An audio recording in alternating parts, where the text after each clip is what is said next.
circuit are a little tiny for the speaker wire. Is it okay if I break off the speaker wire? You know, because it's little tiny fine. It's just a group of fine wires. Is it okay to break that off into a smaller and just trim it? You can, but you'll lose a little bit. Yeah. Yeah, I mean it can be done. Just understand you'll lose a little bit, but that's okay. So, I think you're looking at low power frequency anyway. I don't think you really need to put much power into it, so I think you're going to be all right. Yeah. Would you recommend I trim it on the ground side and well, actually I'll trim it because I got the other terminal in. So the ground terminal was a little stuck. I don't know. They stripped the screw just a tiny bit, so it was hard to get it open all the way. Oh, And that was the problem with the so ground. so what I do, Ben, is I take this little thing right here, right? Oh. You can see them in there. I take my Hold on little one second, screwdriver and I open them up. Okay? I take my screwdriver, you shove it in there? yeah, and I open it up. Okay. Because it just shoves that little plate down in there. That's all it does. Yeah. So you Right. need a little more, open that sucker up. Okay, that makes sense. I could do that. Give it a little wiggle room. All right. Screwdrivers. Merkabah's machine twists everybody's brain, Gerald. Dude, Merkabah's machine is insane. I hope he comes on here. He's awesome, dude. He's working on something right now, but maybe we'll catch up with him and do a live with him at some point, and he can show off all of his new stuff. But he's constantly working every day on this thing, man, and it's amazing. Yeah, I was really impressed with his it's what is it considered, a triangle, or what shape is that? It's a Merkabah. So a Merkabah? It's two tetrahedrons or two tetragrammatons, I believe. Oh, there you go. Hey, we got Crypto in the house. What's up, Crypto? Just lurking in the back. You just got Bert and Bernie. Bernie's cartoon homunculus today. Oh, your friendly neighborhood alchemist. You say cartoons? What are you doing there? No, Bert and Ernie equal my cartoon homunculus. Gotcha. So you don't get full Bernie, you just get the cartoon homunculus lurking version today. Right on. That's funny. I thought you were doing some kind of cartoon thing. I like cartoons. So right on. Yeah. So let's check in and see what Michael's got going on. He's whining this thing. Oh, what you got, Bernie? You show us something? Just the cartoons, that's all. But I guess you can see the floating suspended monoatomics in the left jar there, right by like Bert's head. But yeah, just making some monoatomic zinc silver there. Right on. That's about all. Not a whole lot. Fun with alchemy. I'm learning y'all coils today. Yeah.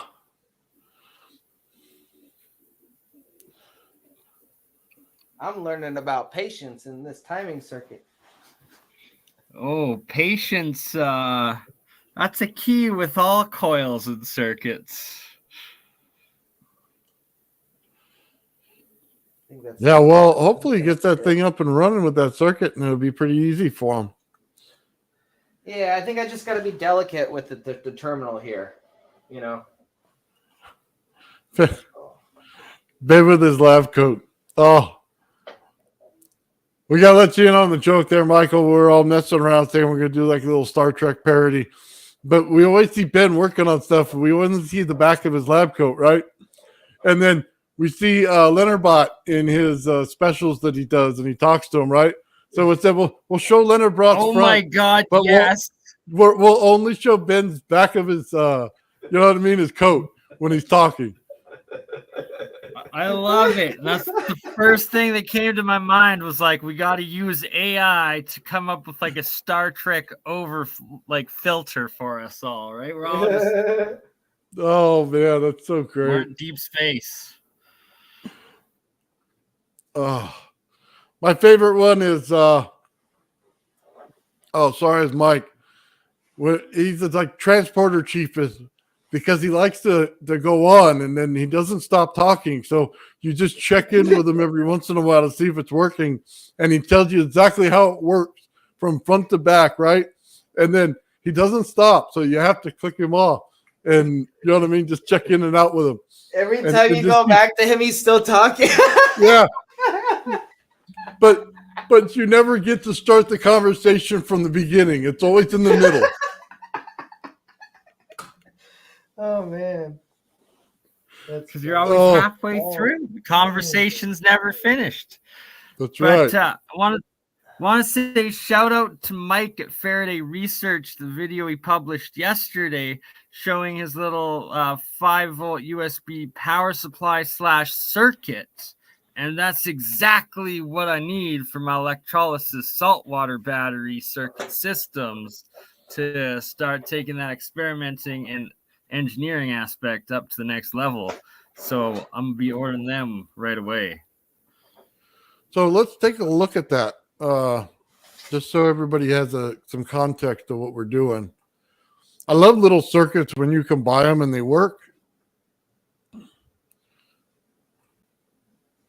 Time, and now we're headed into fall, so I'll get back into it's my power cell technology that I'm working on, but I will talk about the cycles left to go. So basically it's infinite. So what I'm doing here is to actually come up with a dump circuit. Now this dump circuit could be used for pulse motors and motor generators and charge cap banks. So as you can see right now, the power cell technology is actually charging this super cap bank. Not actually even going to show the power cell because I'm kind of under an NDA with this right now. So I'm not even going to show it, but I will show this little circuit you can pick up on Amazon. I will put the link in the description for this circuit so you can play with it. So very simple. The power source is actually a USB cable, so I have it plugged up there. Now you can plug it up to any power source you want. I decided to use the USB cable because it was easy for your power connections to a battery. I believe you could go up to 24 volts input, and it also has a circuit here so you can actually have a trigger to actually start a cycle. So you might want to check it out. Might be of some use to you. So yeah, so I got this dump circuit running, and you can use this pretty much with anything out there, pulse motors, Rodin coils, whatever you want to do, and dump power into a capacitor bank so you can use later. So I'm utilizing this for my power cell technology. So this is a cheap one. I'm probably going to be upgrading to a Raspberry Pi to actually do the actual cycle charging that I want to do. After a certain amount of time, the screen does go out, so you just have to hit one button and the screen comes back. So yeah, it works really well. It is cheap. So like the first one I bought actually was damaged when it got delivered. So I had to order a second one, which really sucked. And yeah, that's the way it goes with Amazon. They throw it out your door, and if you're lucky, it doesn't break. So, but anyways, I'm still going to be very active on the channel. I got lots of other stuff to do with the Renegade device. I'm going to start doing some stuff with that again, as well as on the side, secret project is my power cell stuff. I can't really talk too much about that right now. Maybe down the road, yes, but right now it's still kind of hush-hush, so I have to leave it at that. Don't forget, any questions, comments below, give me a thumbs up. And yeah, I do my regular podcasts. I'm actually on probably about 3 different podcasts now, regularly throughout the week, plus my own that I have every Friday night right here at Faraday Research. Just click on the live tab at the top, and you'll see the latest posting for the last show that we did actually last night. And that was over a 2-hour show. Highly recommend. Go check it out. The live tab is just above you, and click on that, and you can see the League of Extraordinary Inventors. And I'm the host of the show. And yeah, I got some great guys coming on. Some guys are doing Rodin coils. Other guys are doing anti-gravity stuff. Other guys into the Tesla stuff and the Graviflyer. And yeah, there's a lot of stuff going on. So I'm very busy, very active with the channel. Most of my stuff is going to be the live shows, because I like to do the live shows instead of like talking to myself here. But if anything comes up, yeah, I'm definitely going to post it. So kind of go over the circuit again. So you got your main power, the USB cable. That powers pretty much the whole device. Then you got your power in. So your positive wire from whatever you're hooking up, pulse motor, battery, whatever it is, that's the red wire. It goes in. There's 2 channels. There's normally closed, normally open. So I got it hooked up on the normally open side. So that's the middle screw, and the bottom screw. That's the normally open. So you have to go in to the normally open in the middle pin, and then come out the other pin on the bottom. That's where the circuit breaker is, right here. And then that goes to your load.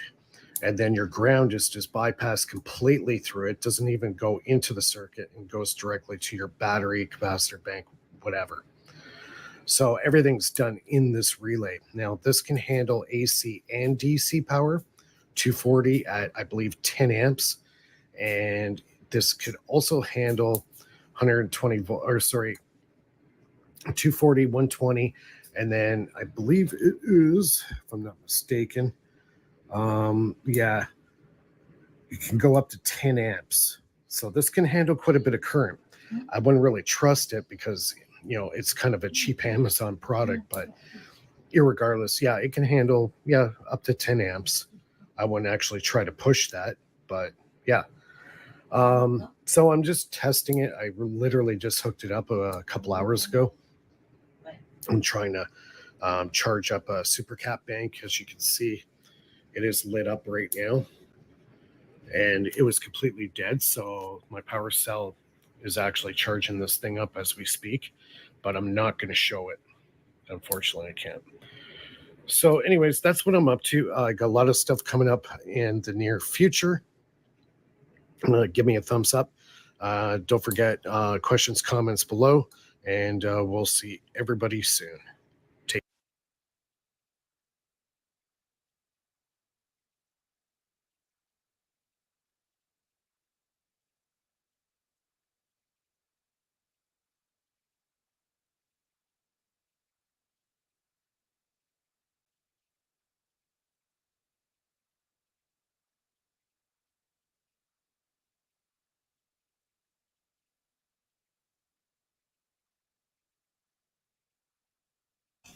We can't hear you, Nathan.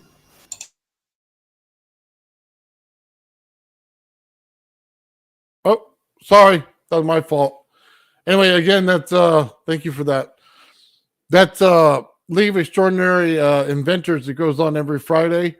And that goes on at 6 o'clock my time. So that's California Pacific Standard Time. If you're on the East Coast, that's probably about 9 o'clock. And then in England, Michael, that's got to be the next day for you. Yeah, thanks for sharing that. It was really interesting, that clip, and I've actually subscribed to the Faraday Research channel, so appreciate. Thanks, Nathan.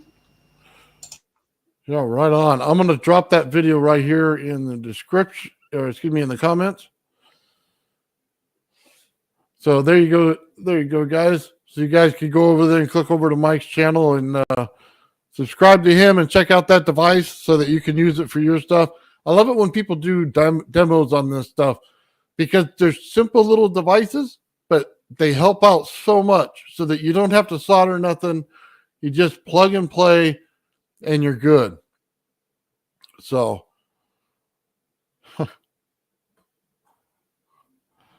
let's post a schedule. Well, I will. What I'm working on is just on my homepage to have it on my homepage where the schedule is. I'll just put down. Generally, I'm in 3 live shows every week, sometimes 4. We do the Monday live for the French think tank.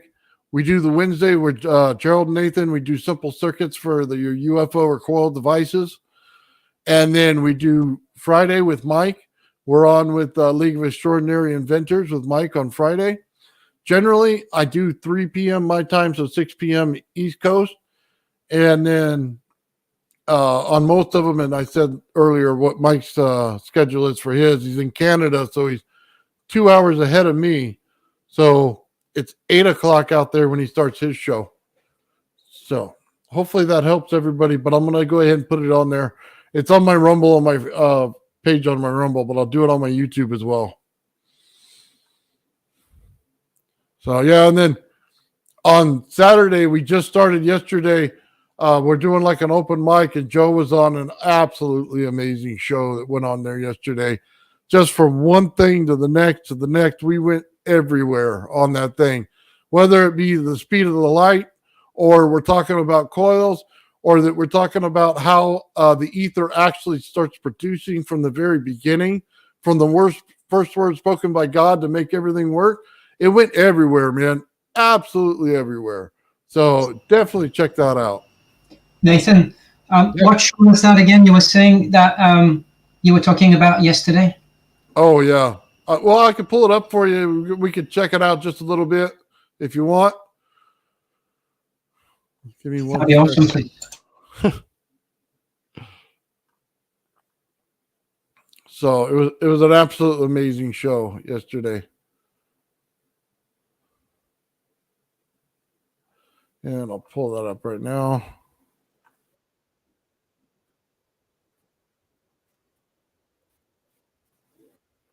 Some different physics and stuff like that. So, Joe, let's go ahead and bring up what we were looking at just a few minutes ago, and let's kind of walk through it, and then we'll stop and discuss as we go. Yeah, I'm very excited to share this. So a little disclaimer up front, I would say. First of all, I don't claim that anything that I'm sharing is absolute fact. This is all a learning experience, for me, and I never want to give the impression like I'm talking like some kind of absolute authority on this is the way it is or something. These are ideas that I came up with that I was hoping might better assist some people struggling to visualize some of these fields, how things come to be, and tie together some of the concepts that, to the best of my knowledge at this time, believed to be in play, that might actually help with your own research and, your coil building and, finding the, using this to find a means to the end of achieving what you're setting out to. And realistically, it's the best possible way, the simplest way. Try to keep it to like a 12th grade level, of explaining some extraordinarily complex concepts and interactions. It's my belief that most of what I'm sharing is actually something that could be applied in one way, shape, or form, even if it seems allegorical in nature, to facets of life. It also has to do with, our world and the solar system, and it also has to do with the energy and matter that we're working with here on Earth as human beings to try and achieve the ultimate goals that we're setting out to, and I'm hoping that this is a meaningful contribution. So without further ado,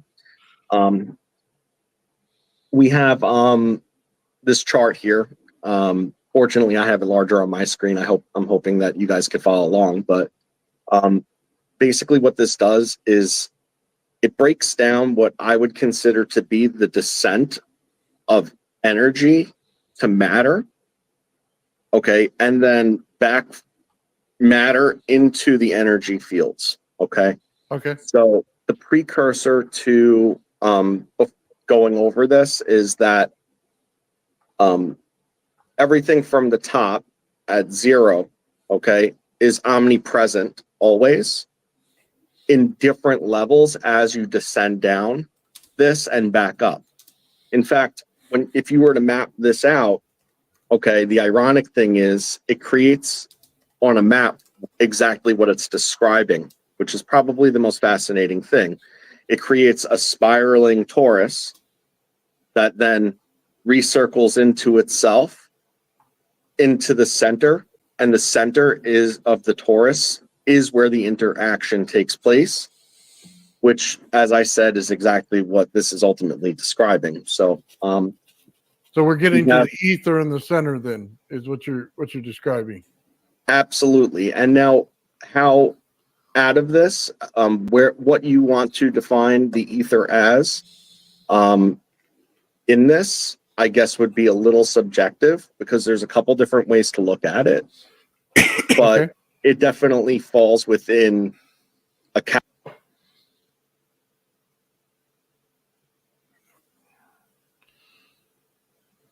Nope. Looks like the internet's slow. category of this. And as I've already kind of said, everything in these upper levels here, that's going to be omnipresent all the way down. It's always there. So the ether, no matter what it is per se, is always there and available. It just needs to be harnessed and exploited for the cause in which you're choosing. So the most complicated part of it is probably the first part, because this is the part that if you try to figure out why, you're probably the only person that figured it out. It's that everlasting question of well, okay, so what's beyond that? How did this all come to be? And that's not the point of this conversation. So Right. We'll just start it off by saying that this is going to be based on locality. Okay. And everything in the locality and what that locality is a part of, okay, has all of these same attributes within it. Okay. So a good example is I have this can of markers, right? And in this can of markers, I could take it and I could throw it right now, and it is local, and this whole can and the markers within it will go, but within it is all these markers. So I could throw this marker, and this is a local item. I could throw the marker and it would go, but it's made up of a cap, and I could separately throw these. These are all localities. And in this context, all these localities are together. Okay. So, before anything is created anywhere, okay, you have what I'm calling, for simplicity purposes, okay, a plane of potential locality. Okay. And it's a plane of potential locality because it's just a probability of inertial force. It exists, and it is both all and none at the same exact time. It has all the energy and no energy at all. It is relaxed, still, calm, and yet to be realized into existence. We could put it that way. So that's the most complicated part of this, is accepting that fact that calm could exist somewhere. Okay.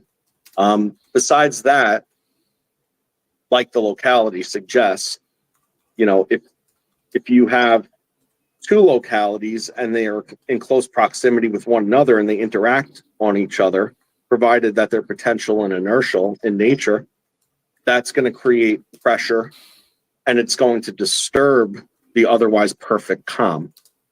Okay, now once that perfect calm is disturbed, okay, that's going to create a distortion.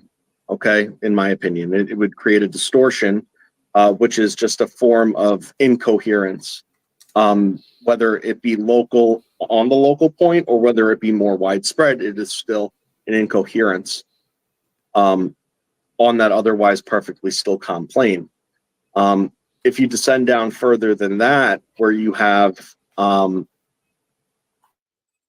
the ordering of that distortion, because everything in this system would want to be able to find the calm, no different than dropping a pebble in water, where yes, it will create waves in that circumstance, okay, but those waves will dissipate and the calm will remain. It always wants to seek that state. And in an effort to do so, it creates a coherent frequency. Okay. However, the coherent frequency doesn't have a value. So it emulates, okay, the plane potential locality's original state. However, because the disturbance was created, it is now in wave form, okay, even though it doesn't have any oscillation to it. Okay, and that's where I would consider the 0 point is at that scalar, that the scalar wave dimension, so to speak. I guess I'll call it a dimension for purposes of keeping it simple. So real quick, Yes. you're saying in the center it's perfectly calm, yet and it's trying to get back to that state at all times. Now this is before anything travels through it. Is that correct? Nothing, right. So there's no matter involved in this whatsoever. Okay. Right now we went from the potential of something, okay, to the probability of something once the distortion took place. So from potential to probability, and then from probability to usable potential. Okay.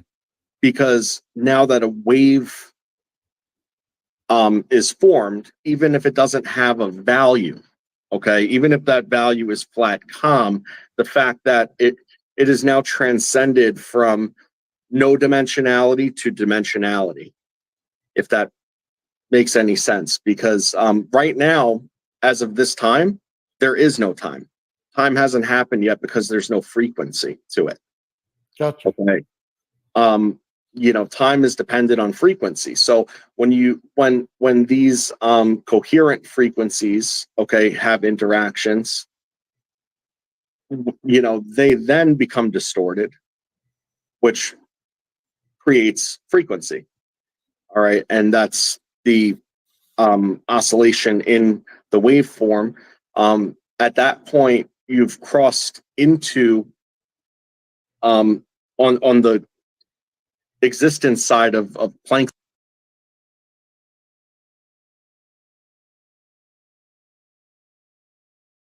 distance, okay, and now you have oscillation and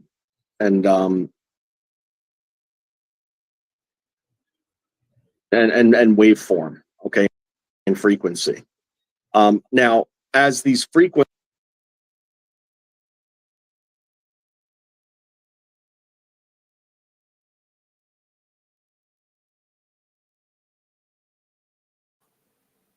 What is going on with frequencies then compound and interact amongst the different frequencies that now exist on this other plane, different interference patterns and so on are going to emerge from that. Okay, now as this occurs, there's going to be an offset bias.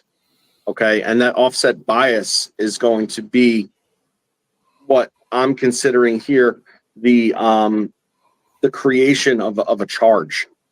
So if you think about a frequency, a wave frequency, it's got a high point and a low point. If you have an interference pattern with let's call it like an in phase wave, conjugating from another location, within the locality, that maybe has a higher amperage, okay, there's going to be leftovers. So you're going to have an offset, a positive and a negative offset based on those interference patterns. The plus and the minus in this would become the charge for the purposes of descending further down this. So now you have the probability of positive and negative charges, with the offset ultimately becoming more scalar. It returns, you know, at that point, after the interference bias, okay, now you have what I'm calling, for simplicity again, polar coherence and incoherence condensation. Okay, so you're going to have now all of these leftover bits and pieces of the interference pattern interactions that now are charged, and because they are charged energy, they want to combine with one another. Okay, they're going to combine with one another, you know, to form poles, and the ability for it then to further descend to the last bit before you enter into the last form of dissension, which is interactive synergy field. Okay, I call it the interactive synergy field again for simplicity. Okay. All right, but this is where electromagnetism really takes place. Now, it's in the -6 and -7 of this chart, okay, where you're looking at wave frequency, energy, and things of that nature. Now, you're talking about radiation at that point. You're talking about light at that point, different types of radiation, you know. But that's where then that transfer takes place between just waveform energy and you know, other types of electromagnetism, you know, and how they all become interchangeable with one another in those in the lowest realm of the energy dimensions. Okay.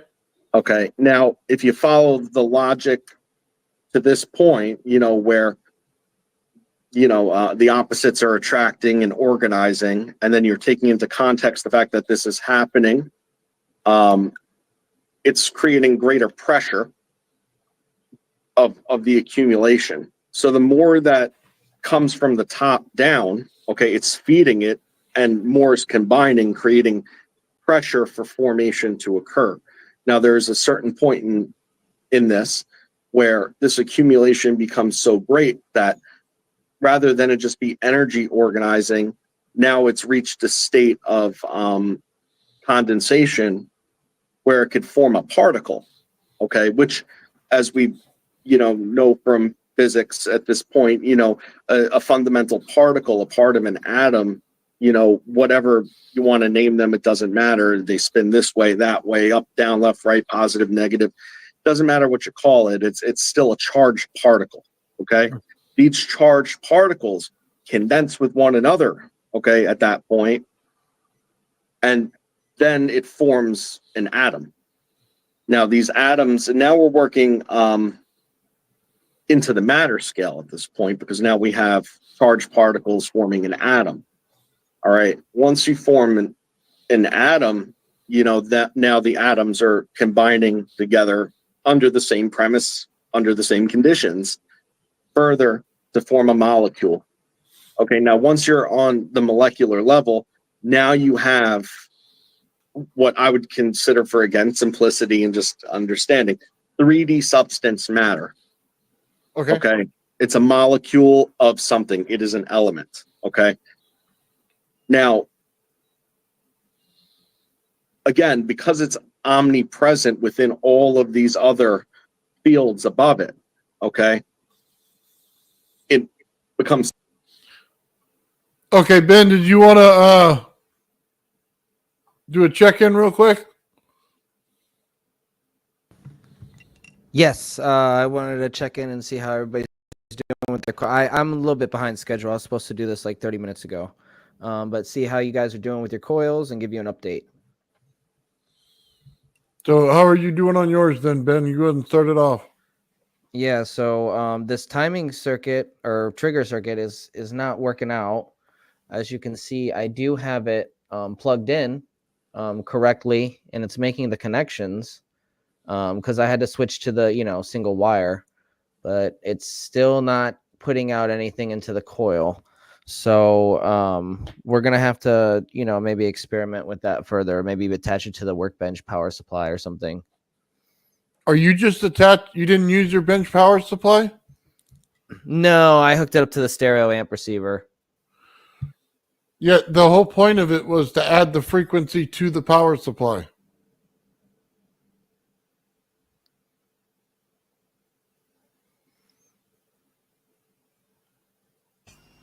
Yeah, I think. Oh my God. Thanks, Nathan. They're adding the frequency to the power supply. That is how I need to set up my next phase of experimenting. Thank you for that tidbit, even though also related to Ben's, right? So I thought these were supposed to also prevent the stereo amp from blowing up. Then, so if you're just going to use all that, I don't want to say it. It's not necessarily a trigger circuit at that point. Because remember, one side of it's the high side, one side's the low side. Okay?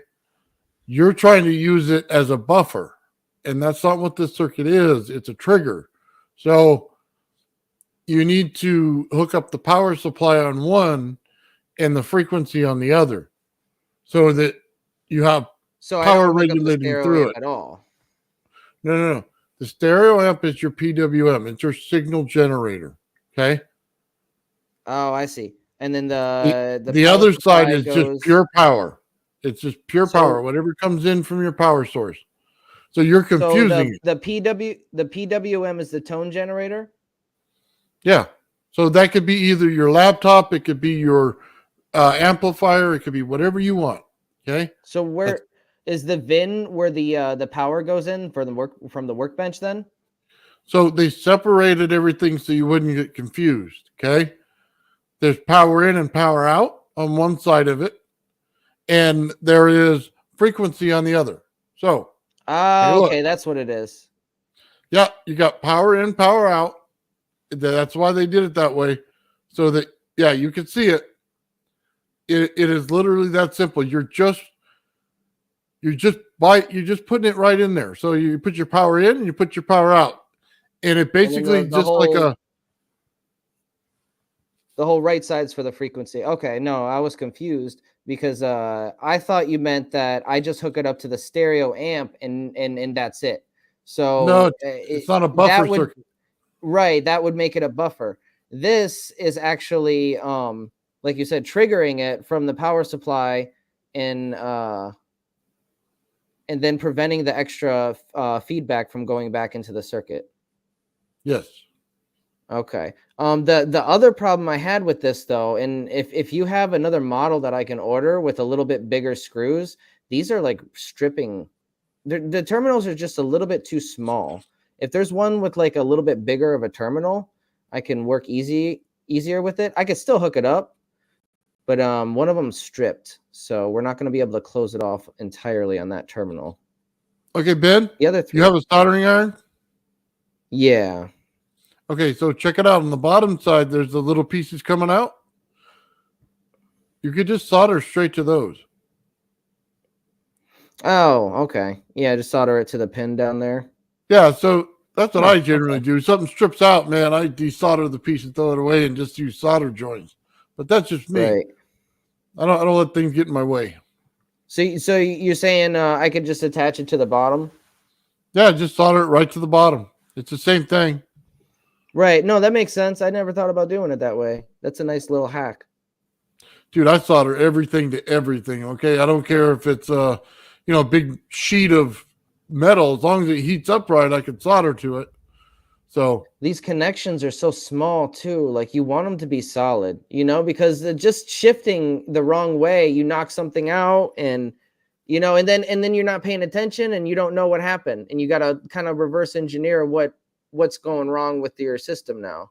I know a lot of times if you're not paying attention with winding the coil, and you don't have a good firm grip on it, the wire moves and it can shift and end up in the wrong pattern.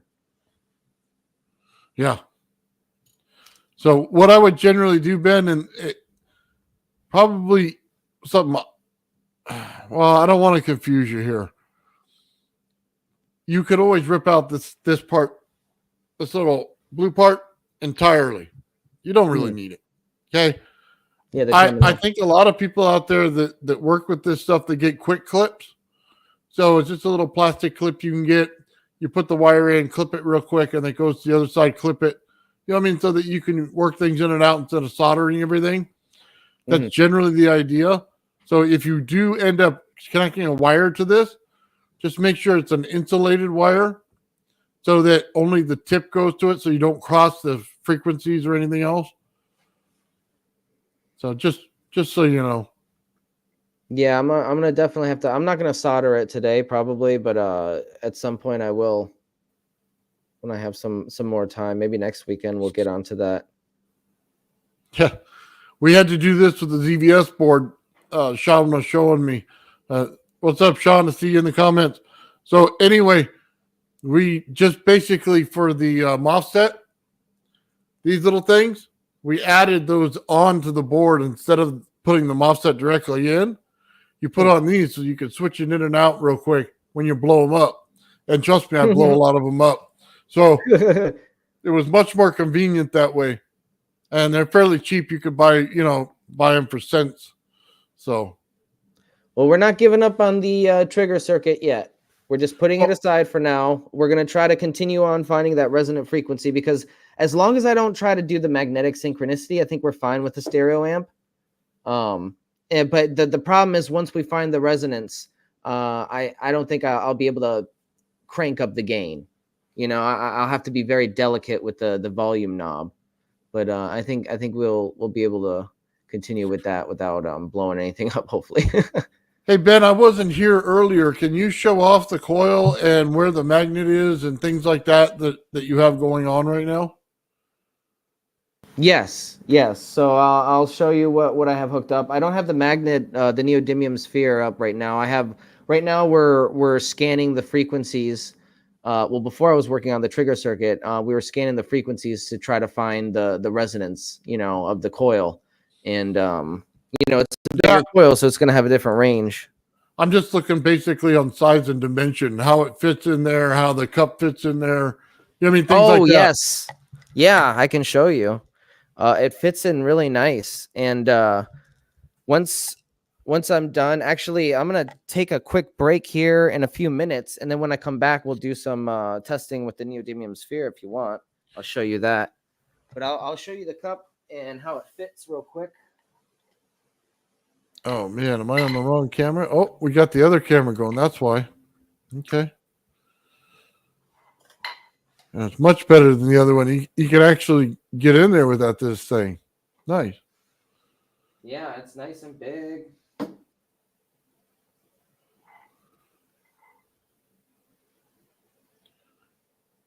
Oh, look at that. You're going to be able to get some full spin out of that one.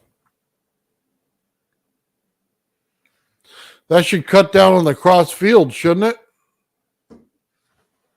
Yes, it should. And you know what? You can see the symmetry of the coil is a lot more precise. So once we get the magnetic field generated, I think it's going to be a little bit stronger. Or at least a little bit more stable. You know how we kind of saw a leakage of the North Pole? Something that the Nunez didn't see. They only saw South Pole with these coils. I think that's the imperfections and something leaking out, because I have a bend there, a bend here. This is a little bit more even. So I think we're going to have a little bit easier time spinning it. That's my theory. Nice. Yeah, I like that coil. It turned out good for you, Ben. Yeah, I appreciate the frame, Nathan. It was really generous of you to send that to me, and I wouldn't be able to do it without the frame, obviously. So shout out to Nathan from Old Man Builds.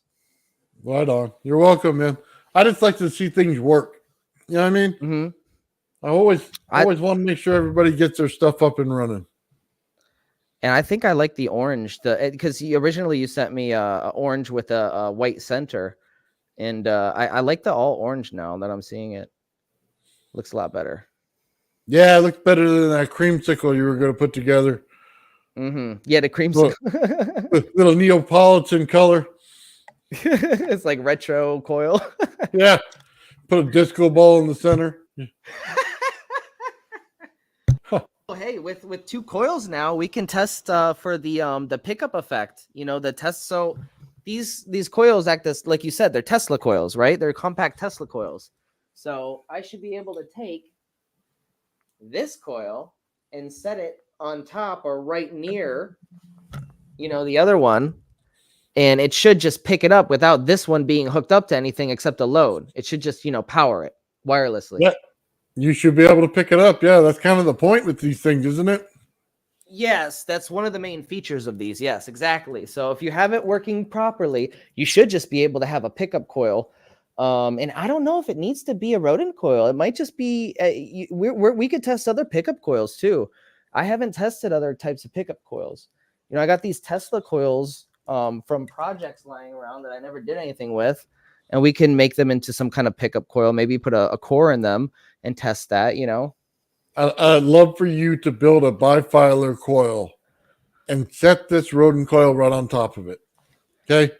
It's really not that hard to do. It just takes a little bit of paper, a little bit of glue, and you're good to go with the 2 speaker wires. Yeah. So that'd be awesome. Okay, so there's a theory, and this is something that it's on my list to test. But there's a theory that you can put this on a configuration, like a flat wire configuration. Maybe another coil, perhaps. But you can put it on a flat wire configuration of some kind. Somebody did it one presentation, and they got like energy just with no input at all. Like something to do with the coil pattern it sat on, or the wire pattern it sat on, just acted as a pickup. Ben, what do you mean about flat wire? Where do you put them in the groove, or do you put the flat wire inside the torus? So I believe the Rodin coil sat on top of it, like a mat.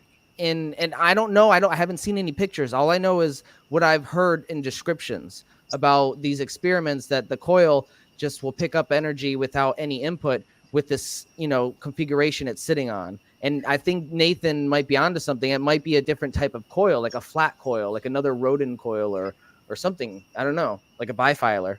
So what I'm thinking to do, because we don't really know how the Daniel Nunes and Erica Nunes coil work. We're all testing our coils. So what I'm going to do is, can you see this flat coil here? Yes. Okay. So what I'm going to do is before winding this, right? Can you see the side here? There's a little square. Yeah, you got like a slot. And it's right in the center. It's right in the center of the torus. So what I'm going to do is I'm going to put that flat coil inside in a figure 8. That's right on the equatorial plane. That's where the 0 point is. Yeah. Like a Mobius coil. And then I'm going to have the 2 wires sticking out, and then do some tests on that, because from what Nathan Speaker was saying is that the center is trying to realign stuff, but inside is absolute chaos. And what I was reading as well is that there's possibility that there is absolutely there's some interactions, and there's no interactions at the same time with the coil here at the 90-degree position.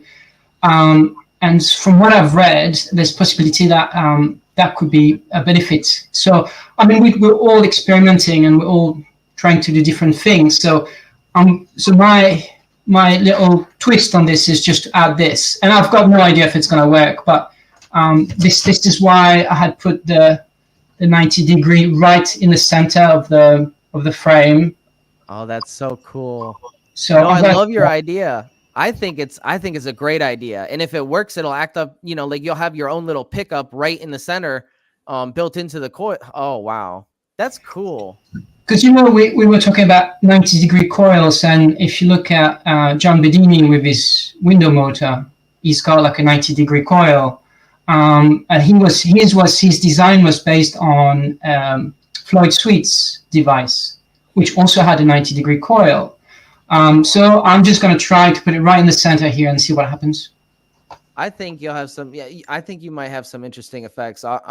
Like the idea of having that in the center kind of reminds me of like a nested coil idea.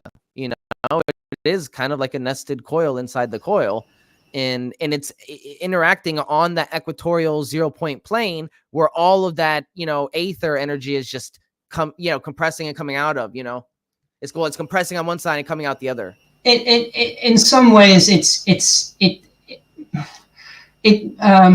I don't know. I mean, Nathan's coil has something like that where the small coil is right inside of the big one, and again, it's right on the rim, on the center of the big one. So we'll try.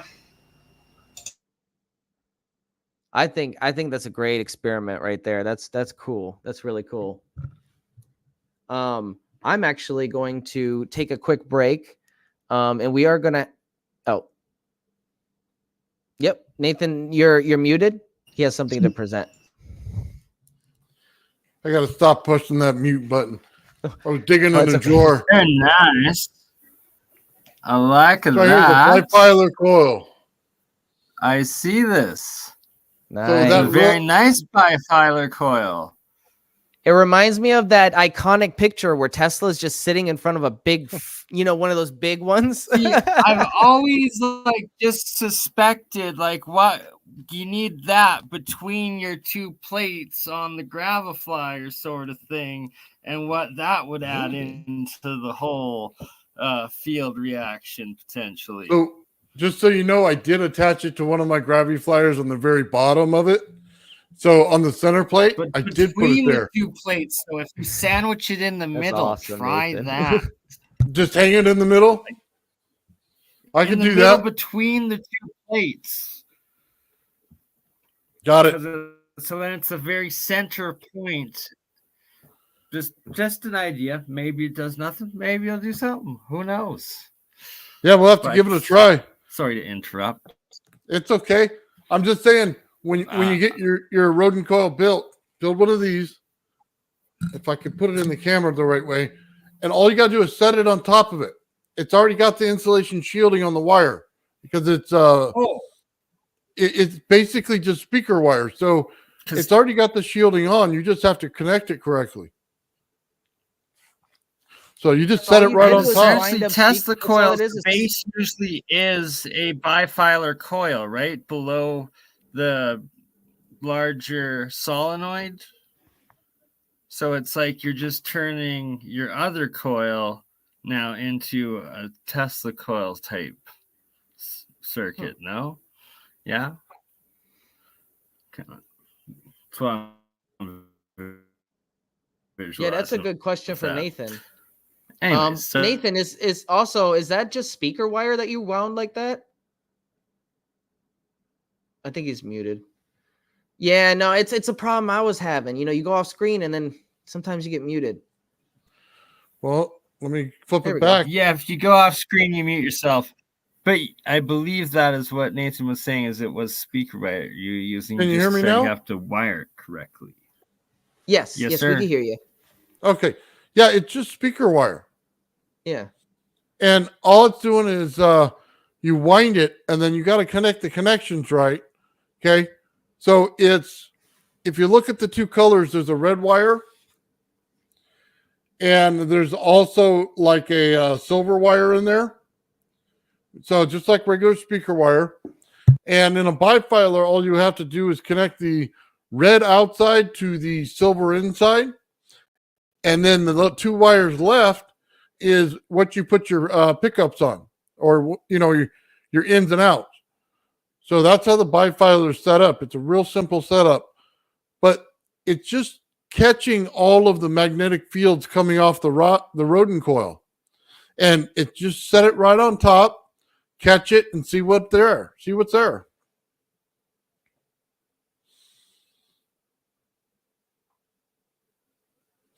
I think Ben took off already. Very good. Yeah, that's a very good, simple experiment. I'm gonna have to do that when I get some more speaker wow for sure. That's a good one. Thank you. But I'm gonna be right back.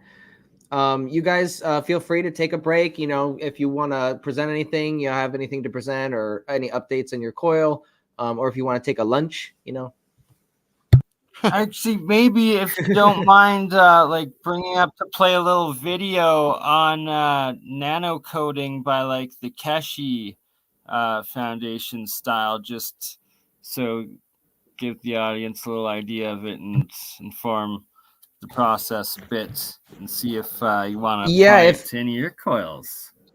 If you have a video that we can present, sure. Just be careful with the music. Obviously, just search on YouTube. I guess I'll try to find it here without crashing my own browser. Oh, okay. If you're no, it's okay. If your computer's temperamental, I'll do it. I'm taking a quick break, but when I come back, I'm gonna put that here. I'll put that on the list of things to cover. If my keyboard would work, there we go. And you said what was that? I'm typing in the search.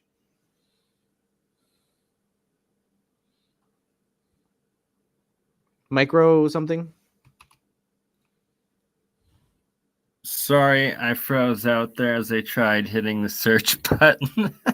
It's okay. I got you. Nano coating Kesh coils process. Kesh with a K? Yeah, Keshe.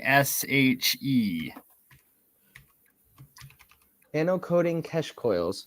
Okay, well, we'll add that to the list of things to cover. I'm going to take a quick break, guys. Feel free. Absolutely. You guys have the floor.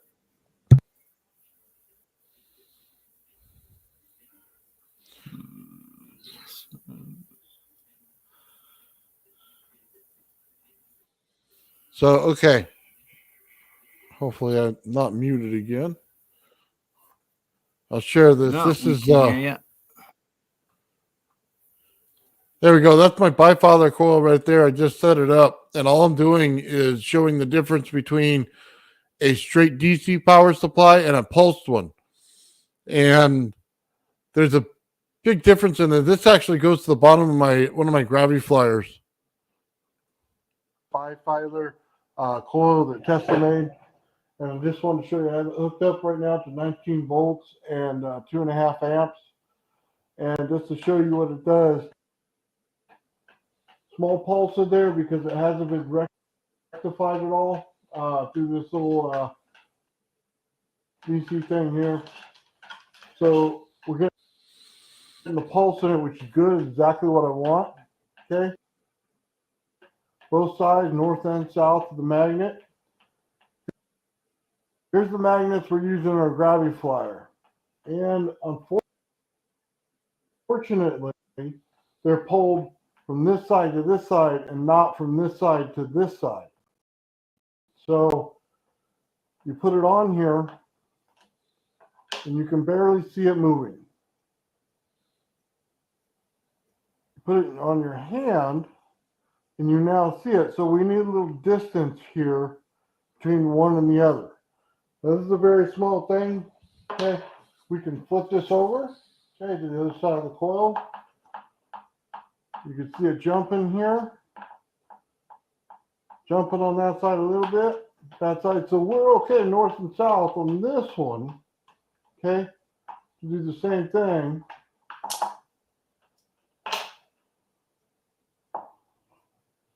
It doesn't fall off my finger as it jumps. Now, that's just with the pulsed one. Now, non-pulse, let's go ahead and unhook this. We'll hook up a higher power source. Okay, make sure it's on 0. Immediately jump to the other side. Immediately jump to the other side. This side just hangs up. This side immediately jumps back to the other. So let's look at this one. We hit it, we jumped it, hit it again, awesome. So right there, that's what we want. So here's the thing. I want the higher amps and higher voltage out of this, but I want the pulse out of this. So here's what we got. Here's what I'm going to try, and hopefully this is going to work. This is out of a starter for a Ford, okay? Just a switch. Basically, put in the hot side here, and hot side going out to here, okay? And we're going to hit it with a lot of voltage. I'm going to try to hook up this right here to it, okay? Now this works by this being 12 volt here across those two, and it's basically a switch. As soon as the switch is pulled, this voltage goes through here, okay? Now, because I want the pulse and I don't want a straight shot on this coil, we're going to hook in one of these here. And we're just going to use a PWM signal, okay? This goes 12 volts, so I'm going to hook in a 12 volt power source, okay? And I'm simply just going to pulse this, okay? So I want to turn the switch on and off really fast, okay? To get this to make a higher voltage come out, okay? Like this, okay? Boom, boom, boom. Now, if that doesn't work, okay, we don't get a high enough jump, the next step is I need to do a capacitor bank so I can directly drop in a ton of power at once. Reason I'm doing this whole thing, okay, is because I am going to take this coil, and I'm going to turn the magnets back around, okay, but this coil is going directly under this, okay. Reason for that, okay, is very simple, okay, so right in there, okay.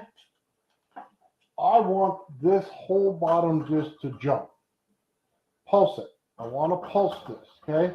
Just like that, okay? Maybe even faster. I want this to start taking that magnetic field here and jumping it up and down, okay? Because right now, nobody's getting into lift. I'm telling you right now, if I do a direct dump into this with a massive voltage, okay, I'm going to get what I want. But if By the way, I didn't get what I want. It absolutely failed. That was miserable. It didn't work at all. It didn't have enough power, no matter what you did. So it's great for a pickup coil, but you know, maybe an inch is really good. But yeah, that was an old one, man. That was something I tried. Of course, you got to throw everything at the wall and see what works on these things. So.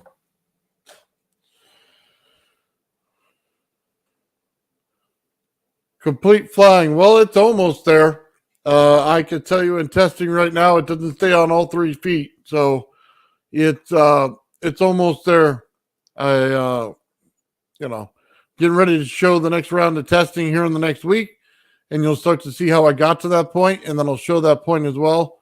But that's what's coming up next on that gravity flyer.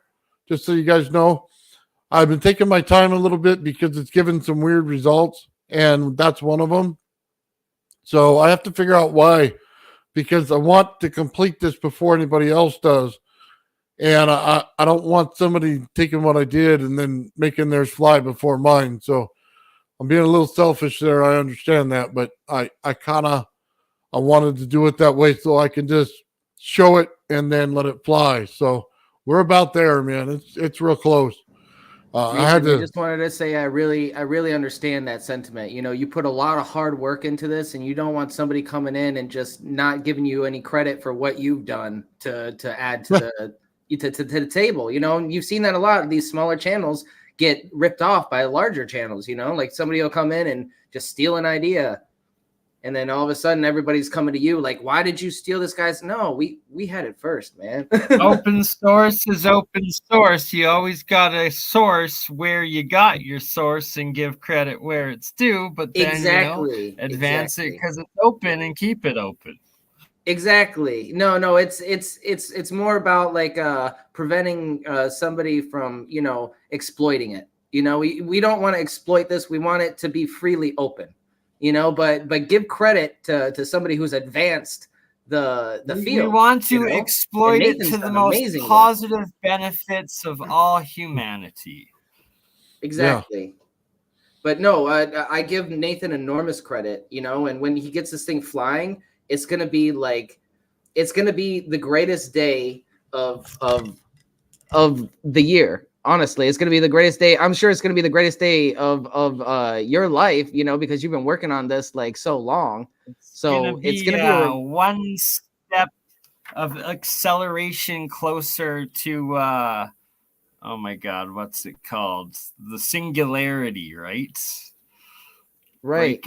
But the greatest moment in terms of like scientific advancement, we work a lot on these things and a lot of times nothing happens, like 99% of the time, nothing happens. But that 1% of the time, it's something to really celebrate, and we have to prepare for that because that's coming. Well, the cool thing was, and I'll just say this about it: if you can pull off the Hutchinson effect, you can make this thing fly, because that's basically what I'm doing. And I had to remake all of my circuits to do it because they just were not working the way that Alexi put them out originally. So all that's out the window, man. It is completely unique circuits. I have changed everything. So it doesn't matter what the power comes in. I am manipulating that power however I want. So if I just want a little more amps, if I want a little more voltage, whatever it is I want, what phase I want it in, everything has changed. It's not normal. So I've completely tore this thing down and rebuilt it from the ground up with original circuits, and it doesn't act like anything else you've ever seen in your life. So anyway, that's it. It's just I look forward to it like flying like we've never seen anything in our lives, right? Yeah. It's the custom circuits that are built for it. It's what makes it fly. The rest is just, it's aluminum. And the fact that aluminum does not hold in the field, it leaves it on the outside. It's absolute genius on Alexi's part of why he did it. And that's why I never change it, because you don't get that with anything else. So here's an idea, like between the two aluminum plates, have those bifilar coils, but then spin them at extreme high RPM, and then see what happens with the bifilar spinning in the center that fast. Might get some anomalous effects right there. It's gonna act as an open air. Yeah, it's gonna act as an open air capacitor with the center draw. That's what it is. It's going to be a center pickup coil to an open air capacitor, and you're going to pick up energy in it. Or you can encase it in a Merkaba coil. Yeah. Ooh, have the Merkaba coil around it. Yeah, I don't know. Just a wacky idea. I don't know. That Merkaba idea is so unique and special. It'll well. You see them always stacking the different platonic solids, and then like the bagel donut torus in the middle, like in the center of them. So it kind of makes sense to have like your torus and encased by a tetragrammaton or tetrahedron around it. Like, that's some fascinating ideas right there. Yeah. Well, I like that lady that maps out the coil. And if we got that Merkaba machine to do the map out on the coil, that field would be wild. That'd be something truly special. I got Toy Maker here. It says to change the bottom into a saucer shape. It's not what you think it is. Let's just put it that way. The bottom plate is not what you think it is, so changing the shape would not matter. You're not moving air. Your magnets aren't even doing what your magnets you think they are. So the magnets are direct straight up because of the shell he puts around them. So the only thing that they're doing is creating the eddy current in the center. And once you put in too much eddy current, you ruin the center plate. Now, when you get to the capacitor form of that, it's like putting it in a I forget what they call it, the spinning thing, whatever it's called. Anyway, it's not working like you think it is because of the high voltage on it, because of the static electricity on it. It will not be the same. Now, if you skin the whole outside with metal and made it in a saucer shape, absolutely, you'll get exactly what you're looking for. But that bottom plate, it's not doing what you think it is. This thing is a field generator in the configuration with the metal and the center plate. It is a lifting device when you make a open air capacitor in the center. And then when you solid stated it, you can remove 90% of the weight, actual physical weight on it by force. Then you can take the last 10% and lift it however you want. So 3 different ways to look at it, and they all act differently. The saucer shape is when you get to the step of covering this thing. That's when you got to have it. They won't make a difference on the bottom plate.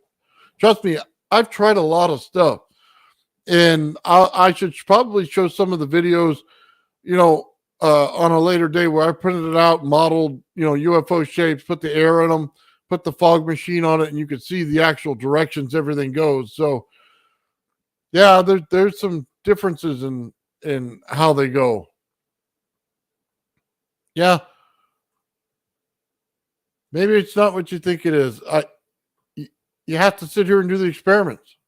I honestly wish, Toymaker, you could sit right here in my garage and watch it, because it would change your whole mind on what I'm doing. So it's not a lift like you think it is. It's not about the air. It's about the field. That's why he built basically a field generator. So, Gerald's got the next experiment of the show. Yes. Ooh, Sorry. I think this is a good segue. Yesterday, when you mentioned the magnetron for the adding into my reaction, it reminded me of this Leonardo da Vinci blueprint of the cathedrals and how they're pretty much just macro magnetron geometries and builds right there. It absolutely is. But yeah, it's just pages and pages. I was trying to find also that he's got a couple famous drawings, and they're actually just 2-dimensional blueprint representations of 3-dimensional overbalanced gravity wheels that are literally perpetual motion geometry design wheels that I gotta dig in and get to pull those up, and a couple videos of people that have reproduced them, and it's quite wild. Nice. Well, what's funny guys, about all these designs, by the way, Crypto, is that if you look at layouts of stuff, it actually shows you some designs that you'll have to be able to build. Like, for instance, resonance chambers, just like you show on that one. Anchor Watt shows that if you put a Tesla coil in the center and make each one of the towers pickup coils, you can create energy. If you make them saltwater batteries in the water, Right, well, that's the thing. These are all giant domes, and they had copper solenoids inside of the dome. So it's like they were exactly that. And then with the different crystalline block materials with the different metal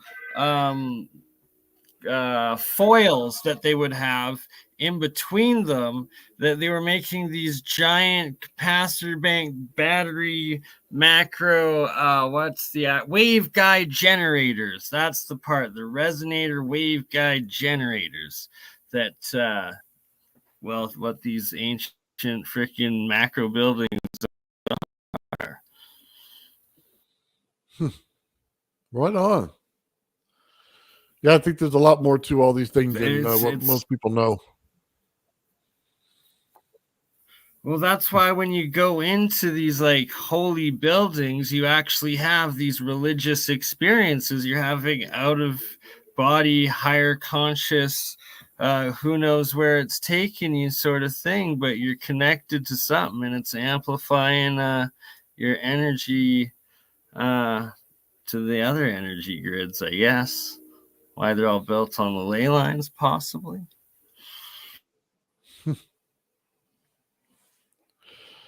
Yeah, I think the resonance in some of these places is so precise in the way that they built it that it would trip you out to actually go in there and just record it, because knowing what we know and then going in there, or when you tone with it. Yeah, that's what I mean. The toning and right, and the chanting with the organ and the actual resonant harmonics that you get, it's quite wild. And a lot of those quote unquote rose windows, they're actually cymatic frequencies for like hydrogen and other things. It's wild. Like it's so advanced. It's like, oh yeah, sure, that just happened by chance. Not. Well, they literally hid everything in these places. You don't build something that precise without a specific function. You know, that's the key. Exactly. It's the functionality. You're not gonna freaking design it with all those extras unless there's a purpose that pays off for it, right? It's yeah, I feel ya. Yeah, from the materials used to the resonance and the cavities, it's all intentional, and you can tell, like, we just don't do architecture the same way. We don't consider the resonance and all the cavities created and all of the exact basically opposite, all the frequencies actually. are amplified inside they that build space. it to drain it. Yeah, no, that's why it's glass buildings and straight iron down grounded. You know, with it's to steal our energy now instead of amplify and connect it. And then all since you're not grounded, since you're not into like your natural harmonic energies, you're getting bombarded with all of the different radio waves, the 4Gs, the 5Gs, the everything in between. And yeah, that's why people you know, are so all over scattered minded instead of telekinetic like they used to be able to as much. It's harder to get to that grounded chi. You got to take a break. Yeah, you got to take a break from your devices. And that's what I recommend. You know, like taking a break from your devices. How can you have to literally disconnect from the grid? You got to go to the mountains, or you have to be in a Faraday cage or a plasma field. Well, I mean, you can only do so much, but you know, like you can mitigate is what I mean. You know, like limit and do what you can to limit. Plasma fields, EM field. Like one of the simple suggestions that coils. That's the whole point of what you're doing. Well, one of the simple suggestions that what's her name? I forget her name from the Cosmic Summit. She had suggested to use wired connections, and I should be using wired headset, you know, instead of wireless. And that's just a simple thing that you can Amen. Sheila, yes. You know, just and you know, actually, like emailing her right now. If you're experiencing any, you know. Well, by the way, that's why they built the Integratron. It's so that you can actually take out all the frequencies of the world. It's an isolated machine. Yeah, like an That's isolation its chamber. purpose. Well said, Nathan. Well said. We're gonna have to get Walter Bosley on because they do tours to it out there, and he's been there a few times and experienced it and whatnot. So we definitely got to talk to him about that. I think that thing is like what, 2 hours away from me. I should go over and just visit for the day, and just you record it. Yeah, you and Walter Bosley together should go do it and make a whole day out of it. We'll do a production. It'll be awesome. Yeah, I've wanted to visit that place for a long time.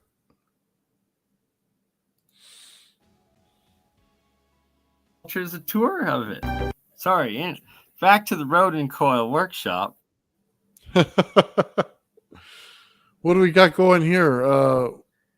Somebody else building something? Oh, is that Ben?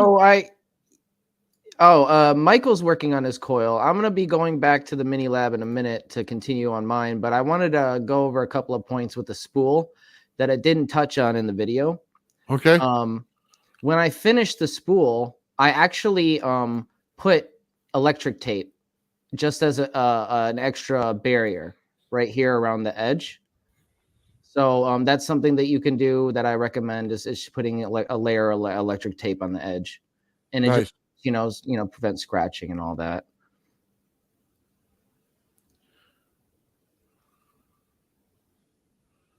And right here, so when you're twisting your multifilar, you want to try to keep while you're running your coil. Obviously, you want to try to keep it as tight as possible. Not like pulling it so it's going to stretch it, but pull it so it's tight and as close together as it can be. And then you grab it, and when you put it on your electric drill, you want to make sure that you tighten it then as tight as possible, and then wait for it because it's going to sway a little bit.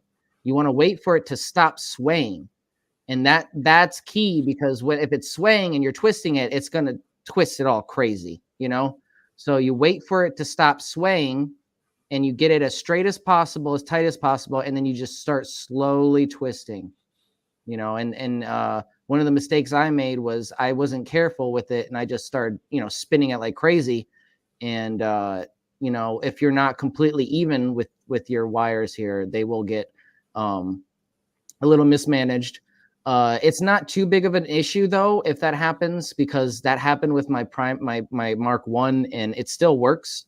But you want to avoid that situation entirely if possible, because sometimes the wires become unpredictable, and like you'll end up with like a big loop, like they're all tightly packed and one wire is just like big loop on the end, and it's not together with the others, and there's really nothing you could do about that but clip it off. Yeah, that's all I wanted to touch on for now. Michael, if you had anything you wanted to update us on, how are you doing with your coil? Yeah, sorry, I was looking for the mute button. So I am winding this wire here right in the 90-degree section. I'm trying to figure out, the Marco Rodin had this VW, or the arrow and the W, and I'm trying to find out which number he's got. So I don't know if I want to wind 8 counterclock and 8 clock, or 3, 6, 9. So maybe I could do 6 counterclockwise turn and then 6 clockwise, get the 4 wires out, and then try to do a figure 8. So like a Mobius type. So that would be instead of having the same wire connected, I'd have the opposite wire connected. So it's a Mobius 8, and then and try to put the multimeter on it. And when I put the frequency on the channel A, for example, I want to see if there's any interaction with this inner coil here, which is right on the rim, right in the 90-degree, right in the middle here. So and it sits perfectly in the groove. Actually, like the thickness of the wire is a perfect fit. It's like nice and tight. I see that. So It's nice. yeah, so I'll just do probably because there's numbers 369, so I might try the maybe six counter clock and then 6 o'clock, and then once I've done that, then I'll just finish this. It should maybe a couple of hours. So yeah, so that's the progress. Very nice work. Yes. This is awesome, right? Like, we are building and we are doing real science, and the more coils, the more making these fields, the more breakthroughs we got coming. Vibes we be putting out, literally and physically. So I just want to segue into my sponsor segment. And who's my sponsor? I don't have any sponsors. You guys are my sponsor. As you know, I don't accept sponsors because I don't want anybody to limit my voice here on the channel. So I do have an awesome merch shop with a bunch of amazing merchandise for you to show off your support. This is the Benefactor Beverage Containment Unit. It keeps it hot, keeps it cold, but ice not included. If you want to support the channel, there's a whole bunch of merch available on my merch page, which I will give you guys right now in chat. And I have also linked it in the description. That's all I got. Got a lot, Ben. You got a lot. Like, how do I not even have a merch shop yet? I'm so useless. Go to Streamlabs. Anyway, get an account with Streamlabs. It's free. You don't even have to sign up to their membership. But they do offer multi-streaming if you're on stream, if you use their app. But yeah, you just sign up for a free account and you can open a shop with them, and it's all free. Like they only take a cut of somebody who buys something. So you could just have a shop up there and it doesn't cost you anything. It's a good way to fund your research, honestly. I'm gonna have to put time into that. Figure that out. I think we all want a Benefactor lab coat. I definitely need to get some custom lab coats. That's for sure. the big logo right on the back. It's gonna write Benefactor, and it's gonna be stitched over top of the DeVry. Yeah, well, instead of DeVry, I want to have Fringe Think Tank. There you go. Yeah. But I want the big logo on the back. Exactly. The big logo on the back. That's so great. Oh, help you sell some merch. We'll all wear it. That's so great. I got to get me something that says my channel's logo on my shirts too. Yeah. We're all getting outclassed over there by Mike Faraday. He's got all the cool shirts that he brings on. Oh, yeah, the old man balls. Yeah, old man ball. Then he's got his logo the next week on his sweater. My soul, because I'm literally a silk screener. Yeah. You do? It's like all my silk screening equipment has been in storage since freaking COVID. And it's like, normally I'd just be printing my own clothes and could print all of you guys your own merch. But well, I do suggest going over to Streamlabs, and I can't remember if you have to sign up for the membership for 1 month. I don't think you do. I think you just get the merch shop. But either way, you don't have to, keep on paying for it. It's something that's free that once, and you go there and you can design your own t-shirts. Good. Like anybody who has a YouTube channel and needs funding, I suggest go to Streamlabs and open a merch shop there because it's the easiest way. And it's like, honestly, I tried Shopify and I was looking into all those different things, and it's complicated and they want to, give you a free trial. And I'm like, just go to Streamlabs. It's easy. It's not perfect, but it's, honestly, it is a little expensive. I'd like to switch eventually, but it's a good way to support, the cause and, show off your support with some cool stuff.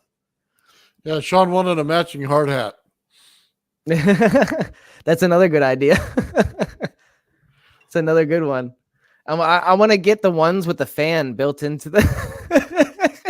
You'll have to get the one that's like color your logo. So like that the aquamarine or whatever they call it. That bluish color. Yeah, then yeah, teal, aquamarine. Teal. Yeah, There you go. That'd be awesome. that's my jam, right? That's my jelly jam right there. That teal, that aquamarine color. All right, so I'm gonna head back into the lab and continue to try to find this frequency. If we can't find it soon, though, I'm gonna switch over to do some tests with the neodymium sphere for sure. Oh, also, before that, I was thinking of trying out the Nunez method, which is the open circuit method. So I haven't tried. What we're doing right now is using the stereo method, which is just, you know, 2 channels, input to A and then output to the load on B. But with the Nunez open circuit method, we crisscross the output channel. So we're going to try that, and it requires a little bit higher of a frequency, but I did do it on the other coil. So maybe since this one's bigger, it will be a lower frequency. I'm hoping, right? Theoretically, I guess that makes sense.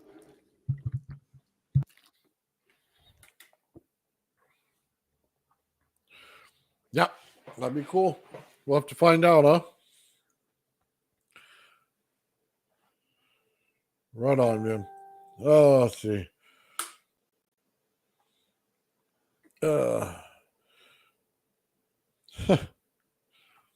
Nice. Everybody's gonna have custom hats of the shows and stuff like that. Gonna have to wear all my my Ben stuff on Ben's day. That'd be cool.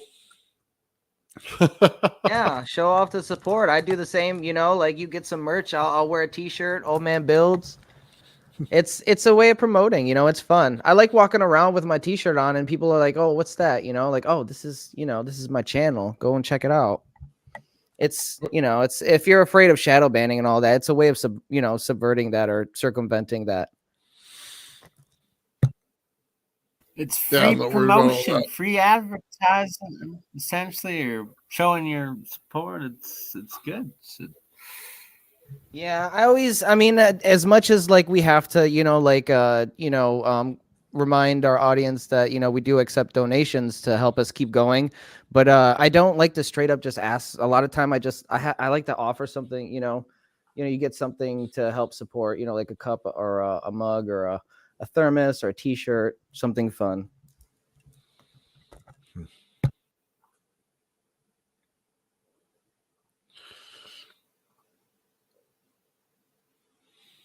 Huh. Right on, man. I want to check in and see. Michael, how many wines are you going to put on that thing? Okay, so I think I'm just going to do three wind counterclockwise in here, and then 3 clockwise. So I've got 6 to play with, and then I'll just finish the coil. The coil. Yeah. So a little while to go. Very nice. I just want to make sure I see what you're doing because that's a lot of different windings inside there. Yeah.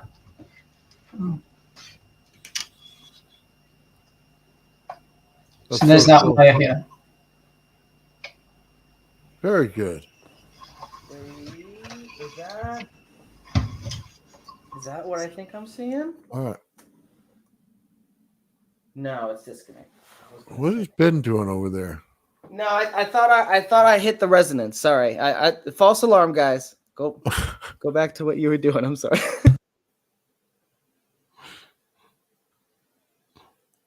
You gotta love it when Ben starts working on stuff. All right, man. Let's find something to do while they're over here doing that. What do we want to watch now? Let's see if we got some cool stuff.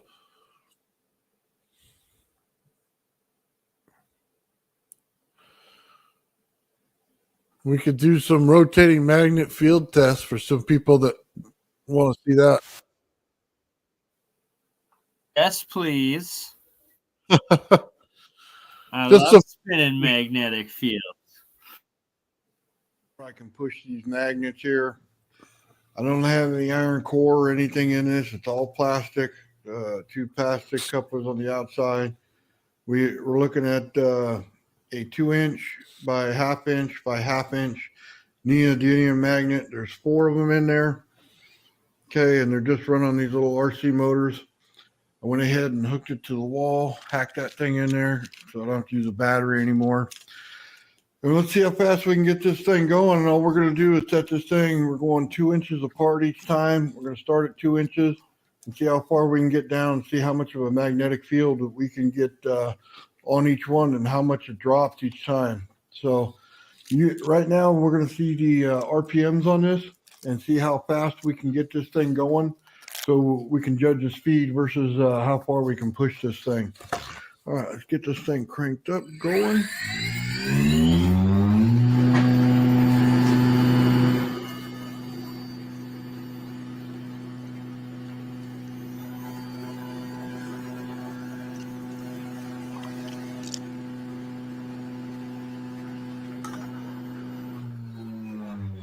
All right, around close to 7,000 RPM. Let's go ahead and look at it. We'll start at 2 inches and crank this thing up and see how much we get.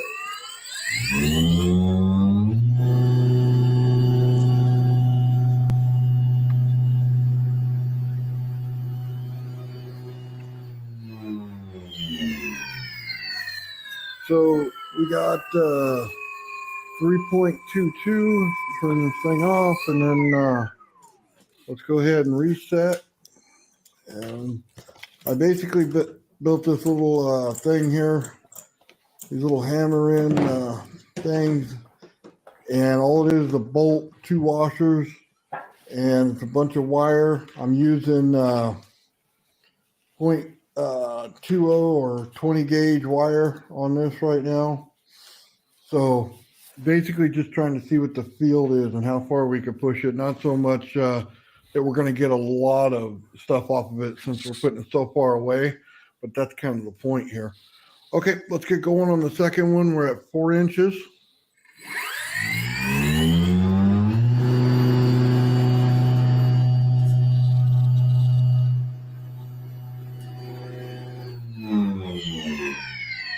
Okay, 2.72 on that one. Let's go ahead and get it going at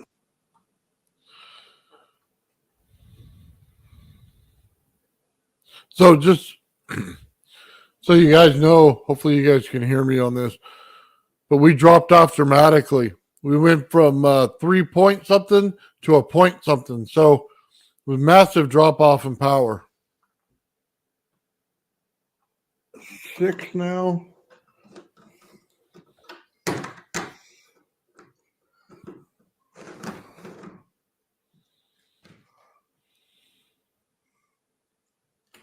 All right, here we go. Let's crank this sucker up again.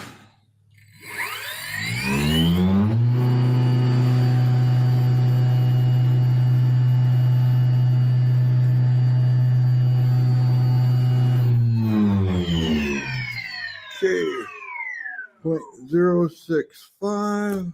Okay, well, we're getting lower, but we still got something pushing. So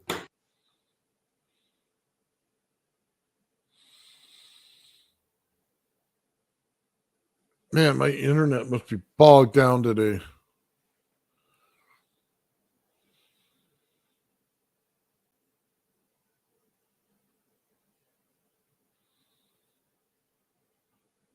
let's go ahead and put it at 8 inches now, and let's see where we're at. Hopefully we can still get some feel out of this.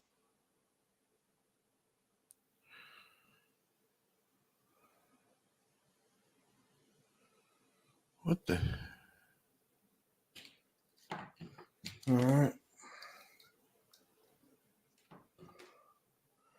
And here we go. Connect that up. All right.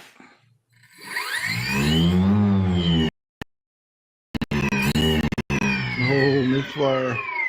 All right.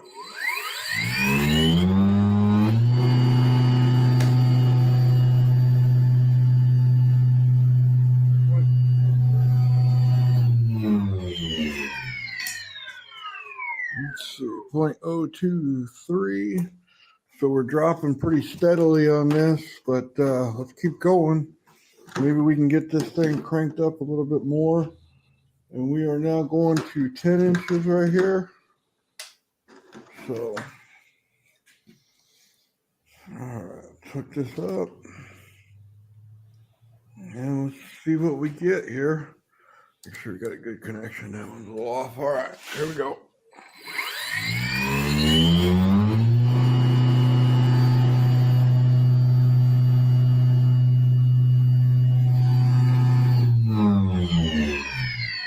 Okay, 0.009. It's getting down pretty fast now. It's almost done. Let's see. Try a couple more. See what we get to. So there we go. All right, time for the next one. We are at 12 inches now.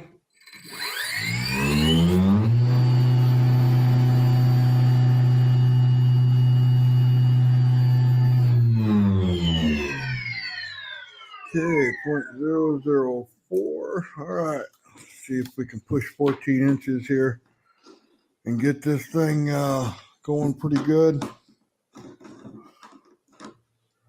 All right, here we go.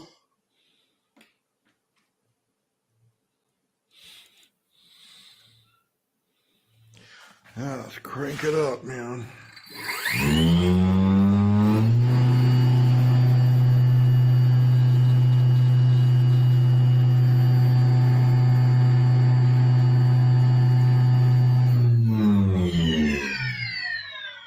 Okay, 0.001 at 14 inches.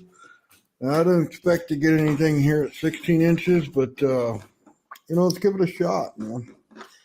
So that's probably it. It's the 14 at low reading. So, but we'll try it.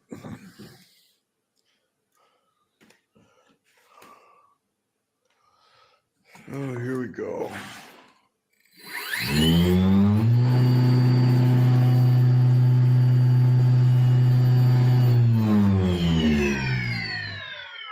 All right, guys, that's it.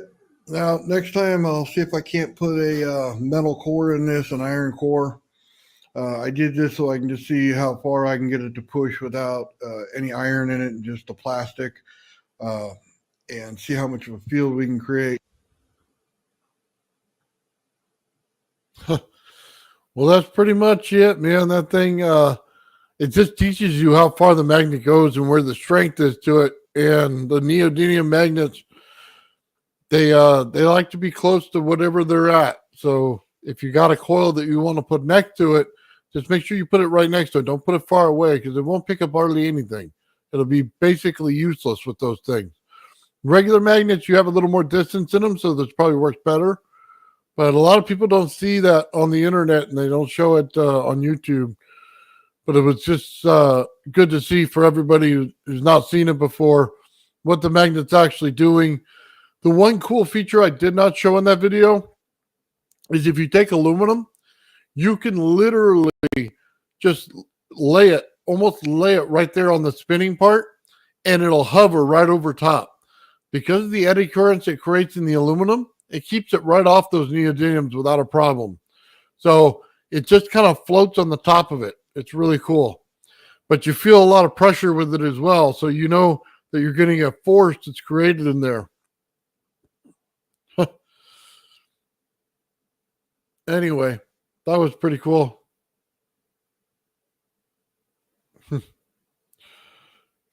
Yep. Build one and have some fun with it, man. There's different things you could do with those things and different variations. I've never seen it on the internet, so I wanted to build it. So I just found a way to do it. And at that RPM, man, that's a lot, So it'll really give you a good idea. Now, putting a wrapped coil around it would be a really good experiment to see what it does. I actually built one a while back for a generator I was building, and it didn't put it off enough for me, but it was doing pretty good.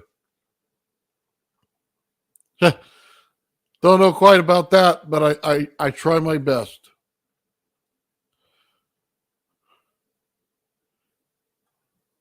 Has anyone tried building a ferro cell? I have not. That's not one of the things I've tried. Any of you guys out there? No? Magnetic fluid, I'd love to see magnetic fluid. I'd love to build a donut and put magnetic fluid in there with that. That would be cool. That would be something to try. I actually had one of the neodymiums. I don't know if I dropped something or whatever, but they snapped in half and smacked me right in the face. That wasn't fun at that RPM, but that's okay. We all live to see another day. It's just you got to have no fumble fingers when you get next to it. Make sure your arthritis is in check when you're moving those. So, Gerald says, I tried and I failed. Well, we all fail. It's how we make it work. That's the whole point. Oh, man.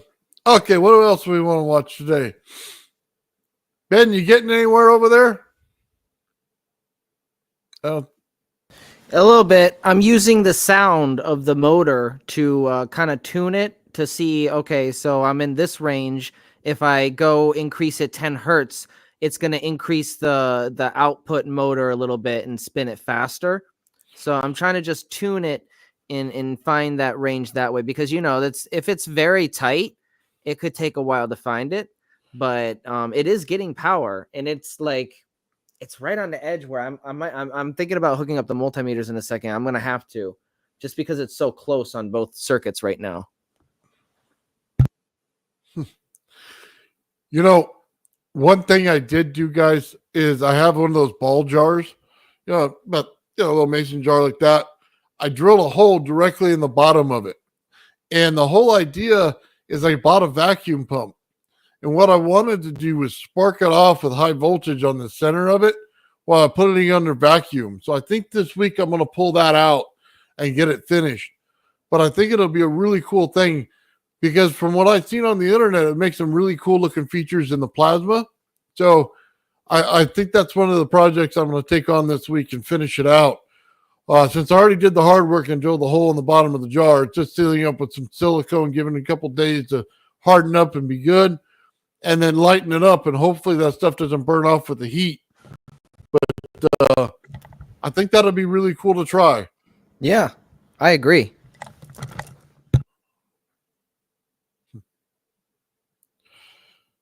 So, yeah, because I see people that are talking about glass coating and stuff like that. I did run high voltage on glass, and I wasn't impressed with the outcome, but I didn't run my Tesla coil on glass. So I think I'll try that. I'll take one of these 235, I think is what they are, the regular printer beds that are glass, and I'm going to go ahead and just put it right in the center, and then put a piece of metal on the outside and see if I can wrap that voltage right around it. See if it wants to attract to that other side. So we'll see. I mean, it could. The high voltage wasn't high enough. We were at 60,000 volts, and I couldn't get it to jump over to the other side, or at least make it look good. It was, I mean, it travels like, 2 inches, 3 inches, and then that's it. So for the size of the piece of glass I had, it wasn't working out. But yeah. Let's see what we got here. I just assembled tongue-tied. LG washing machine BLDC motor last night. I wanted to run it. It puts out 3-phase HV at low RPM. You know what? We were just looking at one of those today. Ben sent us one, or excuse me, not Ben. Benny sent us one of those crypto. He sent us one of these to look at, and basically like Gerard Morin did in his drum motor. I built one as well a long time ago, and I got rid of it. But that's really cool. Use one phase of it to run it, and the other 2 phases as pickups. And yeah, I'd love to see that. So that'd be really cool.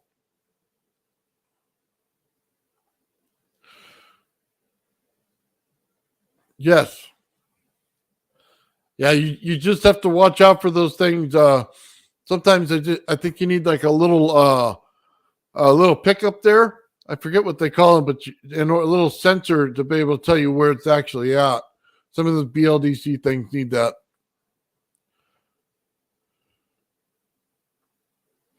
Yeah, if you ever get that thing up and going, just let me know. So, as a matter of Nice. fact, I wanted to show this.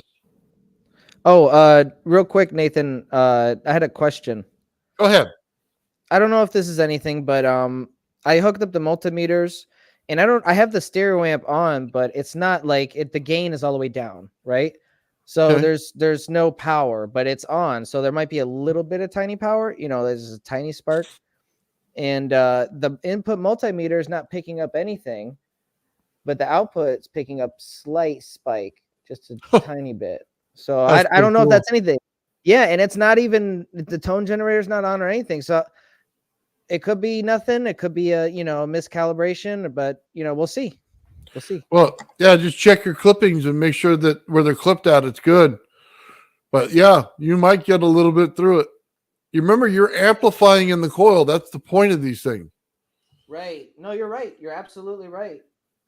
Absolutely.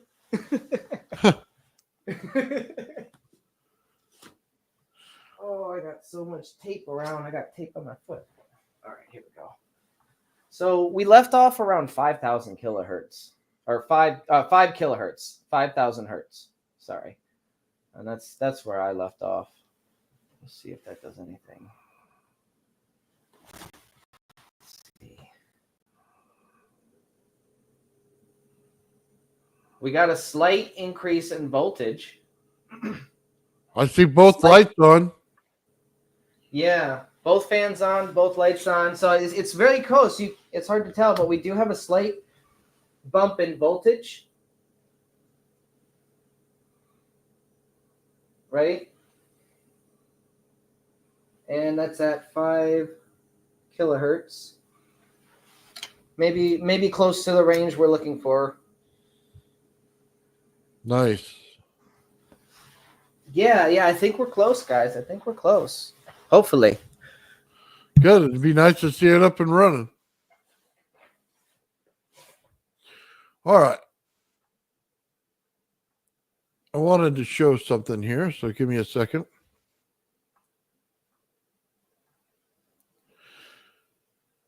All right, I'm going to show this right here. This is okay. 89643 from the YouTube. Okay. Here's what I have been playing with so far. The plate and the magnetically levitated, trying to see if it could get some from the Rodin coil. So far, I've only been able to get it to bounce. It is very center and tiny Tesla coil. Interesting. That is interesting. So here, I'll go to the next one. Hopefully it'll let me. No. There it is. That's the setup right there he's got going on, guys. That's pretty cool. Hey, Ben, you see that coil he's working with? Give me 1 second. Let me shut this off real quick, and I'm going to go over there and check it out.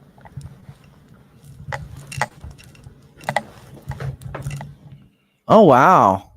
Who's this? Give me 1 second. Let me pull it back up. Whose coil is that? Cody Wagner. So it says right there, Bentonite 643 is YouTube handle. I'll have to check that out. It's got a couple of circuits and a potentiometer, it looks like. Let me close up for you. Yeah, what's that little device, the little box off to the right there? Yeah, where your cursor is. Frequency generator. Yeah. Oh, that's neat. That's what I need, one of those. Well, I guess the pulse width modulator acts as the same thing, pulse DC. So we'll be able to mess with that, hopefully. Yeah, this is what the people use if they don't have the stereo equipment. They just use PWM signal generators or any kind of signal generator, and they put it into the circuit that way. Yeah, and you want like a square or a pulse DC for these Rodin coils, at least from what I've noticed with the sine. It works, but it really kicks in with the square.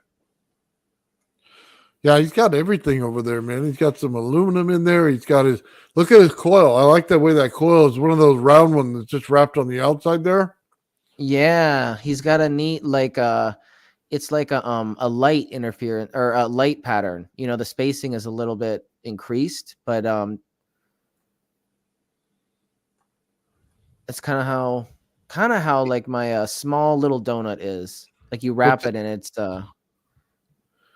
Take a look. It looks like he had some kind of a wire going that's in black that counters that as a third. yeah. pickup Oh yeah, coil. like a strip, like Mike's got. Look at that, Yeah. Mike. Wow, that's crazy. You know what? This I wonder what effects he's getting, if any, with that black pickup, because you know, this could add more evidence to what Michael's theory is. You know, I was just Yeah, gonna looking nice. this is cool. Good find, Nathan. Good find. Oh, Good they day. find me. Everybody finds me. It's just the law of attraction and the gaining of inertia as this community develops and comes together, right? Yeah. What What sucked into that vortex coil field. So what do you think, Michael? I was going to say it's really, really interesting because I have seen a guy. He's got a YouTube channel. I forgot what's his YouTube channel again, but he was talking. Wesley, have you heard of this guy, Wesley? He's an American chap, and he go over the like very alternative devices and very strange devices, and he presented, there's a video where he presented loads of different devices from Russia, from like many places. And they use this kind of coil inside. For example, there's one where there's this Russian guy and he's got this, a flat coil inside this wrapping. There's another guy who's got this Tesla coil, just air core Tesla coil, but before winding the winds, he's got a mesh going on the outside of the tube, and then the mesh goes back inside of the tube. And what Wesley was saying, he says it's something to do with tension fields and the tension when the Tesla coil energizes. There's different potentials happening, and that mesh, copper mesh inside on the outside of the Tesla coil, which goes inside of the Tesla coil, has two different potentials. He was just talking about that, and so I find it fascinating that other people are using this this idea. Take a look to the right of the main coil, right to the right of that Tesla coil. He's got two different levels that he's going to wind on that. So, yeah, there's a whole lot more going on in this guy's lab than probably what he's saying. It looks awesome. Yeah, looks awesome. Actually, Nathan, I'll just give you a quick update on what I'm doing, because I'm going to go for tea. It's dinner time now in the UK, so I'm just going to go off for maybe like an hour or something. If you guys still on, I'll come back later. But I'll just give you a quick update on what I'm doing here. So I've done just the wire inside, the sort of 90-degree wire, if you like, and I've done 3 counterclock and 3 clock, and I'm just going to show you here what it looks like, and then I'll go for dinner. Just give me 1 sec. I'll just finish this bit here. Okay, here we go. Yeah, that's done. So there it is. So I've got the I've got the 3 counterclock and the 3 clockwise, and I've got 4 wires coming out of it. 1, 2, 3, 4, and I'm gonna cut this in half and then do a Mobius wind on the center of this torus, this PoE coil, and then after dinner, if you guys are still on, I'll come back and I'll carry on winding this on the outside. So hopefully it'll be quick. Yeah, Ben said we're going all day, so take your time, have your dinner, and then come back, and we'll be here. All right. See you guys. Thanks. All right. Yeah, thanks, Michael, for joining us. Really appreciate it. And yeah, we're gonna When try we to go see all ya. day or as long as I can. Great work, so. Mike. Thanks, guys. Great work. Speak soon. Bye. So I wasn't able to get Thank you. I wasn't able to tune it into the resonance like I wanted it to. It did appear to have a slight bump in voltage at a specific frequency range, but that could just be an anomaly. At this point, I'm not seeing it visually with the fans. So I'm gonna, have to tune into the frequency more, and I'll keep you guys updated on that. But for now, I'm gonna switch to some magnetic testing, some neodymium testing and stuff. Very cool. Mhm.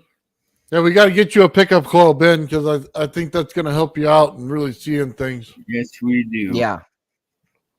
So, and hopefully we can get this. I don't know if it's powerful enough, this little stereo amp to. Oh, my camera, my bad. I don't know if this little stereo amp is powerful enough to get this thing levitating inside the core, but we'll see. We'll see. Yeah, you know what, Ben?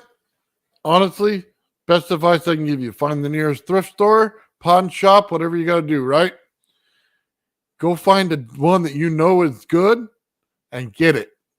Cheap as can be, yard sale, whatever you got to do. But I have don't half order of mine. anymore. You know what? Well, at some point, I'm probably gonna open up the Insignia and see if I can repair that one first, because that might just be a Okay. couple of stuff, simple components I just solder on the board or whatever. Hopefully, or maybe a fuse that was blown. Yeah, I go on offer up here by my house. I picked one up for $15 today. You know what I mean? Yeah. An offer up. No, that's a good option. Offer up. I didn't consider that one. Yeah, local people next to you, just go pick it up. Done deal. Mm-hmm. That way you can get as much power as you want, as many times you want to blow something up, and you'll be like me. And I love using these stereo amp receivers because they're just so easy to set up. It's just so simple. Whereas the power supply, you have to have that little circuit in between, and it's a little bit more involved. But for someone like me who just wants to set it up real fast, this is a really good option. So I appreciate that advice. I will probably go and offer up at some point and see what they offer up. Right on, man. Yeah, I know Sean goes to thrift stores. He picks up all kinds of stuff just for the coil inside. They have a beautiful pickup coil in there. It's toy wrap.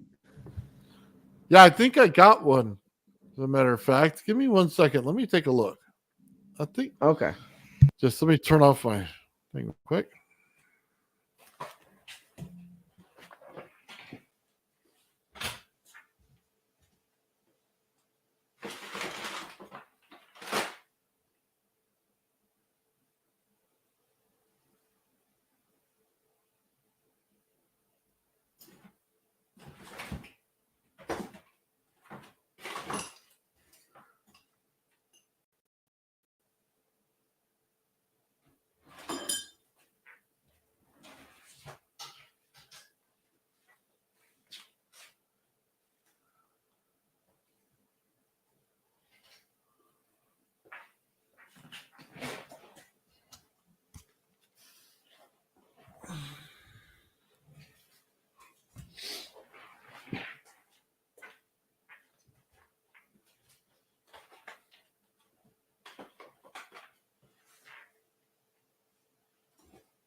All right. Sorry, I'm just checking my phone real quick.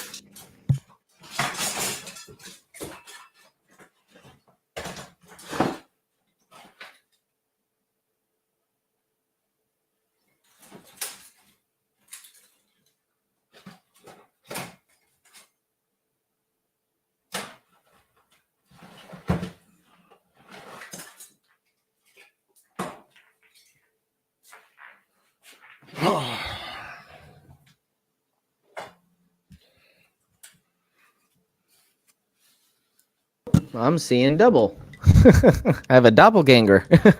Yeah, there's a couple of you on there, Ben. Whoa, now we're back to one. I like two Bens. I like fun Bens. You like two Bens? Two Bens better than one? Huh. I don't know. Oh, there we go. Ah, Yeah, we got two Bens. Two Bens better than one. Boom, baby. nice. Oh, Oh man. Oh, I see that coil frame you got in the background, Nathan. we're you bending okay? back. Yeah, I dropped something. Oh boy. This thing is like Um, super heavy. You Take a dropped look. something you see in Oh, double, wow. Nathan? Yeah. This right here is what's in your stereo receiver. Sorry, it's dirty. Been sitting in the Oh, that's drawer in the for a while. Oh wow, look at that big thing. But you could see all the different pickups it's got on it, ins and outs everywhere. Yeah, that's cool. I want one, Yes, Nathan. sir. I want one. Yeah.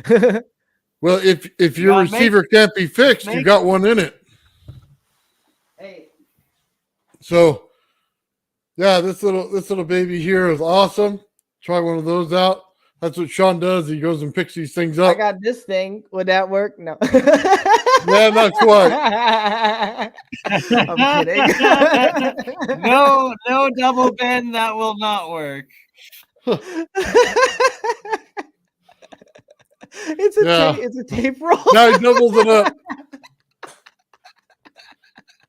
Oh man. That's so great. Having too much fun. Yeah, I love having fun with coils. So check it out. You get this right here from your tube TV. This little Toshiba right here. What Okay. is that? It's just a MOSFET.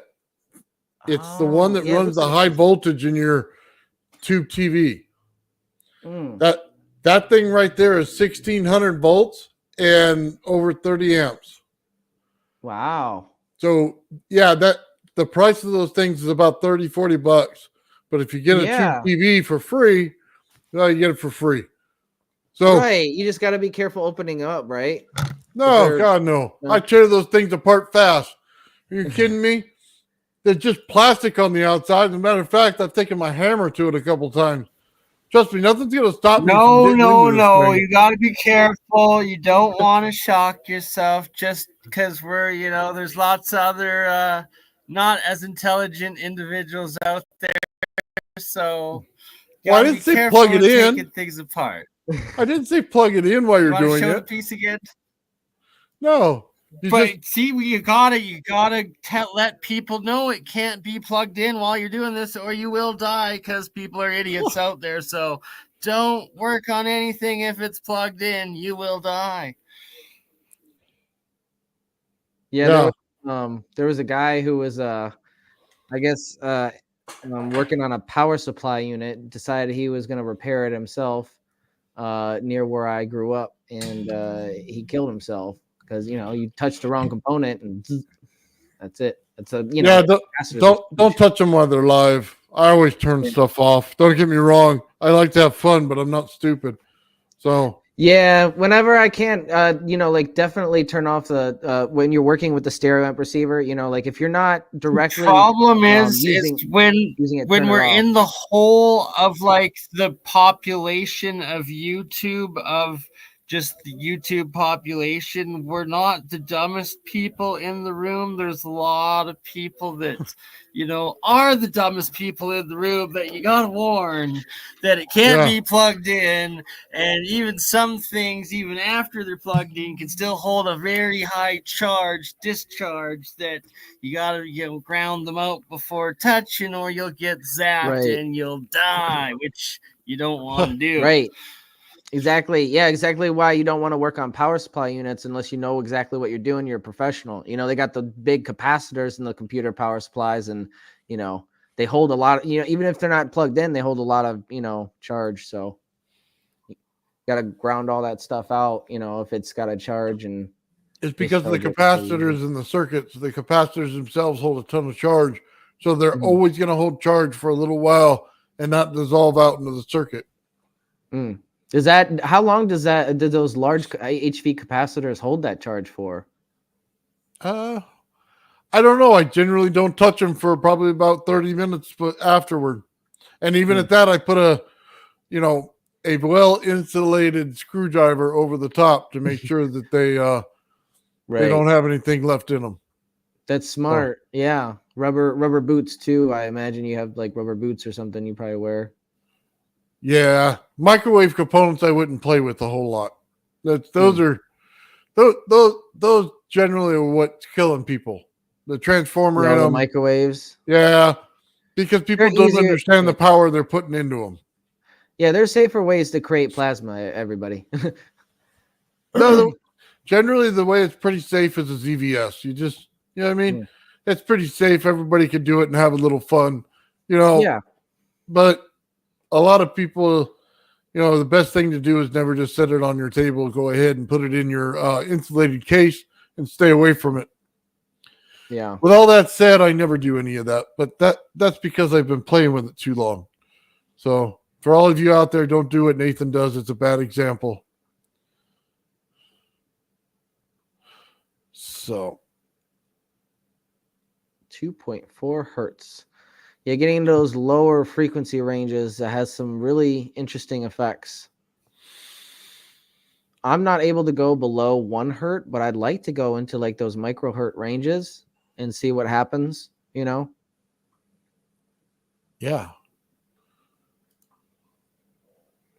I hear that I think that's what I heard was the range for the Rodin coils anti-gravitic or levitation effects, because supposedly every Rodin coil has that ability. It's just it's still a mystery, and that's why your research is very important regarding mine in that aspect, because I have no idea where to start with that. And you've got like a background on research in anti-gravitics, so that'll prove invaluable, honestly, if we want to get these Rodin coils lifted. Well, that's why I'm building one, Ben. Yeah. No, it's really cool. I see the coil frame in the background. It's really cool. I like the clear one, the clear plastic. Oh, hold on. I wanted to show this, but I'll go ahead and show that real quick. Let me show you. It's a silver. Oh, is it silver? Oh, that's neat. I like that. It's a monster. That's a big one. Yeah, it's got a lot of spokes too. The inner part is supposed to be smaller. I printed off the wrong one, so I'll have to reprint that.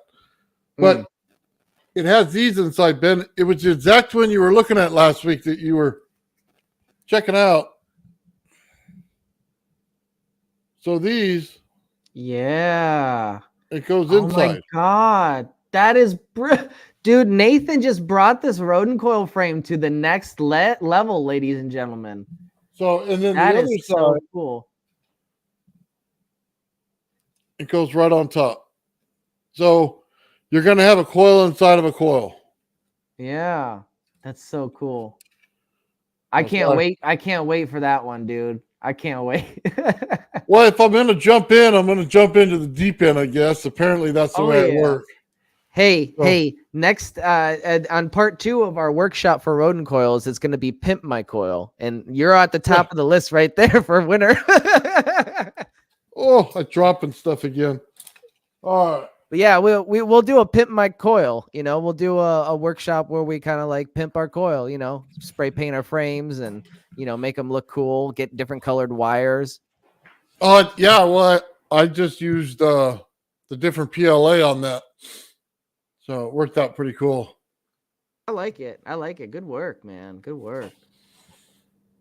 Yeah, I wanted to. Well, we had some time to show this. We're just going to show some eddy current. Oh, okay. So, yeah. Show all that, and I'm gonna get set up for some magnetic experiments, but that's gonna take a couple minutes. So okay.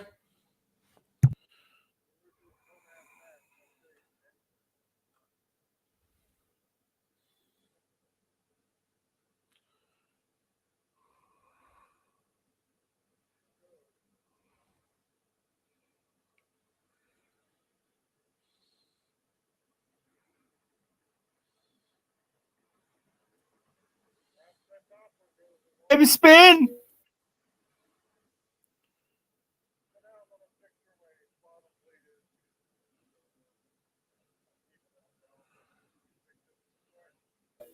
it's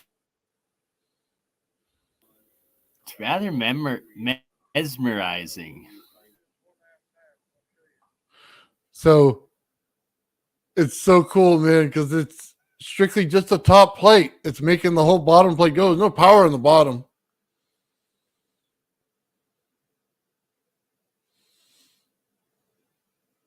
It's what happens when you get eddy current in those things.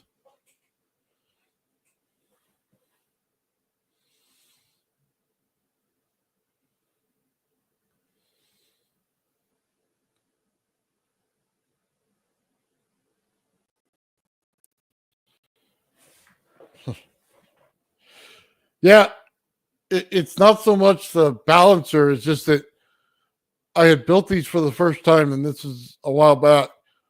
I didn't balance the plate and grind it out on the outside before I put the magnets on. So the shifting of the weight made the whole thing go out of balance. So I've fixed that since then. So this is probably what, a year and a half ago, 2 years ago when I first started on this project.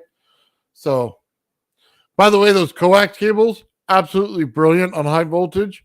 They are really well insulated and hold in the high voltage. So I like those a lot better than I like individual strands of wire. That's for sure. And I usually get a better result out of them too. So, all right. Give me 1 second. I'll pull up something else. In terms of the coaxial, I just wanted to touch on that real quick. Go for it. In my research into the Nunez's research on the Rodin coil, they recommended that anybody who can do evenly spaced bundles like these multifilers that we're doing, but even like especially manufactured evenly spaced like a coaxial, they specifically said like a coaxial cable, it will change the game. It will change everything entirely. Meaning, we're only left to assume what that means, but I think it implies that we'll get a lot more energy production out of these things. Well, the distances will be better. Yeah, it'll be like finely tuned. Yeah, well, you gotta remember Rodin coil is cross fields. Mm-hmm. So yeah, I don't know that you build it like that, but putting in the power that way, you want everything to stay inside the in that wire area. But yeah, much better. Yeah, better. Just considering having it evenly spaced and manufactured to spec, I guess, like to whatever you're doing. Yep. Well, have you ever taken one apart, Ben? No, I have not. I've stripped them before, but I haven't taken them apart. Okay, so in a coax cable, you have the outside wire, or excuse me, the inside wire. Then it's covered with a shielding. Then you have wire mesh that's on after that.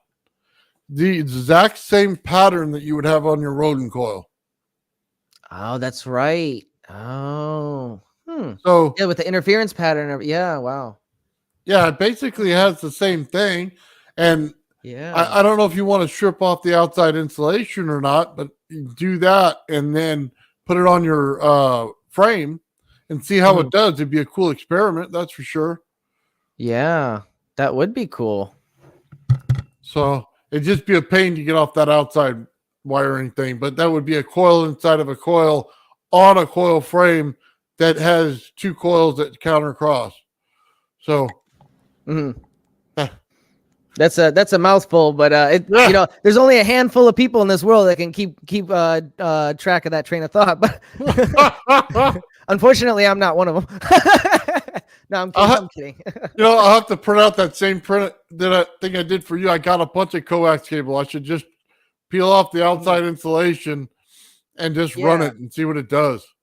Yeah, no, there's so many cool ideas that we've had to do with like not just the Rodin coil, but other coils like Tesla coils and like I don't know, like all of the ideas that have been brought forth to us just within the last month have like filled my notebook just like up with like, oh, okay, like we got like the next 10 years of experimenting like planned out.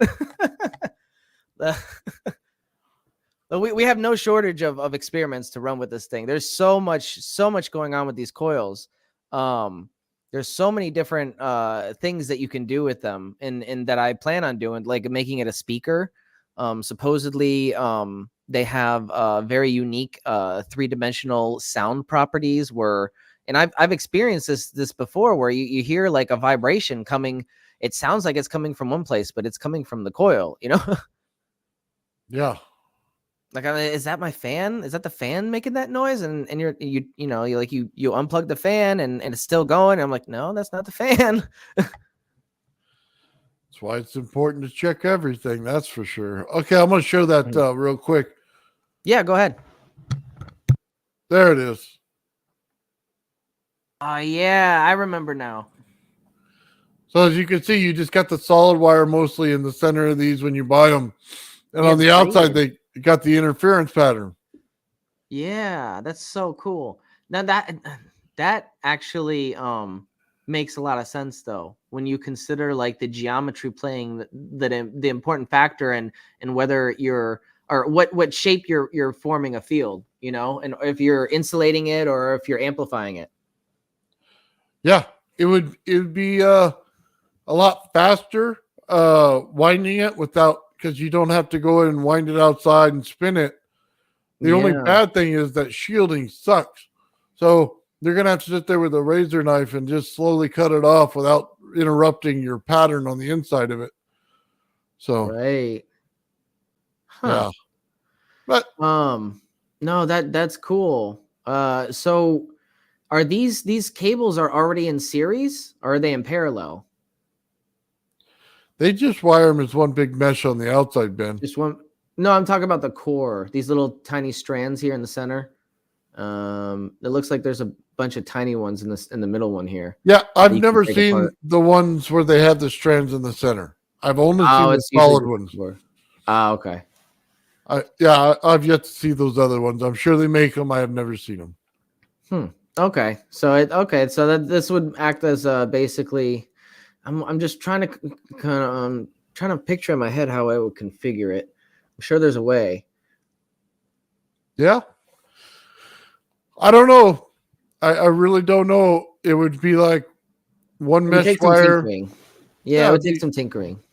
Like one mesh wire on the inside, and then one solid wire on the inside, one mesh wire on the outside. Yeah. It would I don't know. I If don't we know could that get it to work, I think it would change the game though, honestly, because we need a especially like tightly manufactured, you know, like wire. Like that's the real like bottleneck here is the wire in the manufacturing process. We're limited to, you know, doing it with the electric drill. But if we had something that was already pre-made like this. Well, I guess think about it this way. Since it all comes off in a mesh, right? Mhm. Simply just individualize the wires. The pattern's going to be what the pattern is. You know what I mean? But you can individualize the actual pieces that go into the braid there. So if you wanted to do it that way, you could. So That's an interesting idea. The idea is, I guess, really to take this coil to the next level. But right now, I'm trying to get the big one to work, you know, and right now it's not working like I want it to with the energy production. So we're gonna move on to the magnetic stuff, or the electromagnetic. yeah, I don't know that you have enough power in it yet, Ben. Maybe that might be it. It might just be too big, you know. Yeah, I don't think you're getting enough power into the unit. I don't think your stereo amp can push it. Yeah, I mean, I did everything the exact same way, and this one is even more like symmetrical and it's better in every way. But I was worried that maybe the spacing was a little bit off because the wire bundle is loose compared to the other frame where it's tight in there, you know. But no, now that I'm looking at the ratio looks fine. It looks good, so I don't know. I think it'll work. I think it's just gonna take some tinkering. That's all. How many volts does your stereo amp put off? Oh God, I don't know. I think what did it say? 200 watts? I think it's no more than 200 watts. It doesn't put out a lot. Okay, 200 watts. Okay. Voltage times what? Amps is your watts? Yeah, I'd have to look up I got the user's manual right here. Honestly, let me look at the user's manual. It's the AK-45. Is what it is. I know, right? That's why I don't like watts, because it doesn't tell you the real answer I want to know. I know. We might have to hook up the multimeter and just crank up the the gain to see what the max is. I can do that right now actually because it's not saying on the manual. Yeah, it would be helpful because you got to know your volts and amps to see how to play with them. All right, let's do that. Let's hook up the and what I'm gonna do is I'm gonna disconnect the fan so I don't blow that out. Okay, let's disconnect the fan.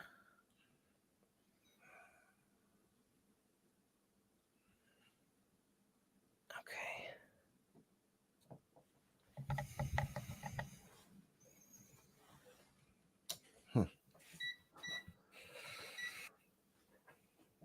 Yeah, building stuff's fun.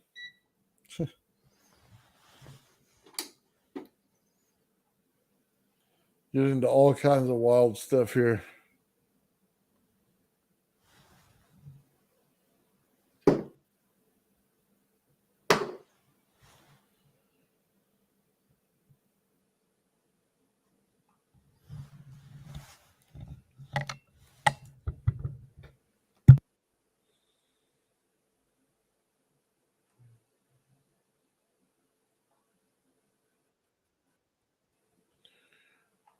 Well, I think I've been messing with that. We're going to go ahead and just, I don't know, just light some stuff up and have some fun. So here we go. I thought you guys would enjoy it. Here you go. Here's how to do it. And it's pretty simple. Have fun. I just want to show you guys how to make a ring of fire, a ring of plasma with a couple simple tools. All you need to do is get your ZVS set up here with your flyback. Okay, and all you're going to do is you're going to put, this is an aluminum ring. You can use steel, okay, it won't matter, or copper. And then you're going to take a hole saw. 12 volts. Okay, and all you're going to do is you'll end up centering up the drill. Make sure you... Hold on, Ben. You just say 12 volts? Yes, that's the max that I could output. So you're giving me 200 watts, right? I think that's what it is. It might be lower than that. I don't think that you're... Yeah, it's a lot lower than that. I don't think you're quite reading it right. In the way that it may have that much power in the unit, but that's not the power that it puts out to the actual speaker. So well, I'm seeing 12 volts. Yeah, well, sometimes the listing on Amazon isn't exactly accurate too, but it says, oh, I'm sorry, it says 40 watts. My bad, 40 watts. There you go. That sounds better. 40 watts, and then times 2 max 400 watts. I'm assuming that's the combined, but we're not combining both of them. We're doing each one separate. So you probably got like what, 3 amps in there, 4 amps. That's about it. Something like that. Yeah, very low amperage. Okay, well that gets more to the point of explaining it. Mm-hmm. Okay. So you need let's see, we're doing magnetic coil, so we want a little more amps than that. So maybe 5 to 6 amps, something like that. And you want to get that thing at kind of a lower frequency, and you get more of a magnetic field. So let's see, if you're working with what you have and you have 4 amps and then you want to put it in your frequency, you were working with 50 or 60 on their hertz, you want to be around 80. Does that sound right? 80 or 800, something like that? What's your number on there, Ben? For the frequency you're talking about? Yeah. So I don't know what the frequency is going to be for the big one. For the small one, it was around 1 kilohertz. For the big one, it seems to be maybe it might be around 5 kilohertz, 5 to 6 kilohertz, somewhere around there. is where I'm getting that little tiny bump. Huh. Yeah, I think 800 hertz and get your amps to go higher. Oh, okay. So leave it at 800 hertz, like I had it on the smaller coil, but up with the amperage. I can do that with the workbench. Well, maybe if I have time, we'll try to set that workbench up today. Yeah. Because I mean, I wish I had one built so I could show you. You need a little bit more amperage in there to move that neodymium magnet, but you get too much amperage, you're going to cross fields and then it's going to cancel out. Yeah, that's true. No, that's something I hadn't considered either. But the amperage is definitely important, and the amount of power that's just going into the coil is just, like you said, it might be just it's a little bigger, so it might not have enough juice going into it, to kickstart that process. Well, what would be interesting, even if you just hook up your bench power supply and put it in there, it'd be interesting to see when you crank up the amps a little bit, if it has what effects it's having on the neodymium magnet itself. Right. I'm going to go to the bathroom real quick. I'll be right back. Yeah, do your thing. We'll just light up Tape off. All you're going to do, positive, all right. as you hit the drill, okay, just before you stop it, okay, going, because there's a lot of static.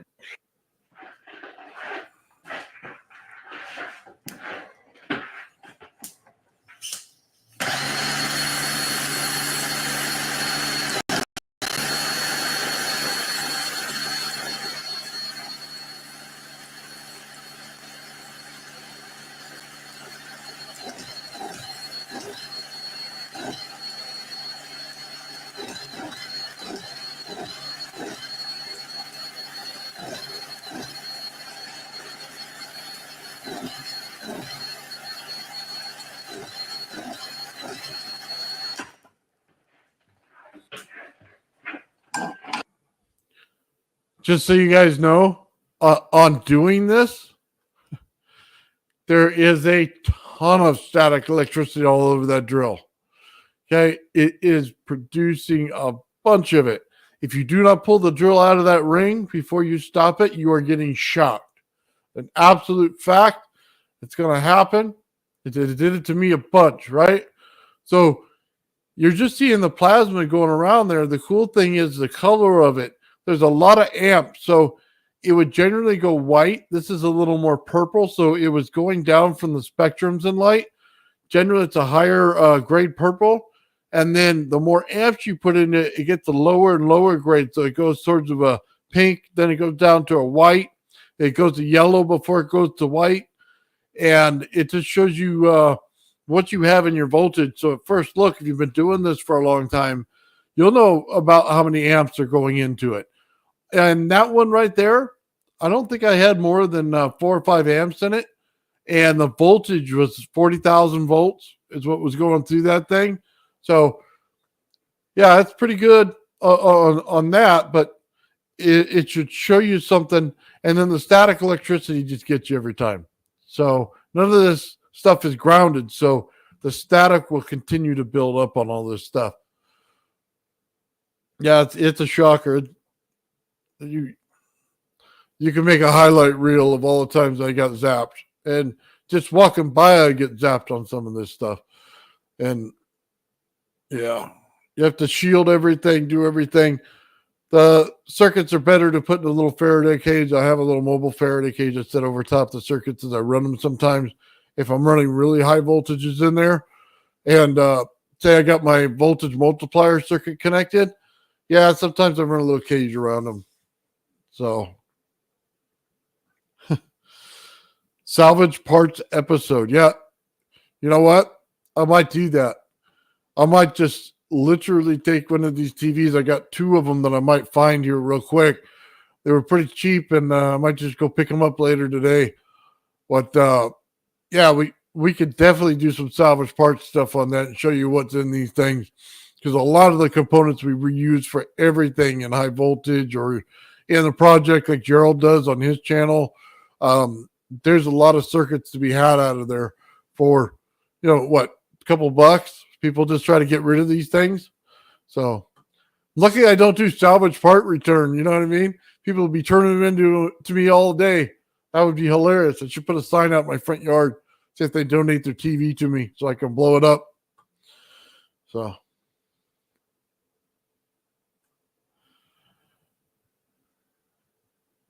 Yeah, watch this tells you a calculated power amount that comes out. It's not the gauge you need to run your stuff by. It's volts and amps.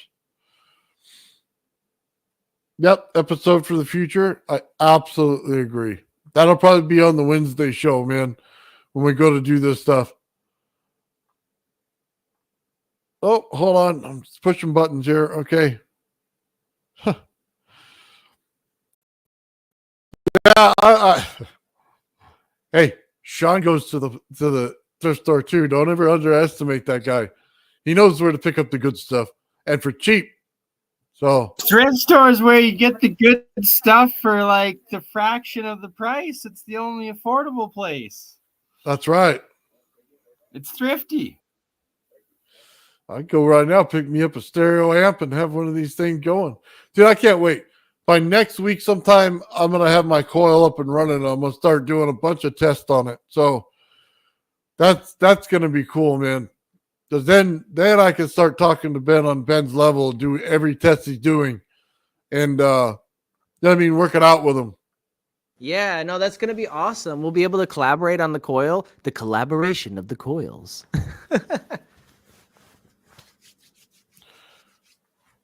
It's all year of the coil. Yeah. Yes, sir. This is the year of the coil, man. You're absolutely right. We're gonna make these Rodin coils and sacred geometry based coils a trend.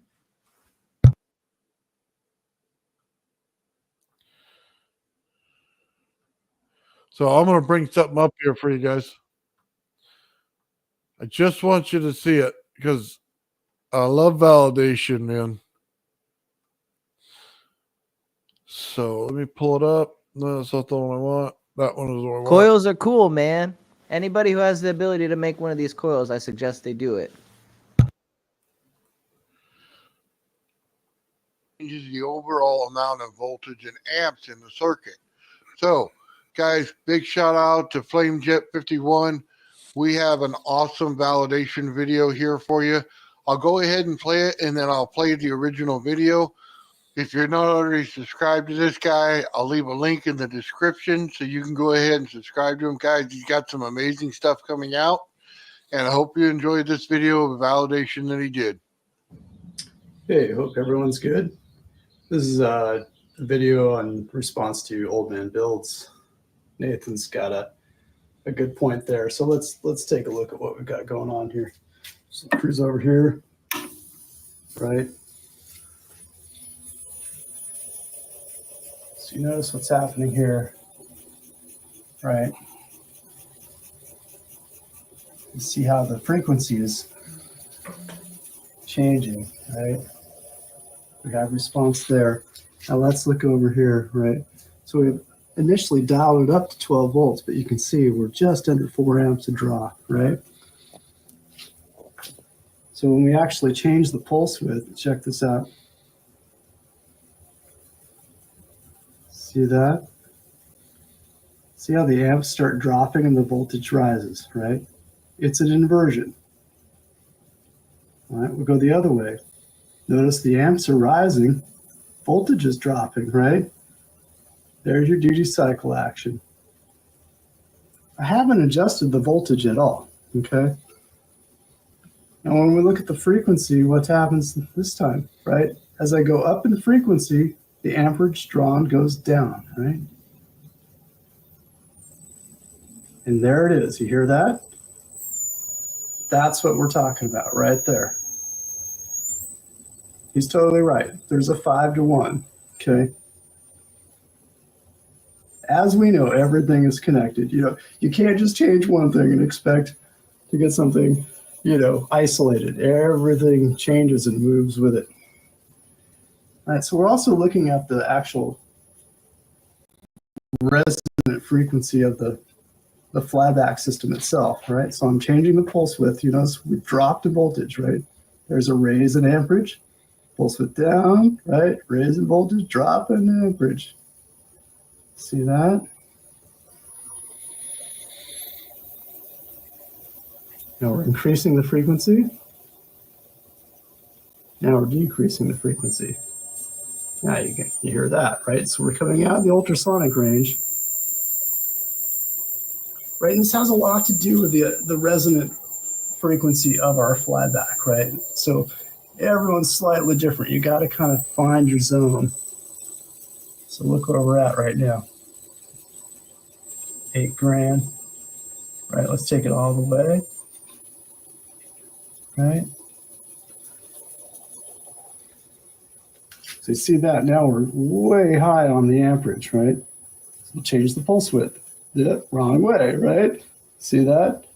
Lowering of amperage, raising of voltage. Right? You can hear it kind of slowing down.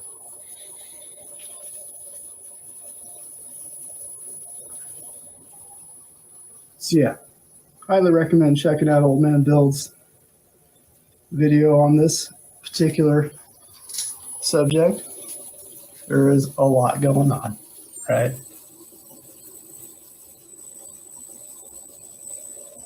All right. Thanks, you guys, for watching. Hope that kind of makes some sense, right?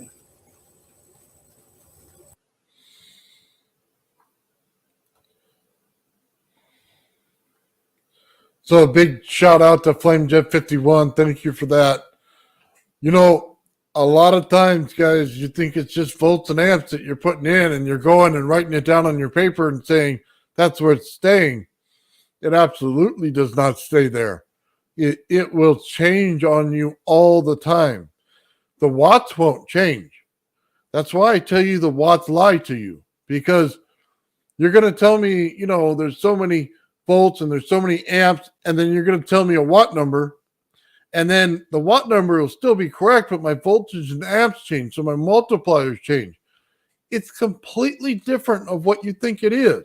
So when you adjust for these things and you find frequencies in them and resonances, you have to know that it's going to change the volts and amps drastically.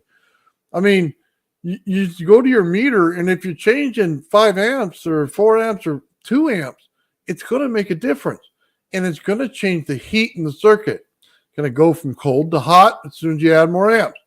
That's simplistic. But this whole thing, that's why I always tell everybody, make sure you monitor this stuff, because it changes. So when somebody tells me, I got to change something in phase, or I got to change, this right here. Well, if I'm changing everything in the voltage, what does it matter? I mean, I don't care if you run a generator on the back of your Chevy pickup and just wrap it to the wheel, okay? I just don't care. Whatever power it is, I'm changing it, and that's the point. So just so you guys understand something that's going on, everything matters in what you're doing. So Ben says he's got something good. Let's go check it out. Ben, what do you got? Well, Nathan, I'm glad you asked. We are getting ready to hook up the coil for testing with the neodymium sphere. I put it on the floor so it's easier to see inside the Tor there. Tell me if you guys can see that pretty clearly. So we'll have the sphere. Can you zoom in just a little bit, Ben? Yes, give me 1 second.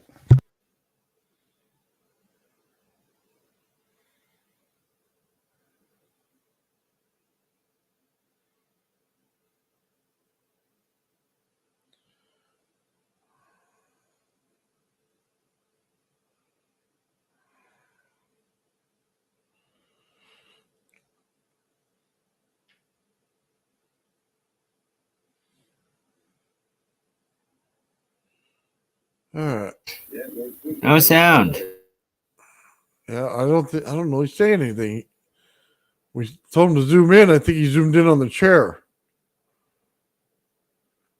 Ben, can you hear us?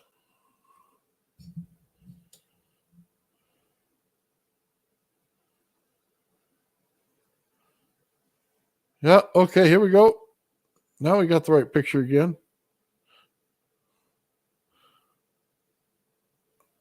Oh, just get the thing to pan down just a bit. Nope. Oh, just going everywhere with it. There we go. Need to get you a tripod, Ben. There you go. That's perfect.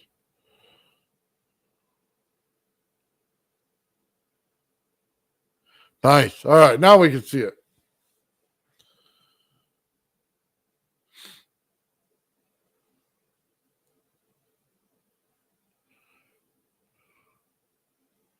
Ben, can you hear us now?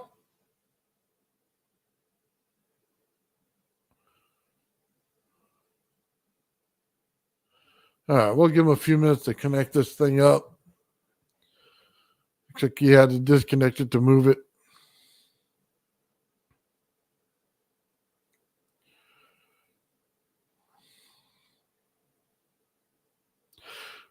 We're also going to have to get him to show us the connections that he makes on there and which winding they're on. That would be cool. So, let's see. You got definitely a lot more room in the center of this thing than you did the other one. Yeah, there you go, Ben. Show us the windings right there. Probably best to leave that camera there. We don't want to be looking at the back of the chair again.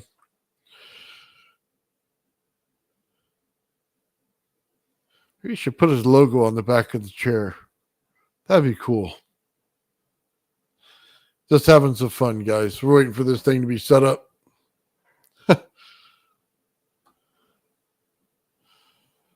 Oh, what is this guy here? Facebook Marketplace. I've shopped on there before.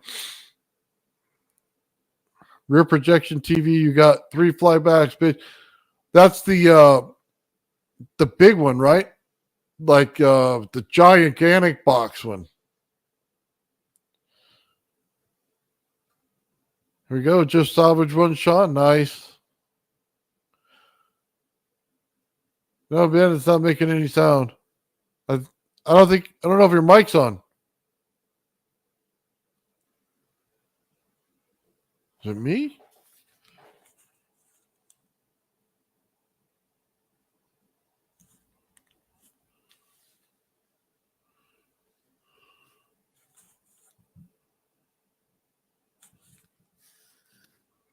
Nope, still can't hear nothing. Okay, well. All right, my mic. When it got disconnected, it must have muted or something. I don't know. It was weird. Anyway, Gotcha. it's jiggling in the glass. It was making some noise.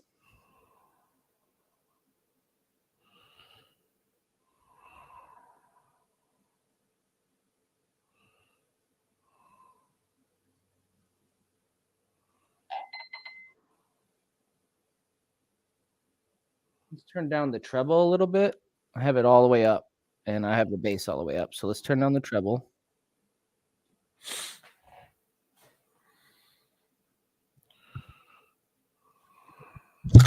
And it doesn't seem like the magnetic field is. Oh. That thing fell. Yeah, the camera fell. Doesn't seem like the magnetic field is strong, probably because the amp. I could try hooking it up to the output as well. Hey, Ben, you got a plastic cup? Yes. Try put it in plastic cup. I want to see if the actual glass is becoming impedance. Let's try it.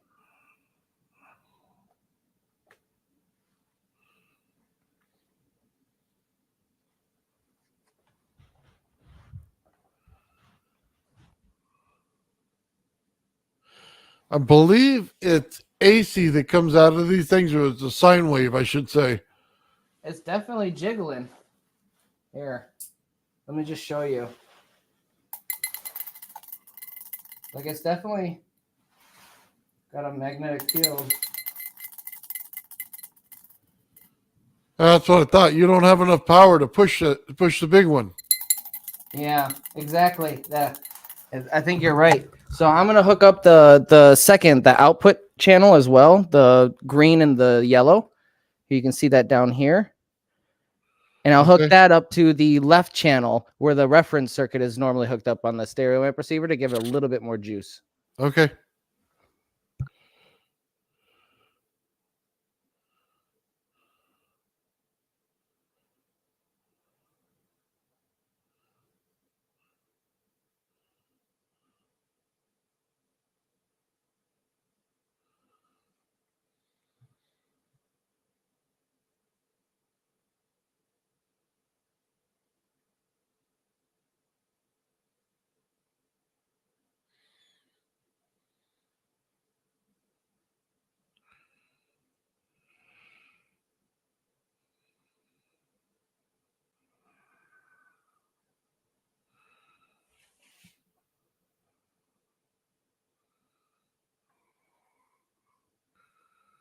Let's see. Yes, when the comes under load, the governor kicks in and increases the RPM.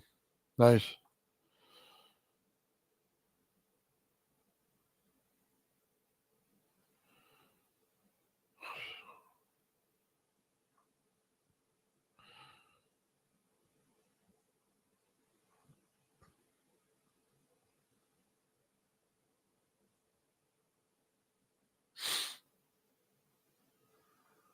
Let's see.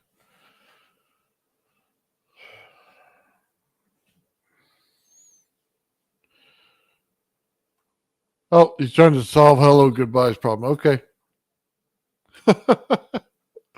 Everybody talking about different stuff in the chat. Gotcha. I understand.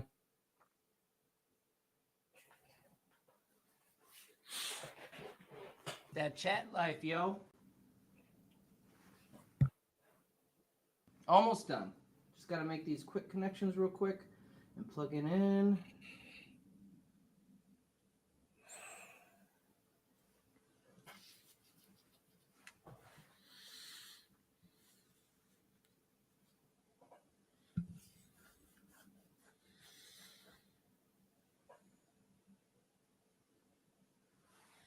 All right. Should be set up and good to go. All right. And let's get that plastic cup out as well. The little one. Oh, let's try the bigger one. Yeah.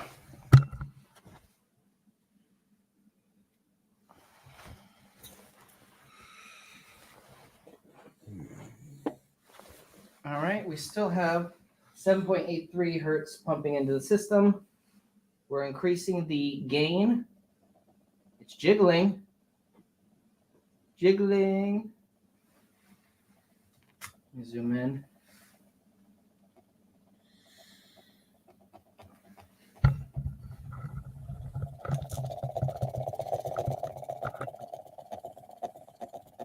Got a little bit of movement.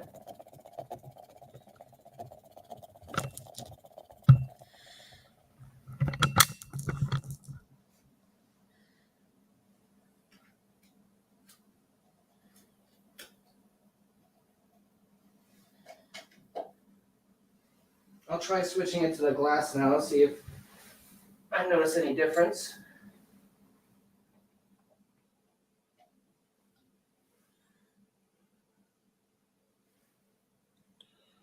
Well, it feels stronger in the glass. When I put it in there, it feels a little bit stronger. Yeah, it's definitely a little bit stronger in the glass.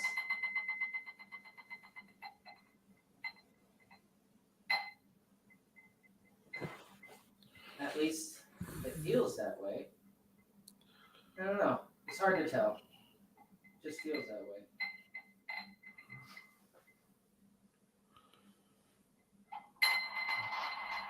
Oh. Oh, wow. Oh, I gave it a real kick. Oh, boy. Woo, doggy. Well, there you go. Do a little more close up on the video. There you go. Ooh, it stopped. Oh, Damn, right, right when I zoomed in. Give me 1 second.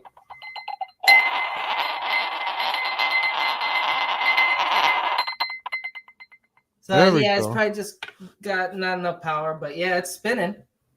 Your It's balls are spinning. just too big for the coil there, Ben. Yeah, I got my balls are too big.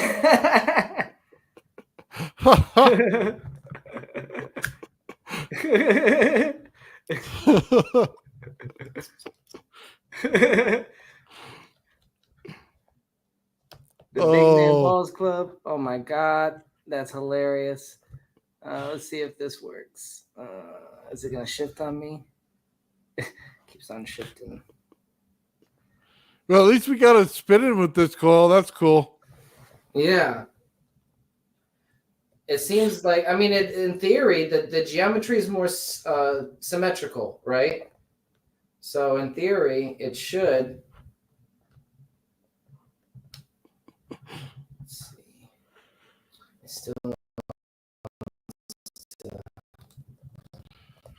They have to get you some smaller balls, Ben.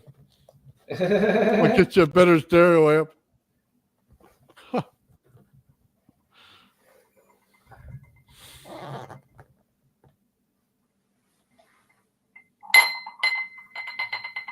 There we go. It's going. Oh, I like that. That's awesome. Wow. Oh boy. Oh, move Oh, that what did I camera, start Ben. here? What did I start here? Oh, move the camera. There you go. Nice.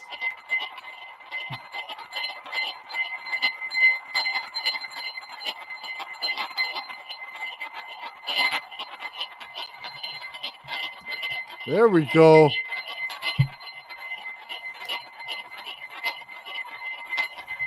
I'm gonna adjust the treble because it's all the way up. I'm gonna see if that maybe enhances it any. Well, actually, no, the treble's not up. It's just the bass. Okay. I don't know, Ben. When they're in a good rhythm, you kind of just let them do their work. Yeah, I'm not noticing any difference with the treble up and the treble down. It actually might be a little better with the treble up. I'm gonna leave both of them on. You might want to just check your settings and write them down.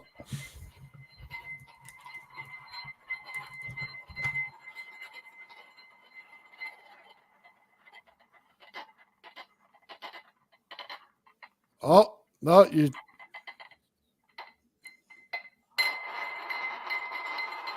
So it's counterclockwise I'm spinning it. Okay.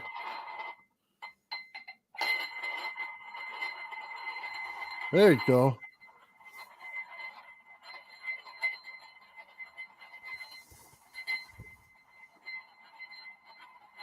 Now we got something. I like this. This is what I call the Rodin Coil rodeo. Yeah.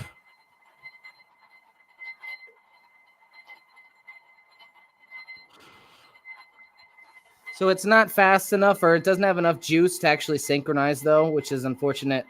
But if I hook it up to the power supply, I might be able to get enough juice into this thing to fully synchronize with this and finally get it, to entangle, so I can take it outside the sphere.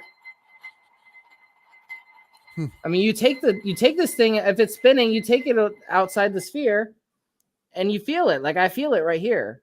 It's, it's jiggling slightly. I go closer to this thing and it's, but I can still feel it like right here. I still feel it. Hey, does the metal ball do the same thing in there, or is it just the neodymium that does it? I don't think this ball bearing will do anything. Yeah, it doesn't seem to have any effect. That's not high enough. Okay. But if we put a little tiny magnet in there, it'll dance. It'll dance for us. Do a little jiggy wiggy.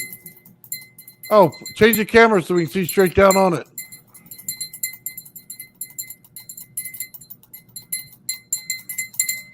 It might actually flip out of this glass.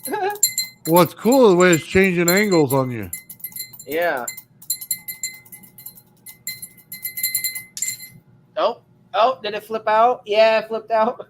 Oh. It's actually inside the door right now. You see it?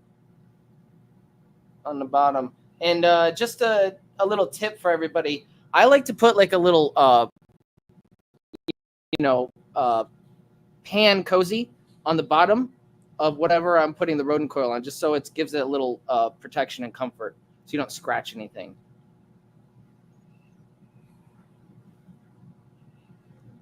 Well, there you go. It's slipping in your hand. Hold on. Hold it on your finger, Ben, and just go next to the coil and see what it does. Oh. It just jumps a little, huh? Yeah. Let's see. Nice. Oh. It's like you ever feel those little tiny fish? They group around you. That's what that feels like. Nice. Little tiny vibrations. It doesn't like to jump without that cup. Right? It seems like the cup is an amplification, right? Yeah. Look at that. Huh. Maybe that glass has something to it.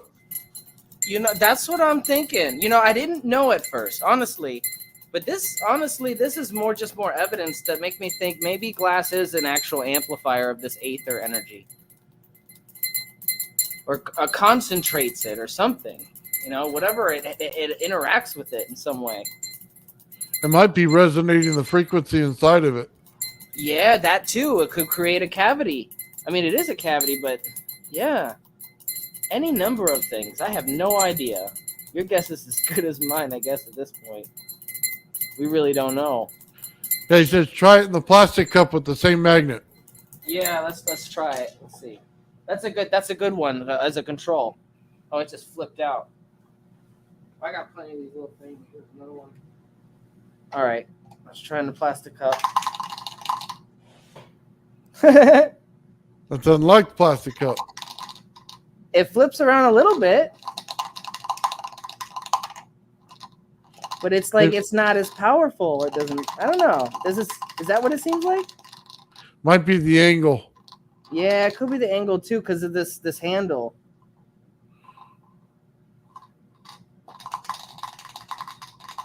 I'm not like I'm shaking it to get it to do this.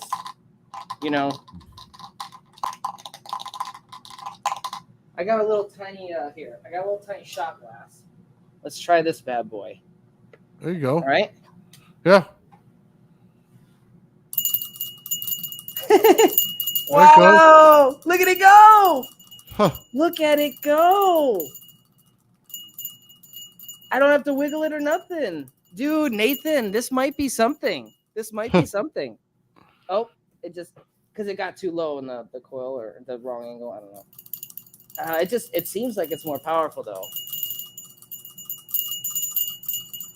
Oh, that's cool. Well, I guess there's a reason why we see, like Jack Scholes and Daniel Nunez do those experiments with synchronicity with glass.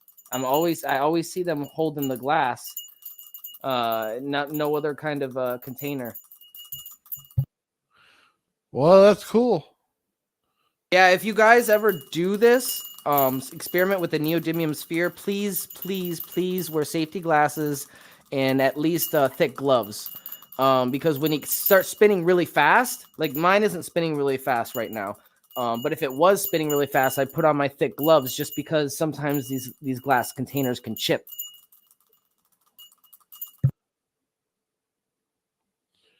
Hey, Still Ben, going, Nathan.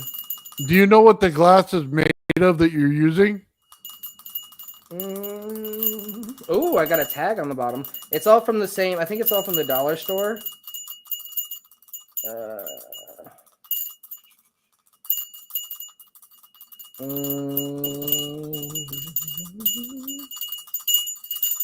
It doesn't say unless I'm not seeing it on the tag. Well, usually when they're crystal, they say it. Otherwise, it's just normal sanding glass. Oh, yeah, no, it's not crystal. I'm sure crystal might be better, honestly. But crystal's expensive, and I doubt they'll have that at the dollar store. I think these are dollar store items.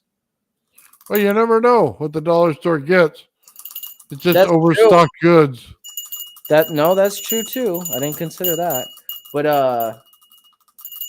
either way, it looks like it's having a greater effect on it than the plastic.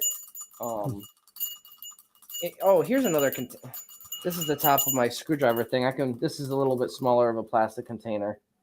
Just saw that. I'm like, let's do that. Yes, it's not doing nothing. Got nothing. Nothing. Look at it. It doesn't like it. Nathan, it doesn't like it. It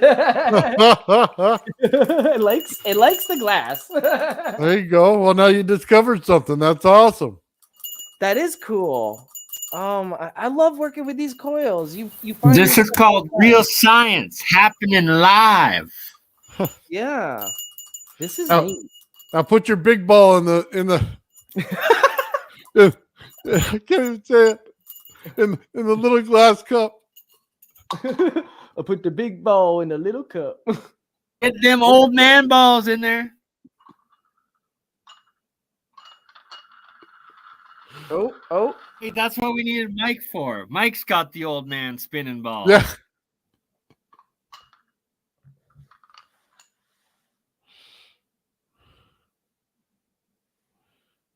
It's doing a little dance. I don't think it. Let me put it down on something because I don't think it's high enough. Like it needs to be inside the tour, not on the bottom. Okay. There it is. Let me grab. Ooh, this will work. This will be perfect. Look at that. The tape roll comes in to save the day again.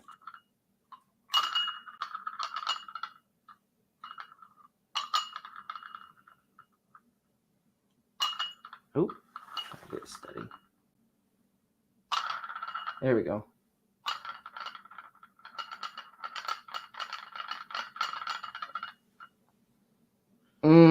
If the platform, if the tape was like not wiggling, like if it was steady like this, see, I'm holding it and it's like it's going back and forth more. But as soon as I let go and give it that freedom to move around more, it needs to have something real steady to hold it.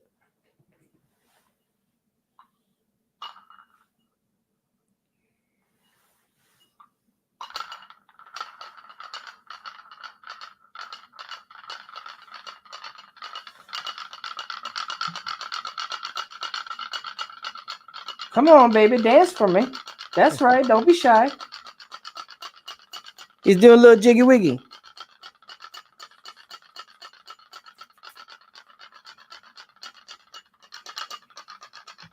And this is all using the Schumann resonance, 7.83. I believe the Schumann resonance, though, is a range. Doesn't it fluctuate? You're going to know better than I do right now, Ben. Crypto might know.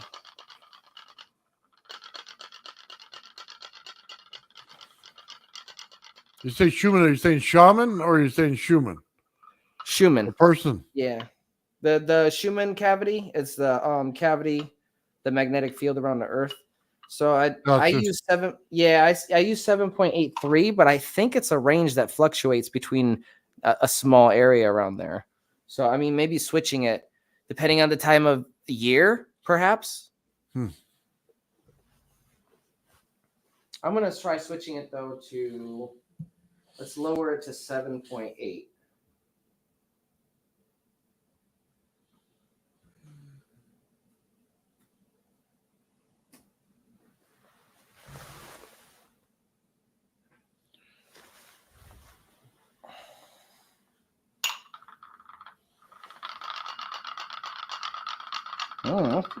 Maybe a little stronger. Oh yeah, definitely stronger. Interesting. Look at that. That was really going for a minute. Let's try decreasing it slightly again. I wish I could remember that range. It's like 7 point. I can't see the chat, so if you see anybody in the chat who knows the range, let me know, Nathan. Okay. Thank you, sir. Here it is right here. Schumann can be 738 to 32 point. God, I can talk. Probably said 7.38 to 3.11 but has been seen to go up to 36 hertz. There you go.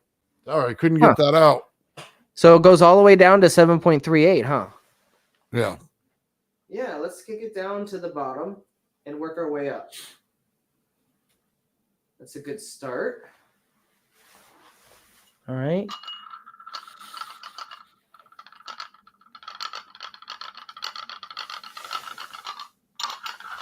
Doesn't seem to be in that range where it was spinning real nice. That was 7.83 or 7.8. We had it spinning. Let's go up to 7.5.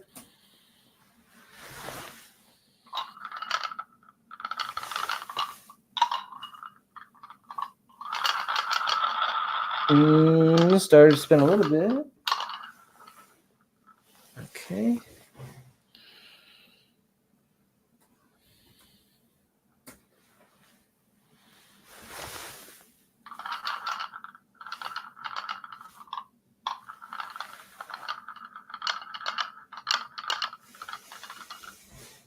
$7.7. Let's go up to 8. Let's go to 8.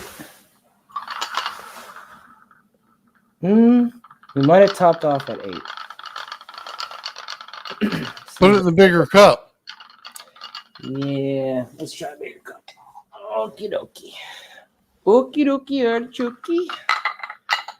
We're going to do that.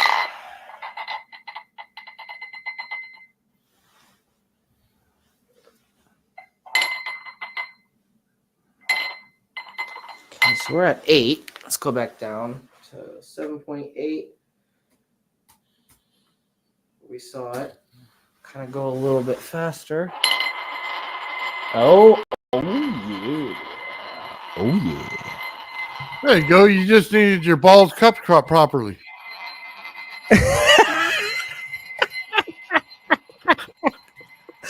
Nathan. Oh my God. But he's right. He's absolutely right, ladies and gentlemen.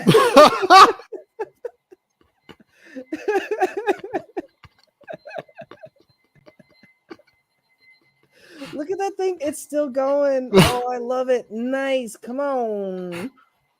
Spin for that. Oh, that's so great. Oh, wow. I love these coils. They're so fun. I can't wait till you build yours. And you got so much cool equipment that you're going to probably, dude, you're going to blow a whole bunch of stuff up with these coils. It's going to be so great. Oh, man. It's too much fun playing with this stuff. You should see if we can get a spark gap at the end of one of the Rodin Coil's outputs. Maybe. I'm sure there's a way, right? Oh, there's always a way. Where there's a Nathan, there's a way. Is it still spinning, Ben? It's still spinning. Nice. And again, we have both channels hooked up here. I'm going to move the camera to get a closer look. Just normal stereo setup. Channel A, channel B. And then those are hooked up to the stereo output. Channel H. Oh, I like walked over it and it kind of, maybe I interfered with the field. Who knows? That's weird. Okay, so it just kicked off, but all we got to do is that. Give it a little spin. It's just sensitive, Ben. It's sensitive. It's like my feelings. Sensitive. Oh. It's so sensitive. Dude, Crypto, this is cool. I can't believe it's actually spinning real nice at a low power.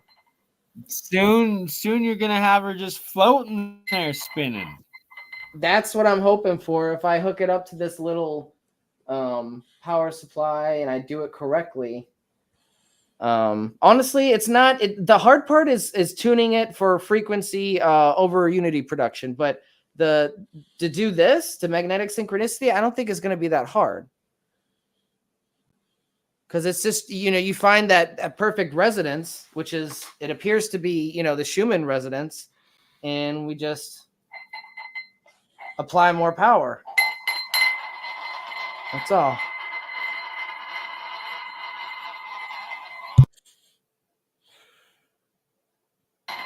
Yeah, Ben, make sure you're careful how you cup your balls. Make sure they're in the correct cup. Oh, that's so great. So we got regular glass that's doing great with this. We'll have to get some crystal at some point and see what they got for that. That'd be cool too. Yeah. Yeah, crystal, I think, hopefully we'll have an even stronger amplification effect. Hopefully.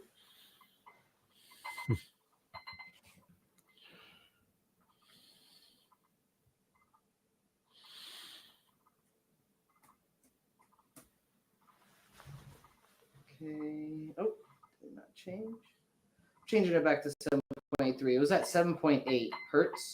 Changing it back to 7.83.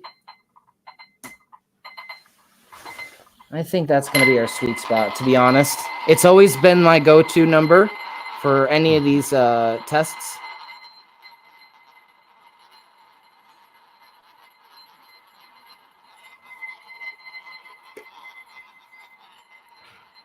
Well, it sounds like you're getting more success out of it.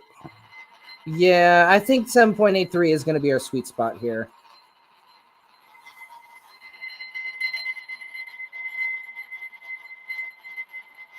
All right. Well, I'm going to move back over to the workstation and think about my next move. I don't know exactly what I'm going to be working on next with this coil, so I wanted to check in with everybody and see how they're doing. And well, hold on. Who's going to be Real quick, take out the glass and the ball stuff, and let's see. Put it in one of those Tesla coils, and let's see if it picks up any magnetic frequency. I doubt that it will at this low number, but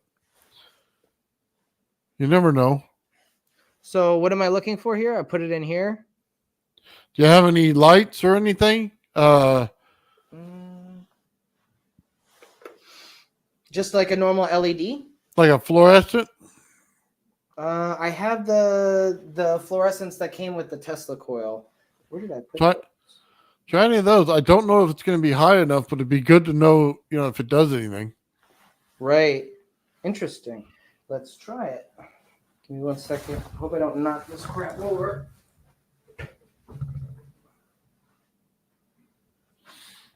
What did I do with that? I think it's in this box. Yes. Okay.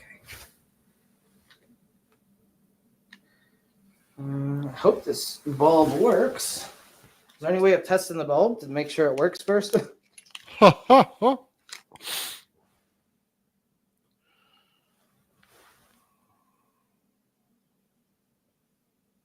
Yeah, there's nothing there. Try it around the big coil. And I don't think that's the right one to use anyway. No. Yeah, you need like a fluorescent because you're trying to excite the gas in the inside. You're not trying to electrically connect it, and those things are done by the little piece in between the two, the anode and the cathode inside. Mm-hmm. I had one that works for the Tesla coil. I'm looking for it.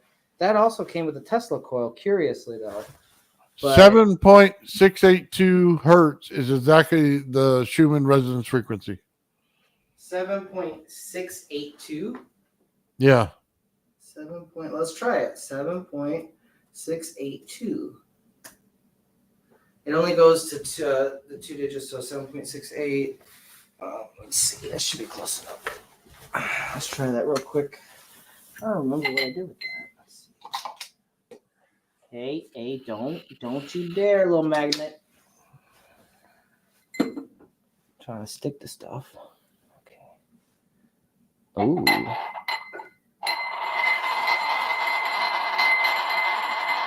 She's going. Yeah. She is going.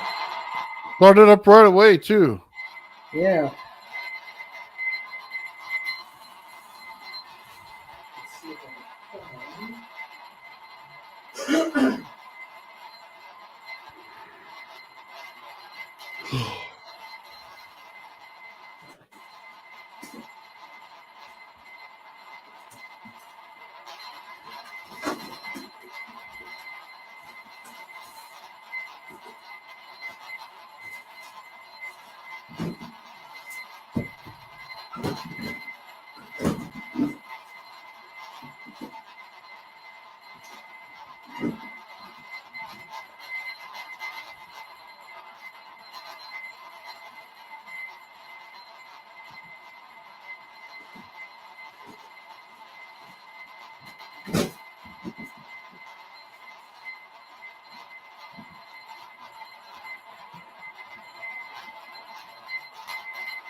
Sounds like a rocket was starting off.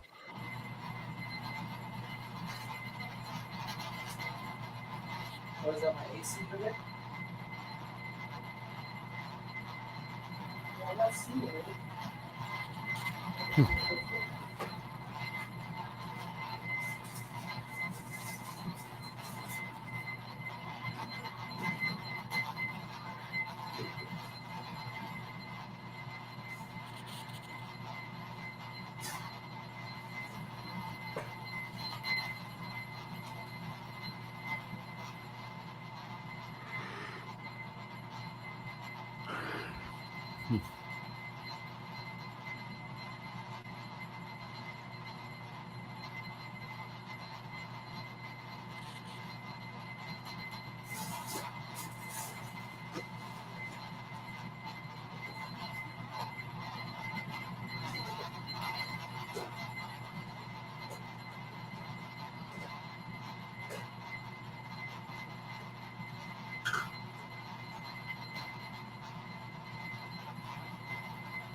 It's still spinning in there. I can hear it.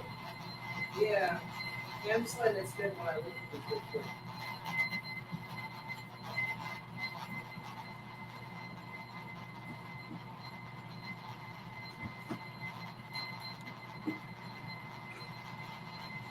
I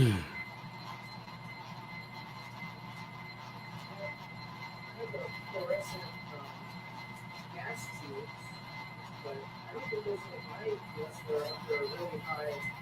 I can barely hear you, Ben.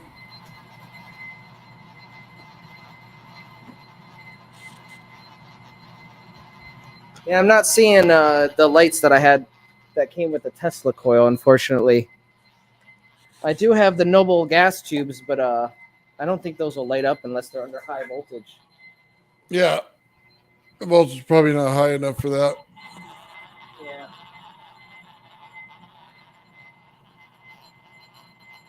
All right, so I'm going to shut off the system. It's been running a little bit. I don't like to keep it running for too long just because I don't have an ozone monitor here. And if it is outputting anything, I would not be able to know it unless I smelt it. So ventilation is good, though. So we have good ventilation right now. I'm going to go back over to the workstation, take a quick break, and catch up with you guys. All right. Well, let's find something to watch, guys. I don't know what you guys want to watch today. Ben's doing that.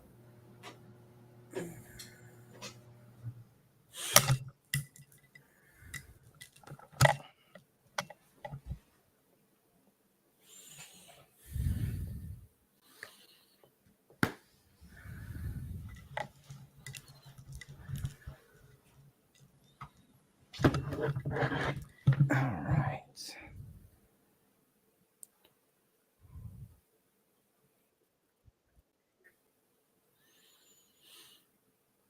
Oh man, I got so much stuff opened up on this page. There we go. And we'll present.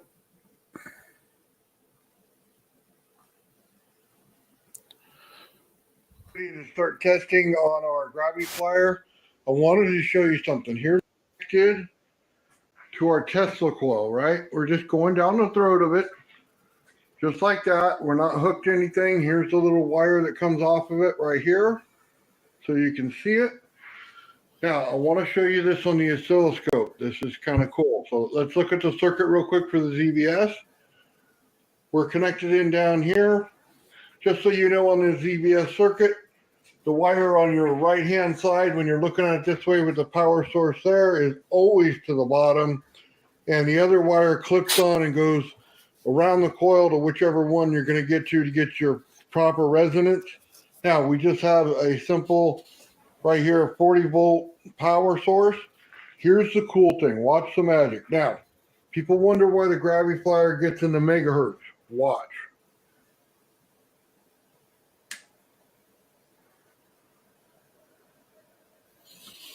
You see that right there? So I just want to explain this.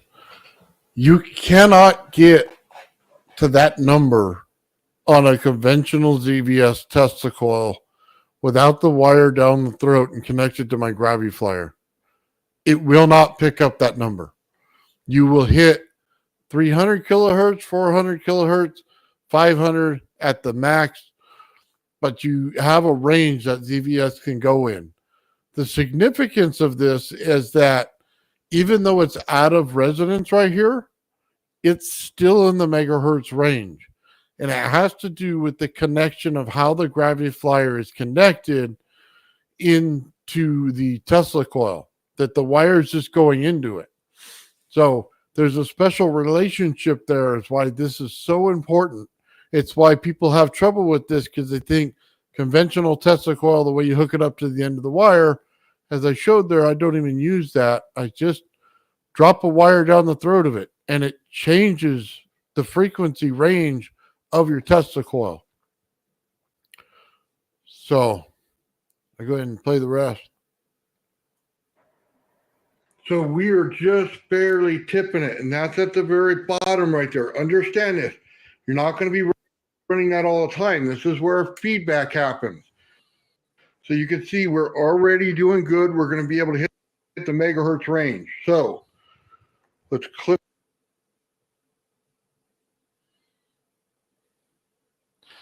Man, I don't know what's going on. Every time I go to play something on this Up right here, I could feel the heat in there. Did not like that at all. That's a good sign for this. So let's see what we get now. We're getting a better signal, not a great signal. Bring it up one. Now we got something. Okay, so let's take a look real quick. 370, 360. Now, this thing resonates with it attached to it around. Okay, I just want to explain this a little bit, guys, so you understand this. This coil is about 620 kilohertz is what it normally resonates out. That's what it tests out on the number 2 coil only. So I have to put the gravity flyer in there. It's like adding a second coil to it and how it's working. This is now lowering the amount that it's in there. So it completely changes the game on your Tesla coil. So yes, the Tesla coil is grounded. Yes, the ZVS is done exactly the same way you would a ZVS Tesla coil.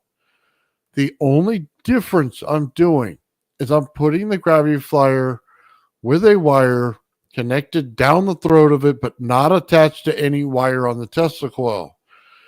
This is why this is so important. It completely changes the way your Tesla coil is in operation. It means I can take an out of resonance Tesla coil, put it directly into correct resonance, but you have to know your windings up front and exactly how much your gravity flyer will put into it. Now, can I use something else? Absolutely. It doesn't have to be a gravity flyer. It could just be a chunk of metal attached to a wire. The correct thing is is how much that metal is. So how much capacitance will that metal have? That's the important thing here. It's a very specific way to do this. So when you do this and I get out of resonance on this, I'm not just out, a couple hundred kilohertz. I could be out in the megahertz range as soon as I go out of resonance on this. So, and then it pops back into resonance through the megahertz back down to the kilohertz. So it's a lot different than what you think it is. It's not your average Tesla coil at all. So just understand this. Like I said, specific equipment for specific things. That's exactly why it's built this way. I needed it to be resonant at the fact of where it was connected in instead of being out of resonance. Then I could take it out of resonance when I want to. That was the whole point. I disconnected the Fireball coil and I reconnected the old Mark 1. So not now, but in a little bit I'll do an over unity demonstration and demonstrate, resonance and fine tuning the coil and how you can get more out than in and all that good stuff. But I'm sorry, I didn't mean to interrupt. No, it's okay. I was just telling people about my Tesla coil for my gravity flyer. It's so much different than everybody would think. So it runs on cold energy. Okay. When you put the wire down the throat of the Tesla coil, it makes cold energy. So the plate of the center plate of the gravity flyer will be completely cold. Okay. But it'll have a lot of energy in it. And it doesn't mean energy in the way of sparking and creating sparks on your skin or something like that. It just means that it's has a lot of energy potential in it. So as soon as you put a resonance into your center plate by rotating the disc, then you're going to have a ton of buildup of energy that's going on in there. On that cold side, I just robbed the Tesla coil of energy without changing the oscillation of the Tesla coil at all. You're amplifying the negative energy. Have you ever tested, like, remember I tried to test for cold electricity by blowing fuses. Have you ever tried doing that to see, or have you, like, just from experience blown stuff and like, oh, that should have blown a lot, sooner? Well, that's the next part of the coil, isn't it? When you can add hot energy to use the cold energy. So if you take that wire that was dangling off on your number 2 coil, let me back this up so we can see it. Back that thing up. Oh yeah. So this is whose video is this? Oh, this is your video. Okay. Oh yeah. It's hard to see the little logo. So right here, I show that I'm holding the wire of the number 2, right? Nothing attached to it. And right there you can see, it's a bad picture. The wire that goes down the hole of it just connects to my gravity flyer. There is no connection there. Okay. Now you just put it down the throat, like you said. If I put a switch on that wire that comes off the number 2 coil, it is a hot side. So all I need to do is switch that onto the center plate. Now I will use all the built up energy inside my gravity flyer. And it'll create an explosive, not implosive voltage. So interesting. It starts to do funny things when you start messing with cold and hot sides of voltages. Right. You get the negative energy or the cold energy, and it just it acts different. The only thing well, I was gonna say that makes sense because I was hearing one of our guest speakers talking about, I forget who, but he was talking about the cold energy or negative energy does affect your multimeter readings a little bit, and you might get a little weird readings, and that makes sense, because I got a whole bunch of inconsistent readings for a long time until I found the range. I'm like, what is going on with this thing? I had to get really accurate multimeters just to eliminate that problem. Well, just so we understand this, when you start, how do I say this? You could do this without completely using all of the hot energy. Okay. If you only use part of it, and it's kind of hard to say it because it's not a visual thing. You're going to use the explosive before it gets to a chain reaction. Okay. And if you could do that, then you have something. And that's why this is so hard to put into context of somebody understanding. I am not just hitting a bunch of voltage on something, popping something off the ground. Okay. It's not what's going on here. I'm using it without exploding it. So it's like shooting 80% of the power, but then it's not exploding. So I don't get that waste. It goes right back into the system. It's like a bounce. So it's, like I said, it's something that not a lot of people will understand. So, but you got to have that. You got to find the point before it wastes the energy, and then pull it back and then use it again. So anyway, it's a different part. And then one of the next tests on this, Ben, I'm going to take my regular Tesla coil, my gold one I have, and I'm going to set up my ultrasound machine with my piezo buzzer, and I'm going to set up my oscilloscope. Now I'm going to try to hit this thing at the very top. Okay. It amplifies the signal before it goes out the top. So I'm going to shoot for sparks out the top. So we're going to do it with DC voltage and then a quarter bridge AC voltage. And we're going to see what we come up with. So that'll be one of the next tests here that's coming up on my channel. And it kind of tells you about how these things are running, because a lot of people don't understand the multiplication of power when you do it. I think that'll explain it better than anything. True. Yes. Yeah. No. Sometimes you just need a visual, and like you were saying, you can think about things all day, but until you get your hands on something, you might not fully grasp or understand its mechanisms or its secrets. Hey, Sean, can I show your new ZVS? Let's see. He's got a new one. He's talking about the chat. I just want to make sure it's okay with him before I start showing his stuff. Yeah. I think Michael came back. He might join us in a few minutes. I know he said he wanted to come back in a little bit. I am going to take another quick break. I'll be right back. Yeah. Do what you got to do, Ben.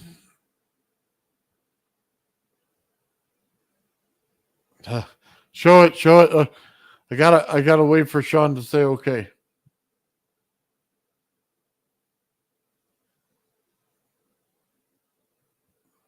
So, Michael, anytime you're ready to join in, brother, come back on. As soon as I see your camera on, I'll put you back on.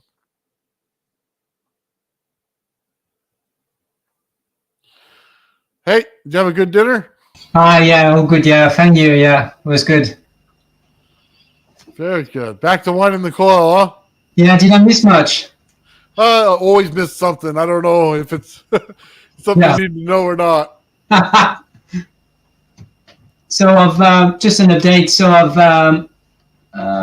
here we go. So I've tied up all the wires here. In here, all the 4 wires, and then this is the inside coil. Nice. Right here, and I'm just gonna carry on with the winding now. So, yeah, that's it. I'd like to see it, Michael. Very nice. Thank you. Yeah. When you put it through the center again, like you thread it through, I want to see that part. You know what I mean? Next on the next wind that you get to,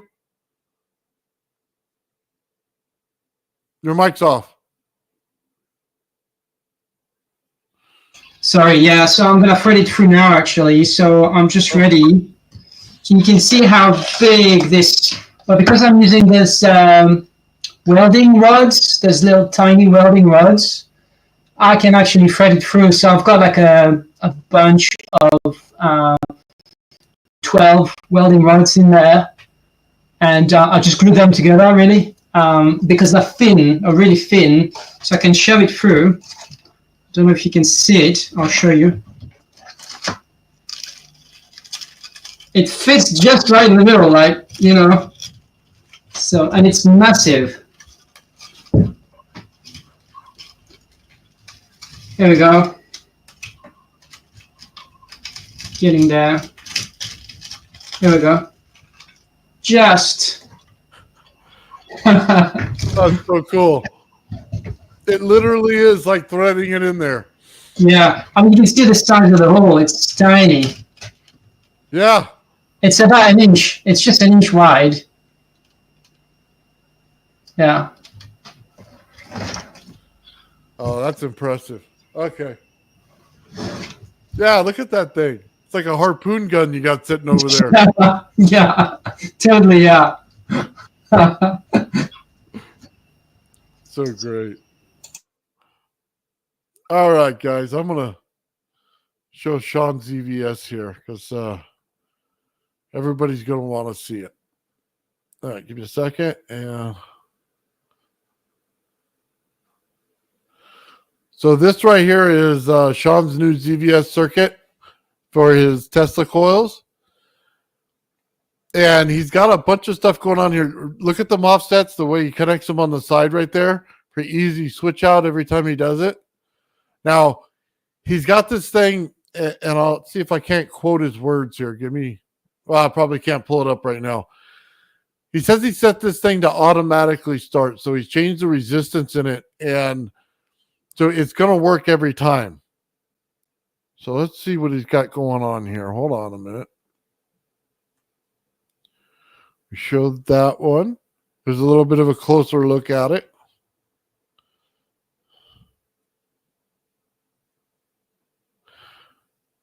There you go. You can see the offsets right there.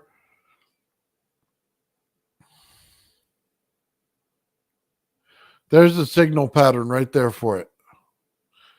That thing is much higher value than the ones we're working on. Way better. Way, way better. So let's see. Oh, you got to love it when he turns off the lights in his shop. All right. Let's see the sparks.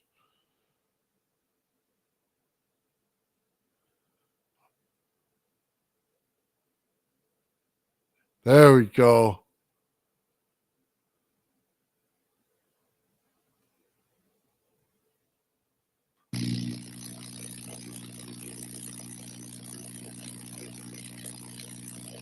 That's absolutely gorgeous, Sean.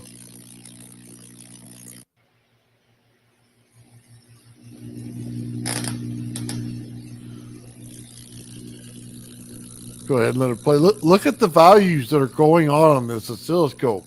That's wild.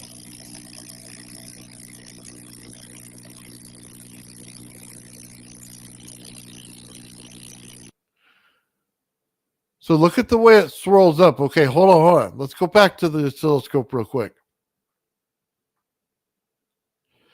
And I think you're going to find your answer you were looking for last time in there, Sean, when you look at this.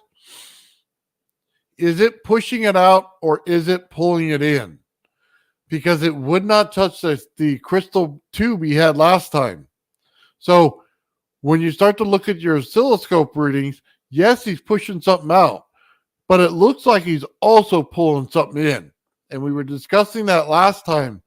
So I'd love to see what it does this one next to that crystal tube again, Sean, because I think right there, it might prove the theory in itself just with this reading. I'll go ahead and let it play now so everybody can see it again.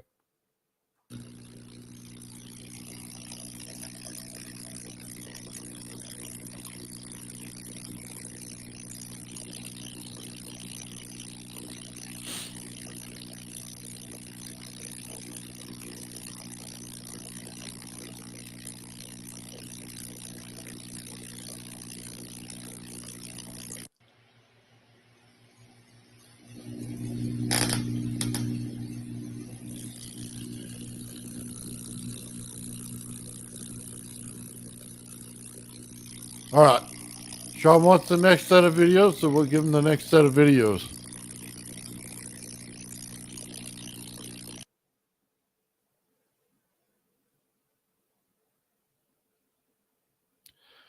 Yeah, look at that. That's wild.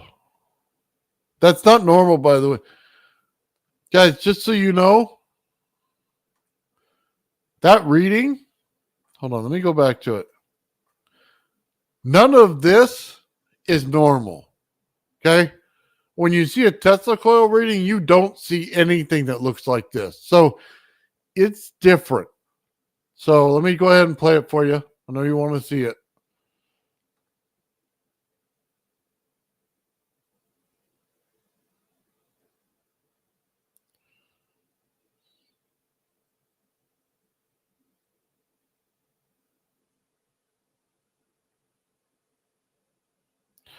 So I think he's out of resonance on this one. He's got one that's in resonance. So hold on. For some reason, it's not bringing it up. I don't think this thing's in sync. So give me just a second to pull through it, and I'll find it for you real quick.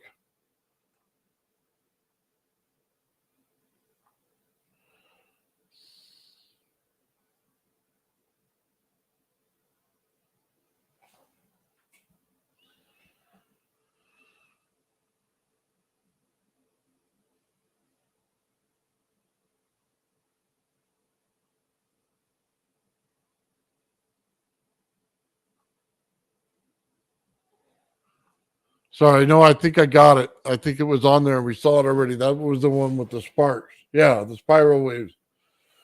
Yeah. So I'm looking for all the videos. I don't see any more on there. Give me a second. Let me see if there's another one.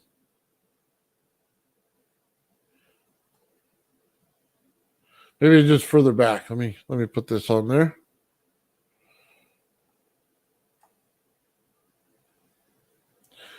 Yeah, that's his reading on his oscilloscope. He tapped out his oscilloscope on this thing. So he's got some cool stuff going on. Let me see what else he's got.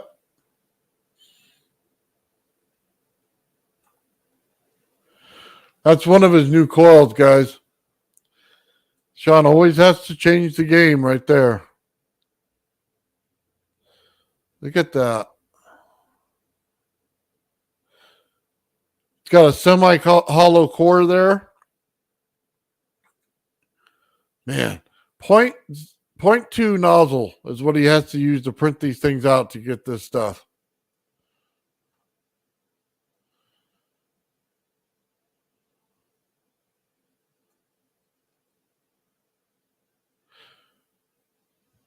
Look at that. It looks like two signals in one. If you look at the left one versus the right one, it looks like two signals in one. That's so cool.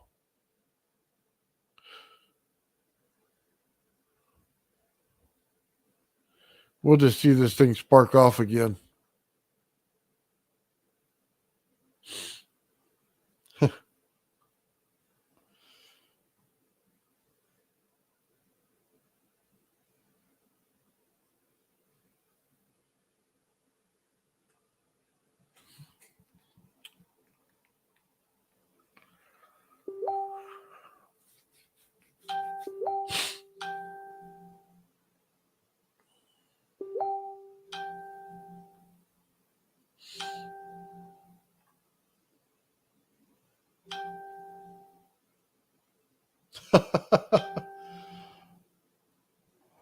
So funny. I think Sean's glitching out. He says yes.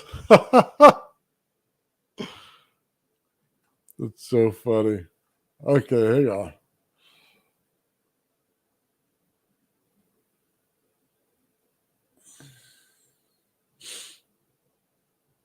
Yeah, for those of you who don't know, Sean Calderon is the guy that builds these Tesla coils, the absolute master at it.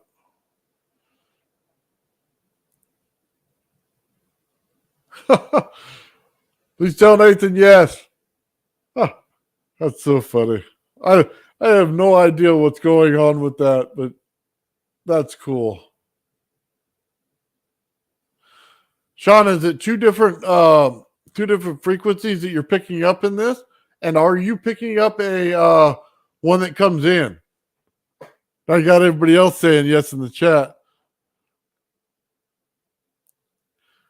Yeah, I think you might need to expand your answer a little bit there, Sean.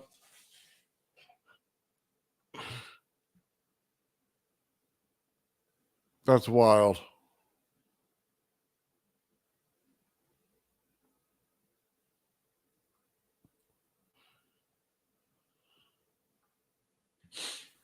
Okay. Well, stop sharing it. My phone is like going crazy right now.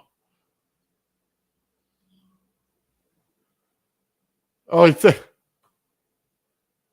you, you should see it. I'm on the Facebook thing. He's saying yes, yes, yes, yes, yes to everything as well.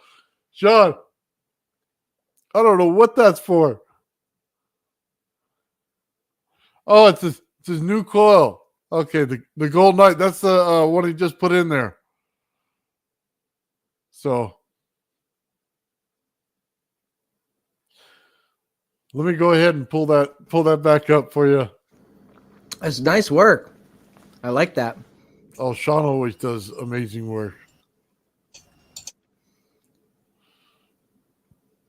Oh, it's Hey, showing Michael, you. I see you're working on your coil over there. It's looking real good. Thanks, Ben. Yeah, thanks. I like that. The what do you call it? The center coil that you put in there is really nice. It looks like it fits real good. Yeah, it's real tight as well. So yeah, real good. Yeah.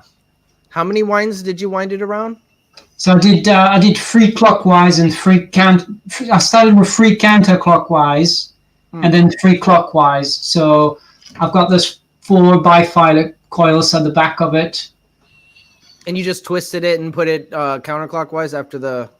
Yeah, so I did this loop here, so I can cut it.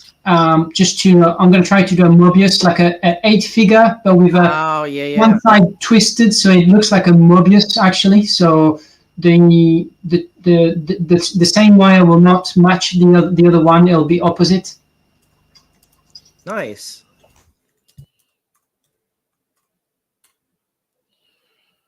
We got what's this, Nathan? You got something loaded up for us? Yeah, this right here is his new coil. It's a Gold Knight. So he has this, and there was something else I was trying to tell me about. He has a ball that he's building as well, and it didn't pull it up here, I don't think, on my screen. I was looking for it. He 3D printed, maybe it's this one right here. There it is. He 3D printed another round one, and it's in gold, but I think we showed this one before. He had one that was in tune on a Tesla coil. So it was really cool. I thought it was that Black Knight coil I was working on. This is how he put together the Death Star Tesla coil, right? Yeah. Yeah. This is like the next version of it that he's working on. Now that coil, that had grooves. Did it and you put the wire around the grooves? Is that what it had? And he encased it in something? Yeah, the wire goes inside those grooves. So every single one of them. So it's wound like an AC flyback is what it's wound like. So he said that's the right video. Okay, apparently I got it. All right, good. Yeah, but that new ZVS circuit, there's going to be a lot of people that want that, Sean. And we'll start working on that. I just wanted to see exactly what parts I had.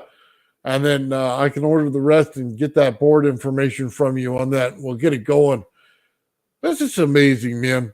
I mentioned to him last week, okay? This is how fast it goes. We're working on this giant ZVS board is what he's working on. And then now he switched gears so fast into building his own coil. It was just amazing. Sorry, this thing is out of sync. My Facebook compared to this thing, so it's hard to pull it up. But he's got something different going on here. Sorry, I'm trying to read the comments as I do it. Yeah, that's the next one. Okay, I got it up. All right, so we're good to go. And Michael, what do you think about these Tesla coils? Love them. Definitely. Yeah. I like the one that, you know, the 3D printed one, the red coil 3D printed with the grooves. It looks like almost like a flyback, like high frequency sort of transformer, you know, with the big spacing between. That was really cool. Oh, absolutely. Hold on, let me see if I can't pull it up. I'll pull up Sean's other one too. So we'll just do a quick demo of that.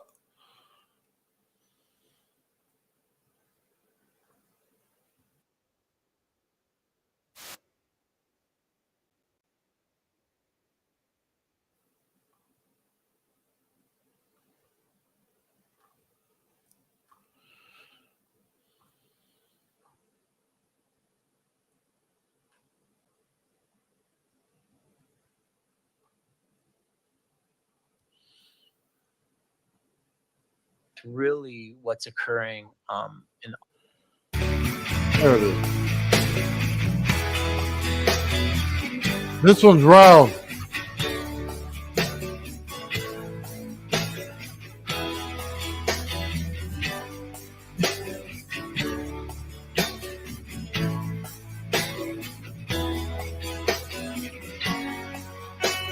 I love this video, by the way, Nathan. Great job with these videos. They're so cool.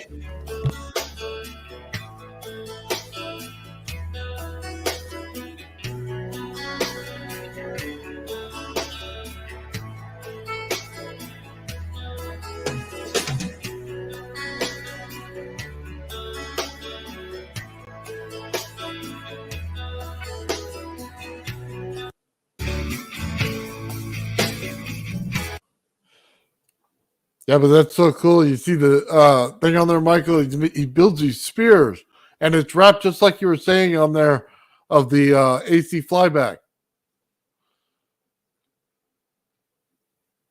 So that was pretty cool. That's Sean. Sean's on another level than the rest of us with these things.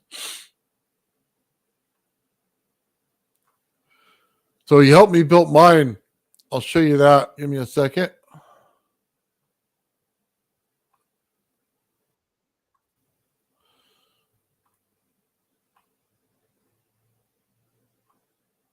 Okay.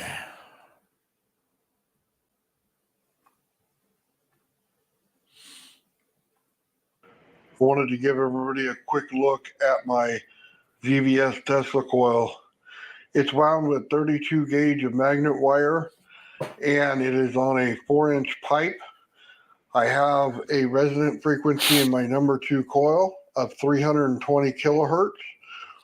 We're using 1/4-inch copper tubing here on the number 1 coil, and I'm running the VVS circuit. Now, the only thing I did was take the capacitors out of this slot here, unsoldered them, and then I soldered in 2 capacitors here.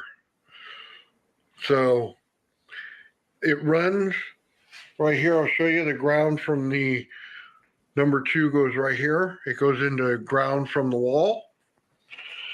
And then right here, you can follow the cables along. Here's how we're getting our half bridge on the AC side. And show you this right here. It looks wrong because the diodes are backwards, but it's absolutely right. This is the negative cable going in, and this one is the positive. And yes, it does seem backwards, but it's 100% true. It goes in just like that. And then the other side of that whole cable goes over here to my Variac, and it's putting out AC power, not DC. So we are in AC right now when we run this thing. And I'll just show you here the wave. Here's your normal sine wave. And then here's what we're getting out of it now. We're just getting a half wave, okay, on a bridge. So normally the wave would come up here and go down here and then go back up over here. But instead we're getting a little hump and we're just getting a half wave. Now, I went ahead and set up a thing here so you can see the sparks and stuff. Just right here is where our tip is. And straight across, that's our base, which is This part's a base, tip, into the tip here, and I got a scale right here. So what I'm going to do is plug this thing in, and then we're going to fire it up, and we'll see exactly where we're at. I'm going to turn off the lights as well. Put this here in the tripod. Should give us a pretty good view of this thing. I'm going to plug it in real quick.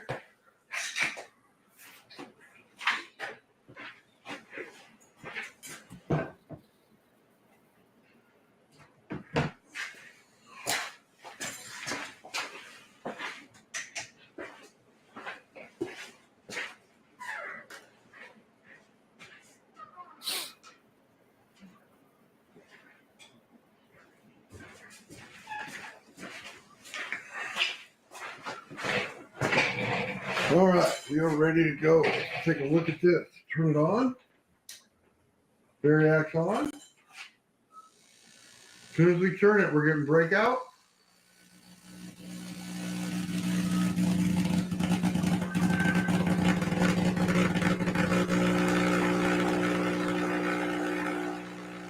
We have about 8 inches, getting close to 9.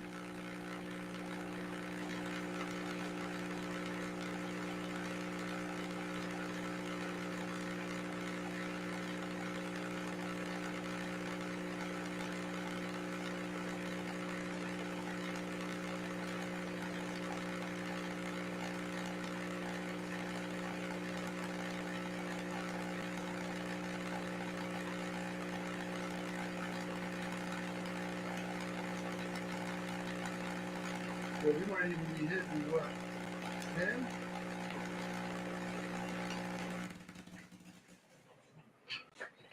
Let's see. We're a little warm on.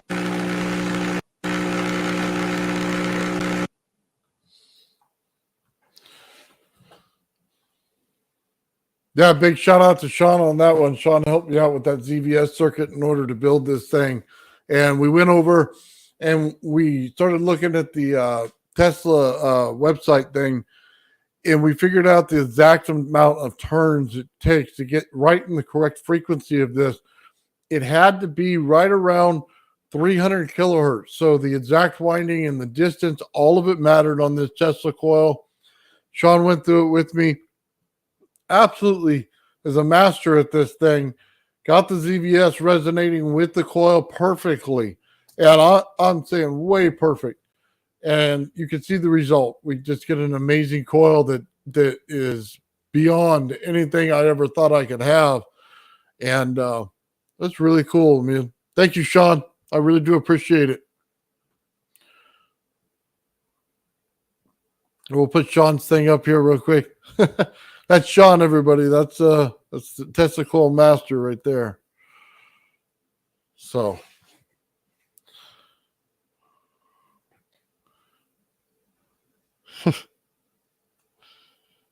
yep. That's his coil name, man. He's got several different ones. Too kind. I don't think so, Sean. You definitely deserve all of it, all the credit.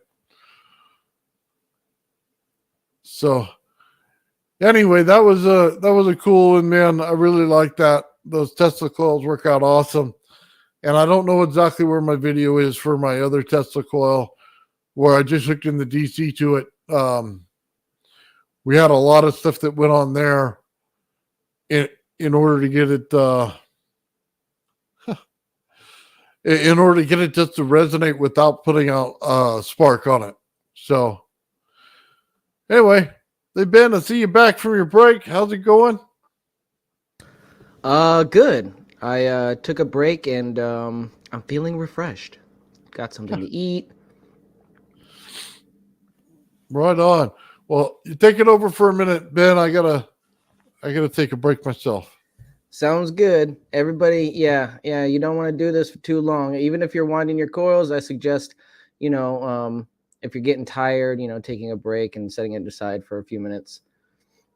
Because you will be at it for a long periods. I know when I was hooking up the coil, sanding it and burning off the edges and all that, the enamel, it took me like 2 hours just for that. Just separating the leads, all 24 of them and all that good stuff. let's put up that video,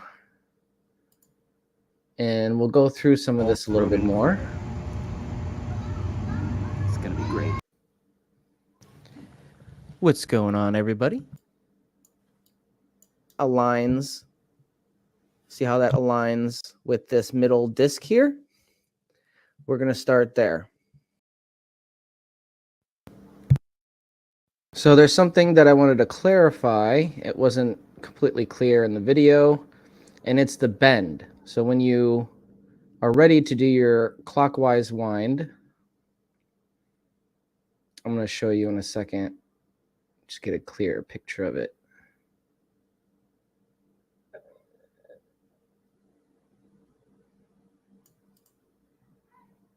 And we're going to do that and follow that same pattern as we wind it. And we're going to start the wind with a counterclockwise wind. And go back a little bit. Okay, perfect. Right here. So you see the center right here. When you start off, you're going to be going off to, like this is in your perspective. You're holding the coil in your perspective. You're going to start out twisting it in the center right here. And then you're going to go towards the right, upward. And then when you come back, you know, it's going to wind, wind, wind, and you're going to come back and meet the start point. Now, when you meet that start point, you're going to want to actually bend it below. See this peg here? It's covered by my finger, but there's one below it. You're going to put it through that hole and bend it approximately 125 degrees or whatever to go to this peg right here, at the bottom right corner. I don't think you guys can see my cursor, but so you're going to actually utilize the peg underneath the start point when you're holding it from this perspective. And then you're bending it downward and starting the wind in the opposite direction.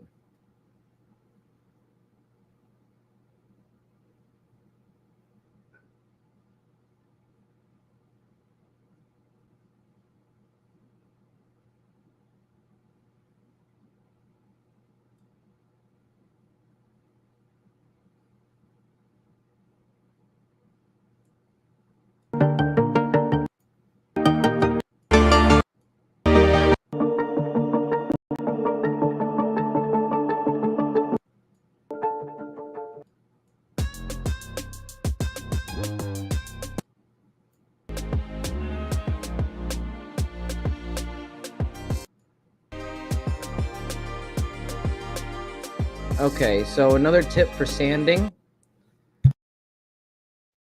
Now, when you're sanding, you want to go along the, you want to go parallel to the direction of the wire. So what I mean by that is holding the shaft of the Dremel perpendicular to the wire so that the grinder is actually going with the direction of the wire. So it mitigates or reduces the effect where if you hit it at the edge, it'll kind of bend it.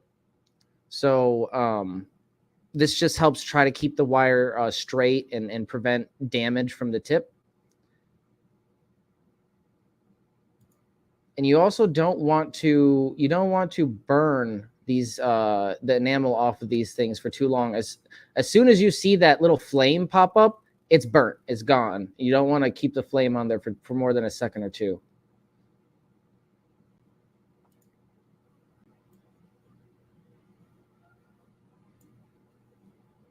All right. And I'm actually getting ready to show you guys, give you guys an over Unity demonstration for Mark 1, because I do have that coil tuned, and I have that ready to go. So if you guys want to check that out, follow me over to the mini lab.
Testing 1, 2. Can you guys hear me?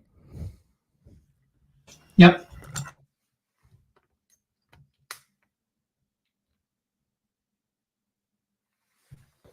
Beautiful. All right. So I'm going to, just to explain everything, I have the Mark 1 set up, and it's hooked up like a stereo. The output is going to the load, and the input is going to the stereo amp receiver. Then we have the reference circuit that's also hooked up to the left channel of the stereo amp receiver. Not hooked up to the coil, but there as a control to show us how much power is going in versus how much power is coming out.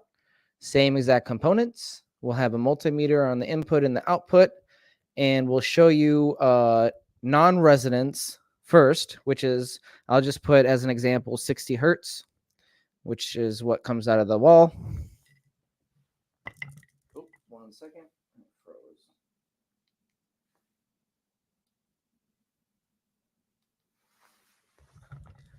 I'm using an app, and sometimes it shuts off my phone, so give me a second, I'll restart.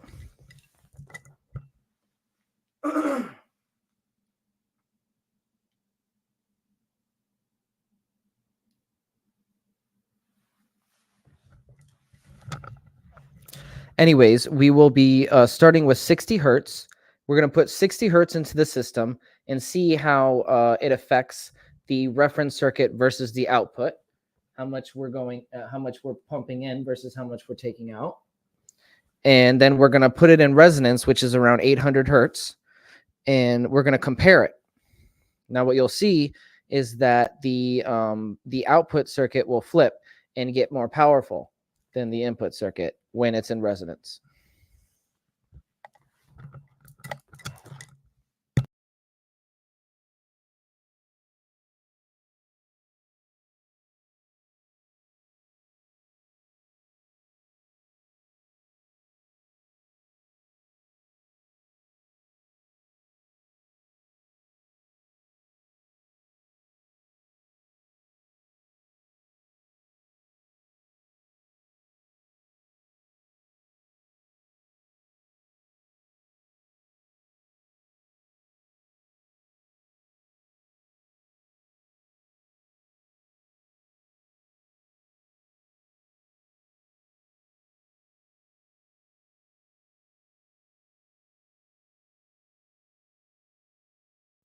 All right, let's get started.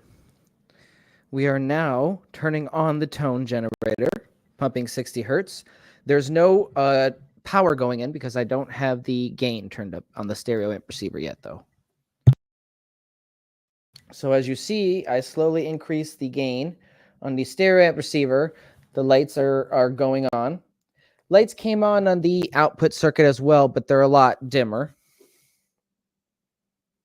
And voila, we have the fan spinning and the lights brightly shining. And the fan's not spinning and the lights are kind of dim on the output circuit here. A little bit of loss as expected. We'll turn on the multimeters too.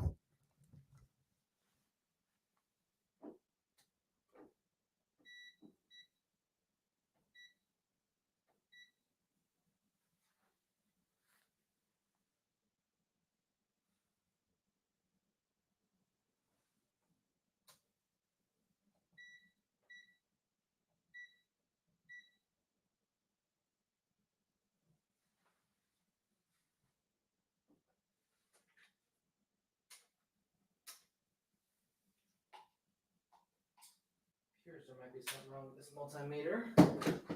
So we'll just stick to one multimeter for now. 2.9 on the input.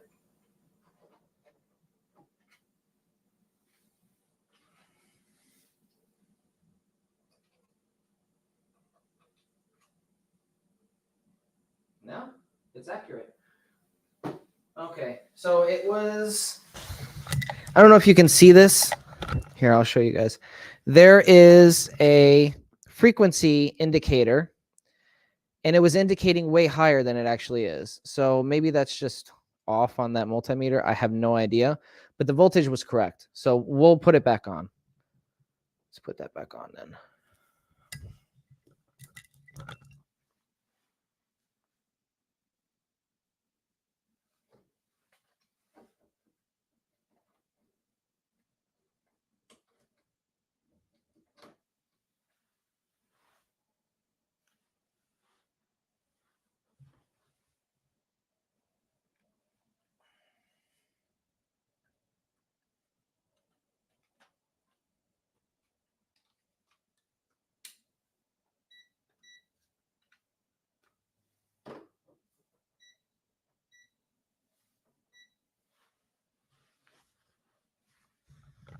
All right, I'm going to zoom in for you guys. All right, so as you can see, we have 2.9 volts on the input, 0.9 volts on the output. It's kind of hard to tell with the camera, but the lights are a lot dimmer than these. So bright. I'm going to shut off the light. Maybe we can see it a little better. But yeah, as you can see, the fan spinning, not very fast, but it is spinning on a low RPM, and this isn't spinning at all. Set down the camera, and then we're going to switch to in resonance mode, and I'll demonstrate the over unity.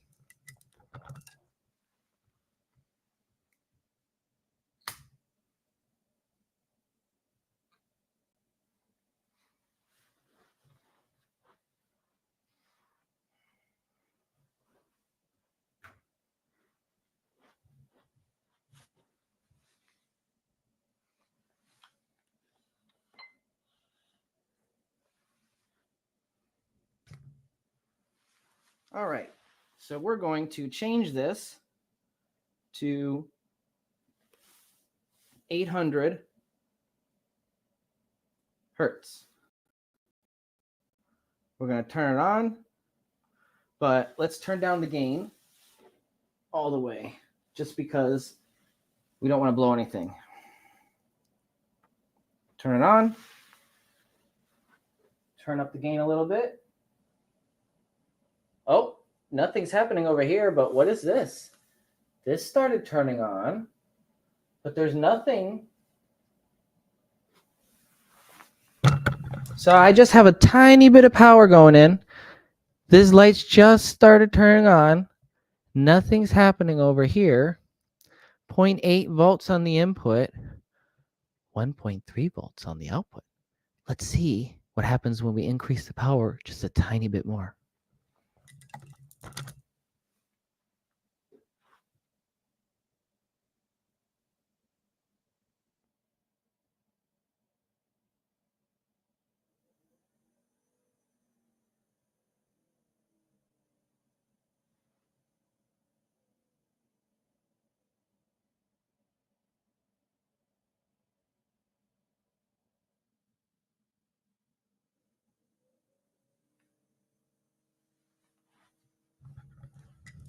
All right, so we applied just a little bit more gain. 1.6 volts on the input, 2.6 volts on the output. And look at that. And look at that. It is in resonance. El Residente. And I will check the current for you guys in a second. See what we got going on.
desk and printed it. He sat down on July 2nd and jotted down a page of notes outlining what he remembered. Oh, did my screen freeze? Sorry about that, guys. Ben, did you go on break again? No, my screen froze. So Right? You came back like I can't hear anything. What's going on? no, I think I blew a fuse in one of my multimeters, so we're gonna work with one for now. So I was just demonstrating the current. Okay, so Another we have thing is ah dang. Bernie's breaking up too. Yeah. I was muted. Give us 1 second. Bear Sorry, with us, guys. I don't know why it remuted me. But a lot of things, a lot of people don't realize is that you got the EM fields, the plasma fields going, and that actually causes interference with Wi-Fi, with the cameras, with the connections, and a lot of time it's like if the computer's not working and you got an experiment running, it's usually evidence that the experiment's doing something. Yeah.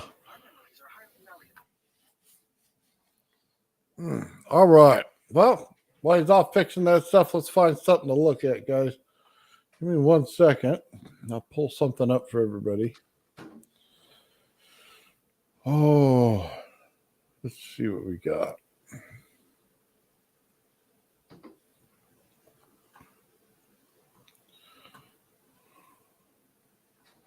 It's just so beautiful, those vortex coils. Nice. Okay.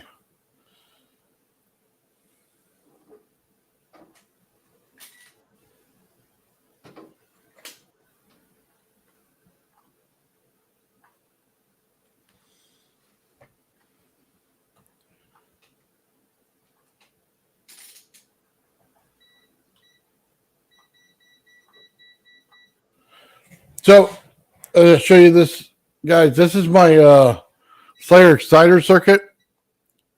This is literally a transistor and a resistor and the power source and the Tesla coil. That's it. And this thing is awesome, by the way. So I'll go ahead and hit play on this thing.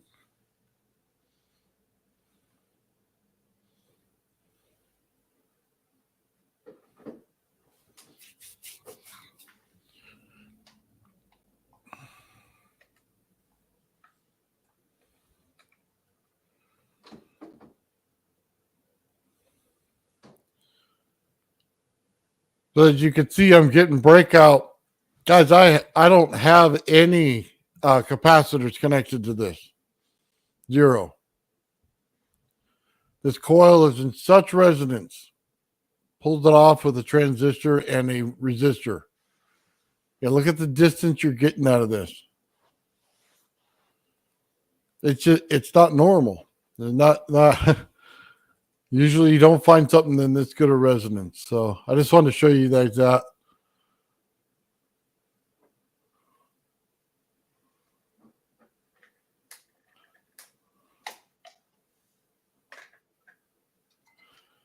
It's pretty cool. Just turn on light bulbs everywhere. Have some fun.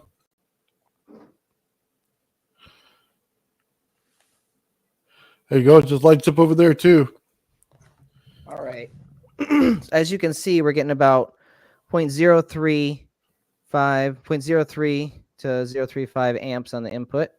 I had to lower it, so nothing's working right now because it'll overload and blow the fuse. So I had to lower it a little bit, but you'll see 0.035 on the input.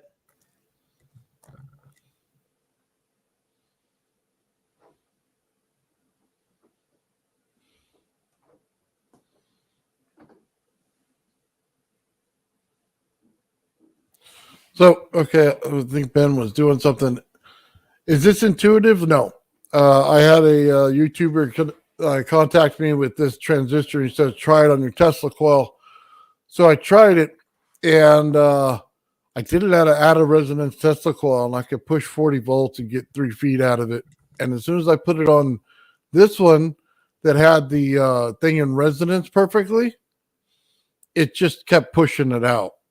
And as you can see, we're getting good here.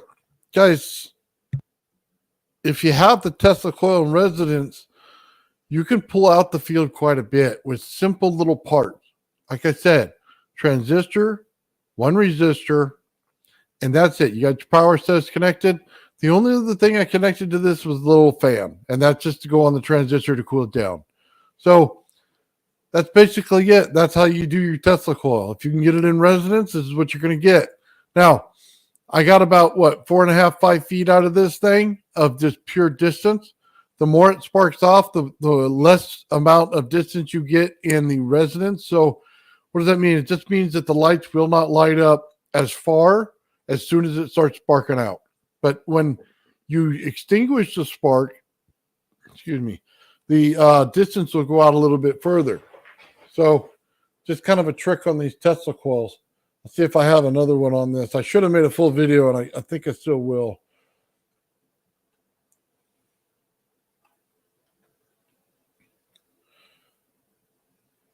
So let's see what we got here.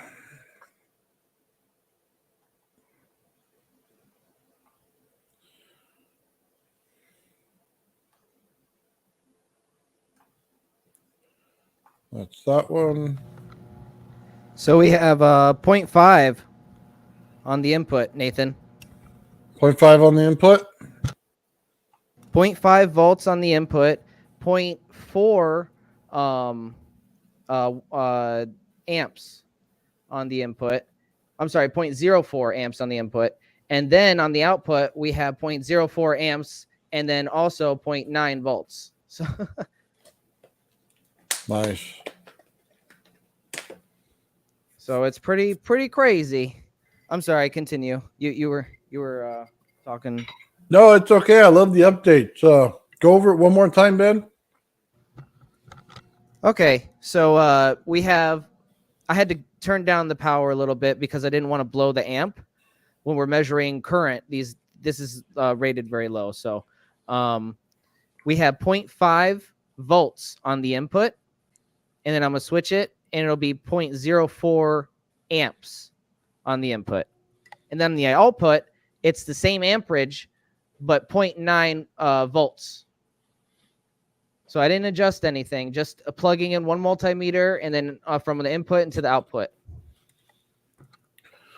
Very cool.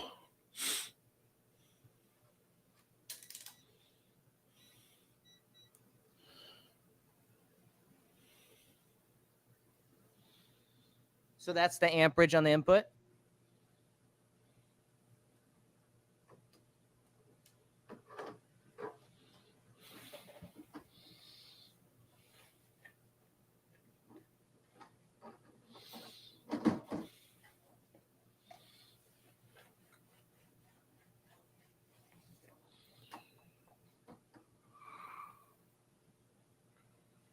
Amperage on the output.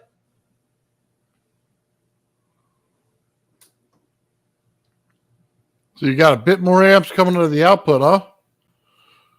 Yes. Tiny bit more. And then 0.9, see? Volts on the output. So that explains the behavior of the circuits. Incredible, right? I kick up the gain a little bit here. Let me turn this off. Actually, no, it's on the volts, so it's safe. It's good up to 250 volts. Let's see. So I turn this up a little bit. I'm just turning the gain up a little bit, the power going in. Fan started. Lights are on. No fan. Lights are kind of dim. But as you can see, it's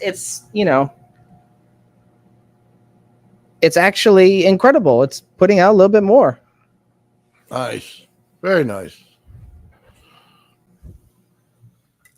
So we're hoping to do that and get that in tune with this one. We're going to find the resonance with this one. Just a matter of time. We'll find you, baby.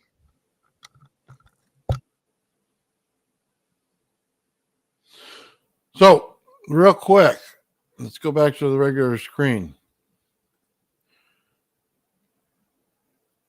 Sean, anytime you want to take the floor, my friend, I will give it to you. I will send you an invite right now if you want to come on. Absolutely show us. Yes. Anybody? I think I sent Sean an invite, but if I didn't, you might send him another one.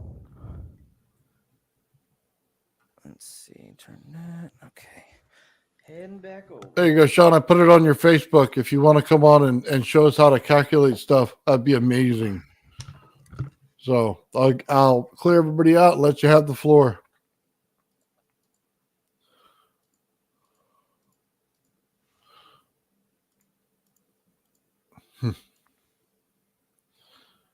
Yeah, it's so cool with some of this stuff, man. Okay, I'm going to show you another thing until we get things going. Oh, dang. I'm out of Pepsi.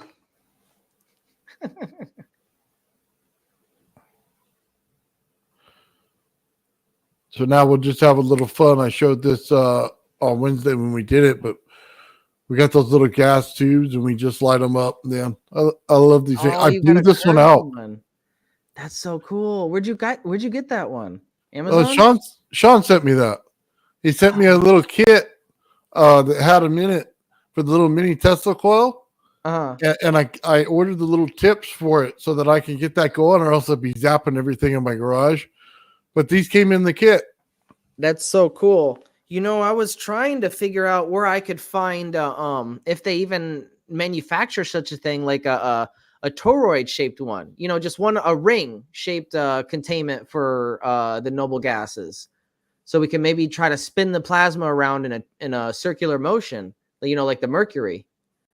I don't know if anybody has access or knows where we can, get something like that. Let us know for sure, because that would be interesting to put in a Rodin coil. Yeah.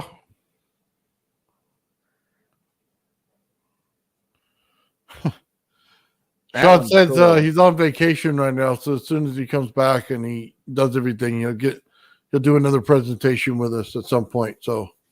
Mm-hmm. That's so cool. Yeah, just show you these little things, man. They literally all came. I guess you're supposed to put that through your hair while it's going off like that. The Tesla coil thing is designed to set it up like that. That's neat. I like that. I like the comb shaped one too. You know what? Give me a minute. I want to go check and see if I have. I'll plug it in. Yeah, plug that bad boy in.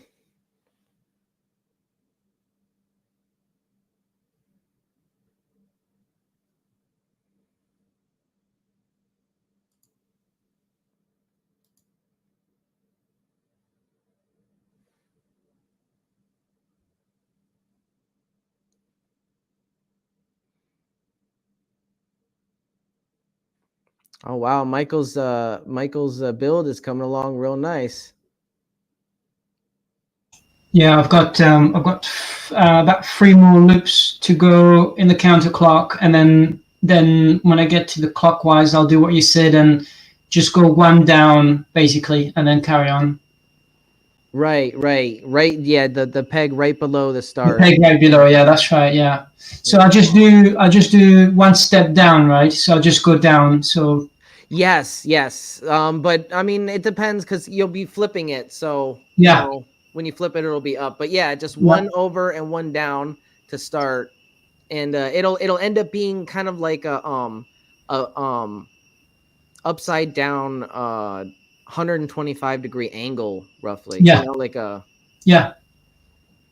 I guess depending on the size of your coil, but yeah, it's gonna be it's not gonna be a V shape when you look at it. It's gonna be a upside down V. I can't believe that the first time you won your coil, you had like 1 foot. You were 1 foot short. I mean, this is like tough, isn't it? Just to think you're just 1 foot short. Yeah, it's there's a lot of variables involved, and that's why I recommend if you have extra coil, wind extra coil. Yeah. When you tighten a bifilar or multifilar, it does, you lose a little distance. Yeah. Okay, guys, hold on. So I got this thing. I turned off the lights, right? This is what Sean sent me. Oh, is that it? Nice. Yeah. So I didn't modify it yet, so I just wanted to show it. So here's what it looks like. Oh man, I could never get the camera angle right. Yeah, no, looks kind of weird, but Dude, he gave you a sonic screwdriver, basically. look, dude, it's messing with my screen right now. Hold on, let me get. And it shocks me.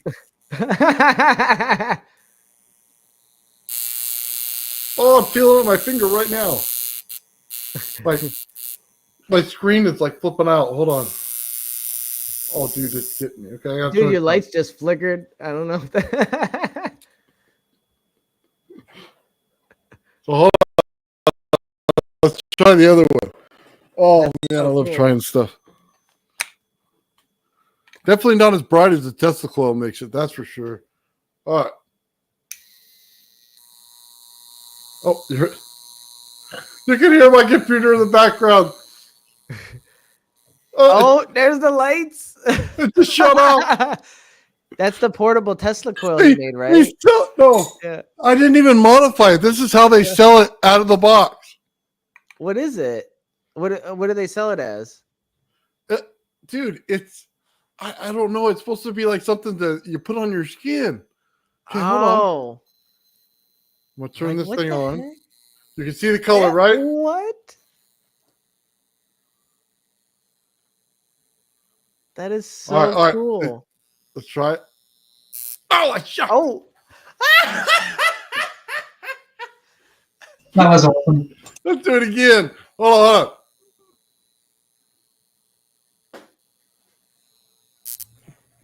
You got me again. This is so fun, dude. Hold on. I'm gonna have holes in my beard. Oh, I got me on accident. That's all. It's all lit up, dude. Oh, it's so fun. Oh, you can hear my computer again. Then your lights were flickering, then they went out. This one I killed last time. Yeah, it's not coming back on. Oh, dude, this is so fun. Thank you, Sean. I have so much fun with these things. Yeah, this is way better than Electric Boom. Oh my god, dude! I gotta This put was these Sean's. back on. So, it's dude, you could smell the ozone coming off of this thing. Oh Like, boy. I could totally smell it coming off. I know it's high voltage. Oh, no wonder why. Oh Oh, boy. yeah, is that my nose? Oh! Oh. Do you see it jump off of there? Hold on. Oh, you can see the light in there?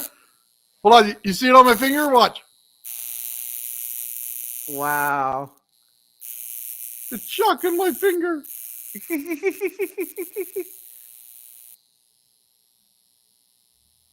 Oh! Man, oh. This thing's so great, bro. Nathan, I can't hear you, Nathan.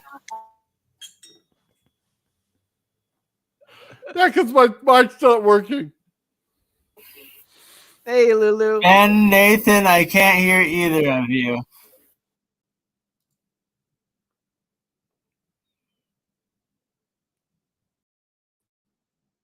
Oh, can you hear me now? Can you hear me now? Oh my god, Ben, I heard you. Did you hear me? Yeah. Okay, Yeah, we might I have been think, muted. dude, my whole system was like freaking out. Like it turns. You heard my computer, so I turned it off. My whole TV shut off for a minute. Yeah, your lights were flickering, then went out. Yeah, dude, this thing is not to be messed with. Like when you're on your computer or anything else. I don't. Now I see why that it could be like a Tesla coil. Oh my Jesus, God, this that's is so amazing. hilarious. Yeah, that's funny. Wow. Use with extreme caution, I guess. All right, man. I'm gonna take a minute and turn back on my lights. That was so amazing. Hold Yeah, on, I that's just want fun. to turn it back on one more time. See, show you this thing. So fun to play with. For me, is it mine that's messed up? Like, is it my speakers or like I can't hear anyone?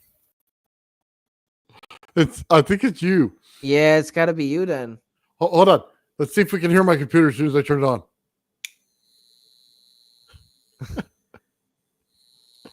Oh boy, it doesn't like it. It completely hates it, bro. Wait, That's so what awesome. the heck? Oh, okay. Somebody walked. I was like, what the heck? She got me. We're on live, dude. Thank you. I thought that was the device doing that.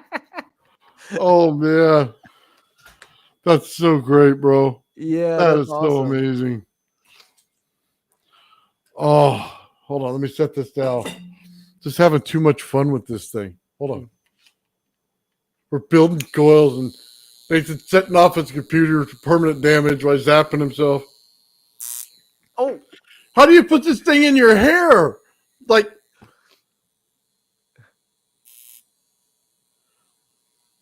oh, Jimmy. Oh, okay. That's enough of that, man. All right. you gonna wake up My with a bald computer's spot. gonna die on me. Oh, Oh, hold on. I'm gonna that's turn on my funny. lights back on.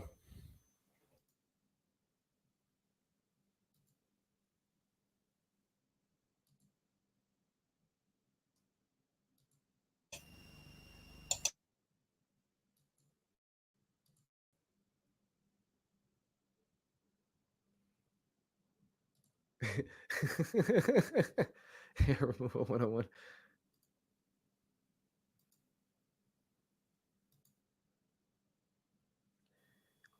Oh Yeah, that's man, that thing, nice. it still hurts my head. Like I can still feel it. That's terrible. Oh, get the heebie-jeebies now. Oh, that's the best. That's funny. So, what exactly is that device? It's like a skin device. Yeah, okay. Let me go get it.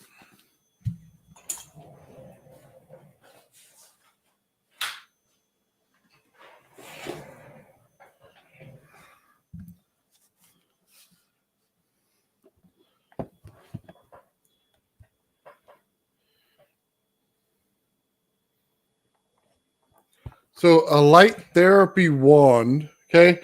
High frequency Oh, facial it's what I light thought. It's got therapy wand. UV. Yeah, it's got Okay. UV lights in there, probably, right? Yeah, dude, this thing is like a zapping machine, is what it is. There's no way this should be sold on Amazon. Yeah, they wanted you to put that on your face. Yeah, What the heck? it zaps you right away. It's oh, he's almost done with Oh. this clockwise wind. Look at that. That's nice. Oh my God, here we go. It cleans bacteria out of your face. Wow. Well, I got some bacteria cleaned out of my face today. That's apparent. It shocked the living daylights out of me. Nitrogen. Wow. Oh, the hair comb. Comb your hair. Oh my God. All right. I can't pass the challenge like that. Give me a second. This is going to be bad. It's just, Sean, you're setting me up. Have a little fun. Okay. So I'll take off my headset here. In a second.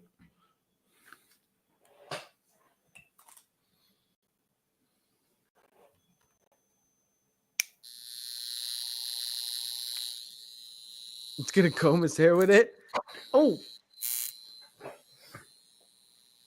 How do you even get it through your hair?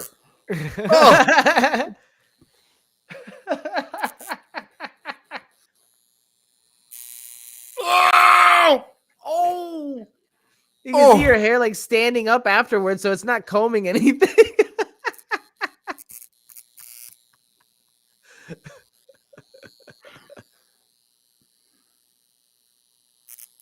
Oh, you can hear it. You can see the arcs. Oh man, it feels like a shaver. Oh my Jesus. Oh. Oh man. That bad. Could you still hear me? Is my mic working? Yeah, your mic's Okay. working. Dude, that was just wrong. Sean, you got me. Oh. Oh. That's so funny. I bet he sat there and did this at home too before he sent it to me. He got it and tried it out. Oh man. Everything okay over there, Michael, with your coil? So I've missed a spot. So I've made a mistake. So Oh boy. you can see okay here, and then you can see the right here. So I've missed. I should have gone on this spot here, but I went that one, so I skipped a step. So it's okay. It's not a big deal. All I've got to do is just remove the zip ties and just pull a little slack, and then just it's only just just right here. So I missed turn, but that's okay. It happens. Yep, I've done it plenty of times. I've had to remove zip ties and rewind it, and it's no problem. Yeah, and it just like you said, just take your time with it, and you'll be fine. Yeah, right on.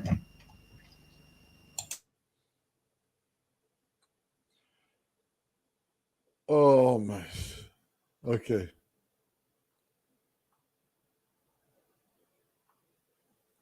Dude, that thing is so much fun.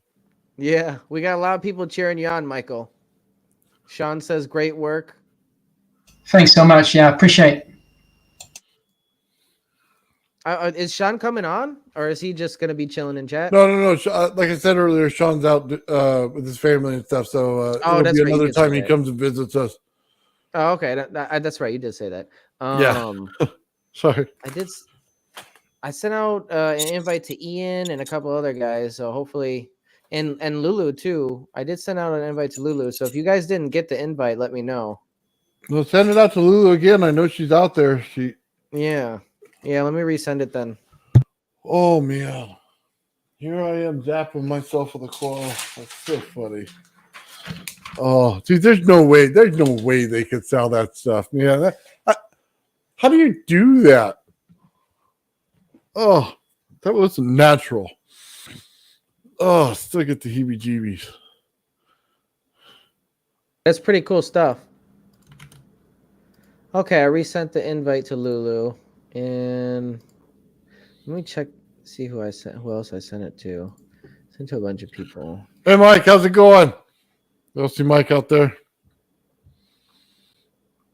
Oh, all right. I'm gonna turn off my camera so I can eat real quick. Okay. Let's bring up the do-it-yourself Rodin Coil guide and go over a couple of things for everybody that I wanted to show. A couple of things that I wanted to show regarding how to hook up your coils, or at least how I did it.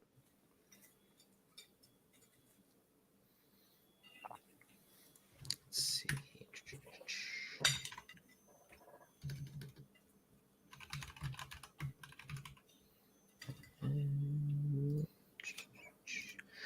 There we go. Present. All right. Oh, and we do have a Kesh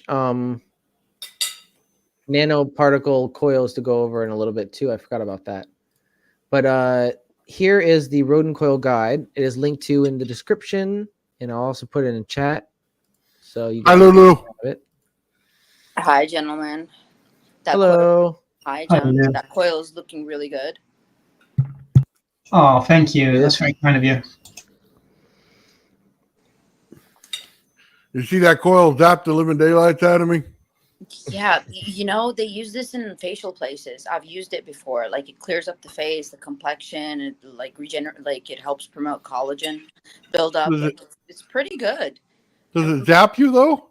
Like that little plasma ball, how you touch it and it feels like, the little things, like that little toy, the plasma ball. It feels the same way. I must have had mine turned way up then, because it didn't feel that way to me. Yeah, I think you had it on pretty high. See, I've never tried the hair one. That's a new thing. I didn't, I've never seen that before. So it looks pretty cool.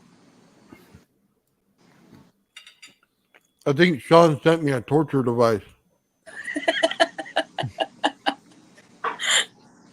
Well, keep on using it at low mode on your face. You'll feel like you're, like you'll clear up everything, even like razor bumps, stuff like that. It'll just like, it'll, you'll look like you're 10 to 15 years younger within like a few weeks. You could also use it as a fly swatter too. Yeah, absolutely. Absolutely. The only way I'm getting 15 years younger is if I grow some more hair. I don't think that's going to happen. Wow.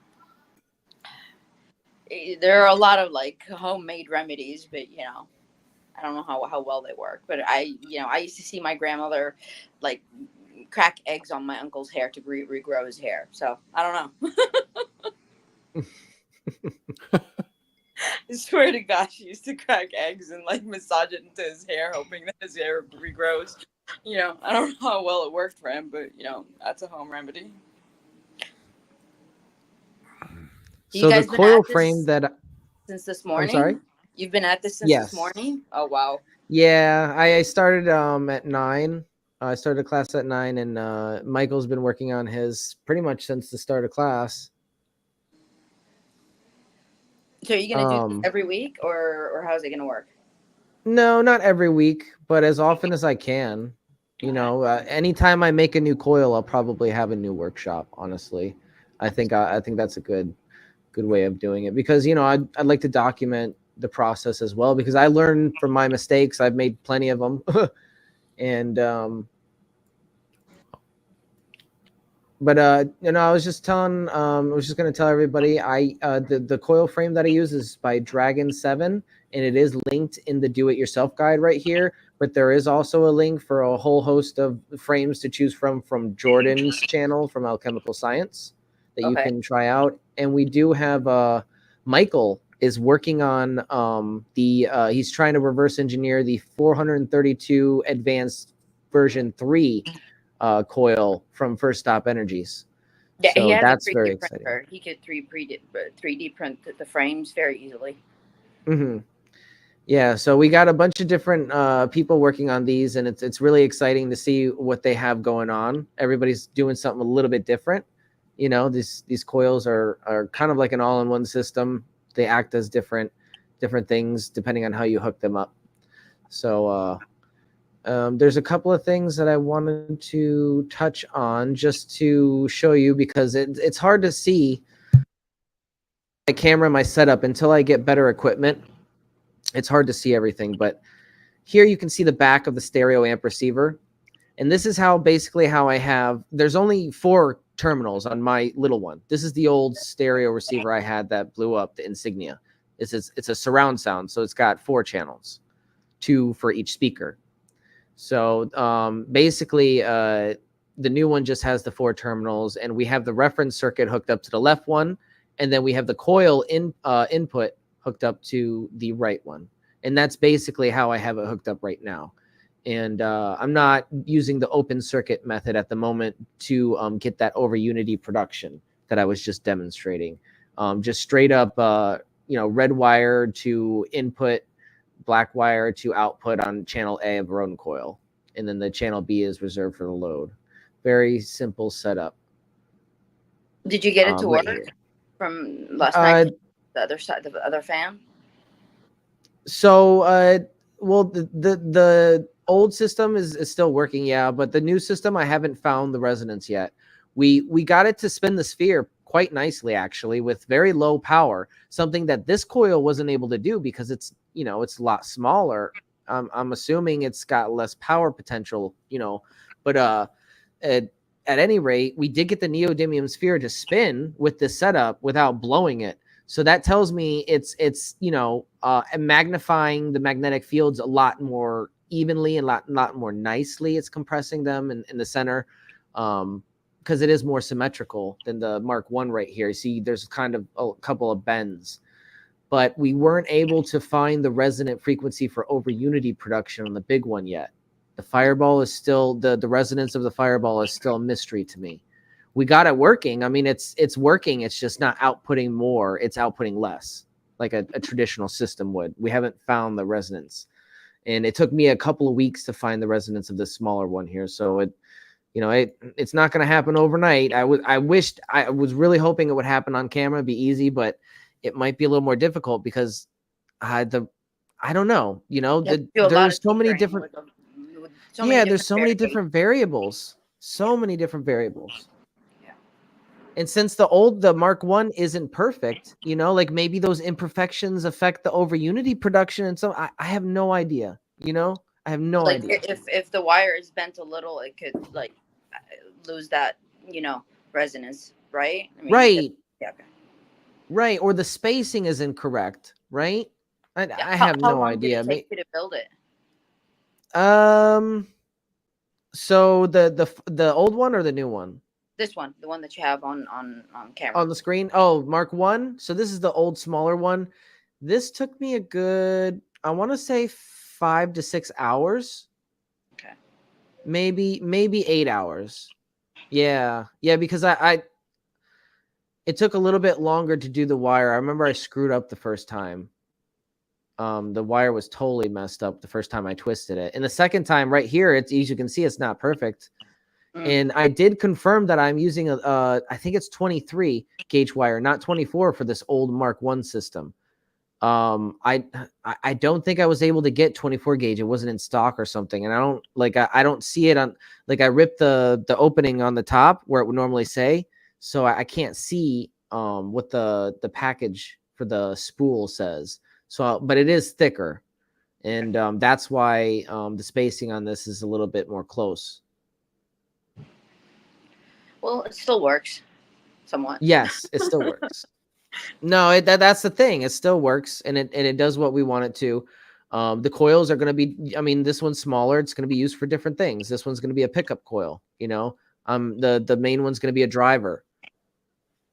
The main one's going to be mostly good for driving a magnetic rotary or something like that, whereas this one is good for energy. Very good. Very good. Looks very good.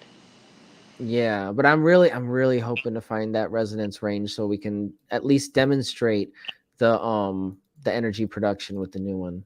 What elimination method are you using? You're having to tune it on one end, then tune it on the other end to see if it works, right? Like the power into it, and then you have to see the power, you know, the output, the input, and then the output power. So you're having to measure two things. Basically, I'm tuning it the way that First Stop Energies recommends it. Daniel Nunez, in one of his videos, basically breaks it down by saying you're going to be monitoring the input voltage and the output voltage, and then you're going to sweep the different frequency ranges until you find a spike on the output voltage. Right? Okay, so you've got 3 variables right there that you have to keep in mind at all times. Yeah. Okay. So it's, I mean, it's the simplest process I know of how to find the resonance, but you know, there could be other ways that other people have done. And if you know of any other ways, please, you know, feel free to let me know or email me. But you know, the big one is still, we haven't tuned it yet, you know, and that might take some time. I have a feeling it's going to be a real jerk in that respect. I think it's gonna this might elude me for a good minute. I'm excited about Michael's coil. What he's like, you know, how that's gonna, you know, look. Yes, with the pickup coil in the center, the figure 8, the Mobius strip, that is really interesting. That looks really, really good. So there's that 90-degree coil right here. And then those are the wires for the 90-degree coil.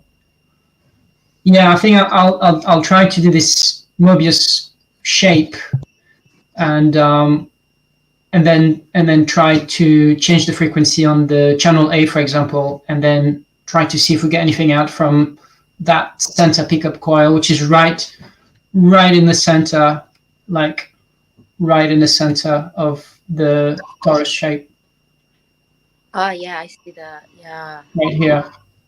So there's 3 counterclockwise and 3 wound clockwise. And we'll see what happens, really. That's really cool. I'm really excited to see that one. Very nice. Very nice. Thanks, Lulu. You're welcome.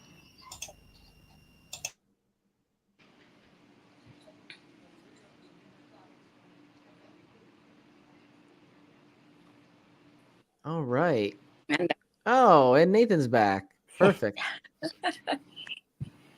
Checking it out, man. I think that's Yeah. wild how he puts that thing down the center right there. It's so much widening. Mhm. Nathan had to go ground himself. Oh. It's just not natural. You should be selling that as a face care product. Your face looks really shiny though now, Nathan. Yeah. Buffed it out. Oh man, that sucker hurt. That heroin was the worst. That was not right. It was like zapping every little piece of my hair. I'm gonna have hair falling out for the next week or something, probably. Big bald spot on my beard. Or it could, like, energize the areas, and all of a sudden you have a lot of growth, like, spurts of growth of hair. It's super grows. I have like one side super growing out. That'd be awesome. So I do have a Patreon up, everybody. Just to remind everybody, I do have Patreon up for if anybody would like to support me in my research. And there's different benefits for you if you sign up with Patreon. And the link is right there. Thanks, Ben. I'll definitely join. Awesome. Yeah, it's I'm planning on doing there's multiple tiers, but everybody gets early access to my produced videos. So anything that I produce that's, like divine science or anything like that, you get early access to, and I wanted to give some benefit like that. So how long do they have before it goes regular? Do they get like a week or something, like 2 weeks? I want to try to aim for a week. It could vary, depending on my schedule, but a week is a good goal to aim for. Because I'm not, I'm not in a hurry to put some of these videos out, to be honest. And if I can give you guys a little early access to it, in exchange for you supporting my research, it's at the least I can do, Right on. Oh, wow. So where is everybody located? I never asked, like, where are you, Nathan? What part of the country? Oh, I'm in Southern California, so I'm in the valley, about what would you say, about 50 minutes north, about an hour north of San Diego. Okay. How about you, Ben? Well, I'd be lying if I said I was in Egypt. Oh boy, I knocked something over. No, I'm in Michigan. I'm in Houston, north of Houston. How about you, Michael? I'm in Northumberland, it's just northeast, Newcastle upon Tyne. So it's northeast of England. Oh wow! Yeah. Okay, so we've got international. Okay, nice. Yeah. I'm not far from Ireland, that area, if you like. Yeah. Nice. You friends in Bristol. Yeah. Not far from here. So really, we're covering a wide range on the geographic map. From all the way from like California, Michigan, and south. Like it's a big range. And Canada, right? We've got some Canadians. Some other friends are in Canada. We've got Bernie in Canada. We've got Mike in Canada, but they're not. I don't think they're on the show here. I don't know how to check. What's that saying? We have people everywhere. Yeah.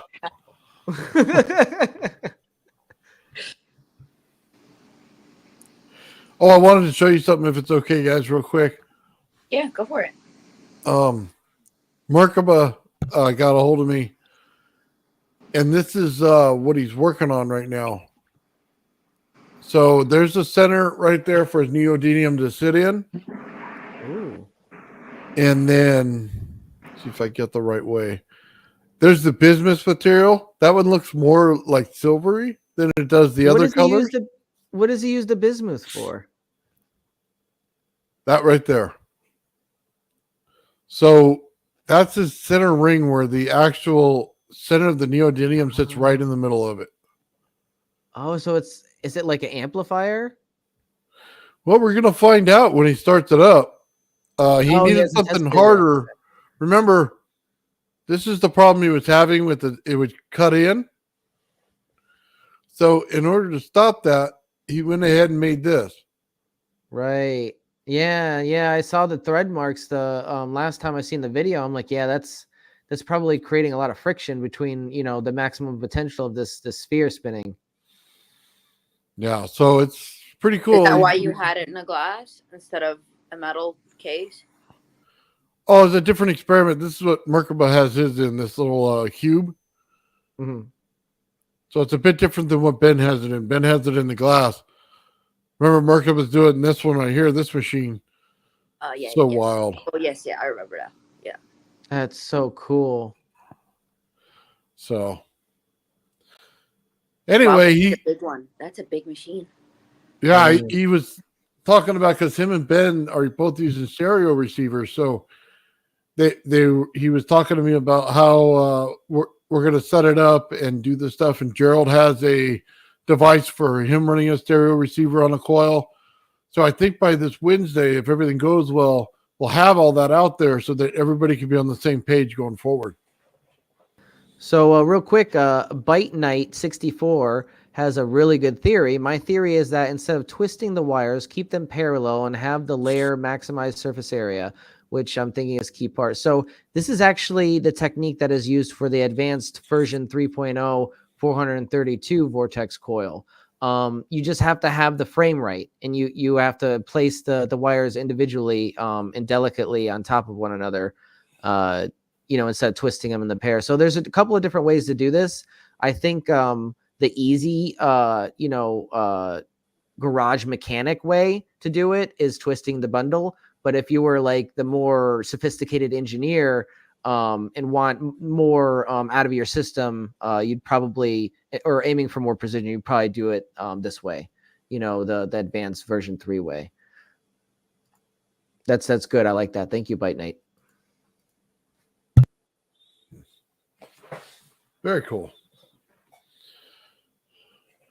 I guess there's going to be a couple different windings of these things as we get going and start building these things. Yeah, there's no shortage of ideas of different things that people haven't even tried yet. And I'm kind of curious to see what the effects are going to be at higher voltages. Especially with that neodymium sphere. I think we can get it to synchronize. I really do. I just think we need a tiny bit more power. That's all. Yeah. I think if we had the old Insignia, honestly, I think if we had the old Insignia, we might have been able to do it with this big one. Yeah. I agree. I like the idea of using the neodymium magnet because so you can see the rotating magnetic field. So I think that's really clever. And I think from that, then your device is tuned. So I think it's a really good idea. I like it. Yeah, exactly. Yep. There's different. Oh, that was my headphone. I gotta charge my headset. Well, there's different ways of tuning this thing. Like like we were talking about, and one of the ways is grabbing that sphere and really just holding it in the center. I don't recommend doing it this way, but that is a way of tuning it, grabbing it, that sphere, holding it in the center, and then sweeping the frequencies until you feel it, shaking at, like the maximum velocity or whatever. You could just feel it, or some people listen for the frequency too. You put that on a metal plate and you basically have a speaker, There's different methods. I'm going to charge my headset. But yeah, I know Bernie wanted me to get into checking out some nano coating Kesh coils. So let me load up a quick video to check that out. Just a short video just to see what it is. Okay, let's do it.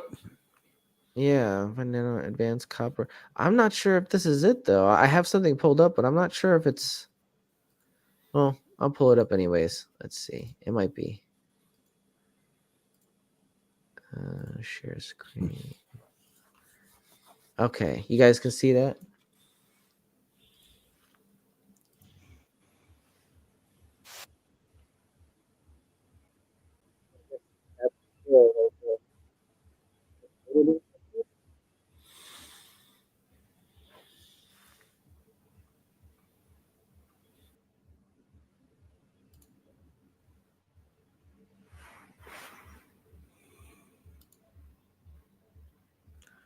Looks like it's got some kind of glass or crystal ball in the center, maybe some kind of amplification device. I have no idea.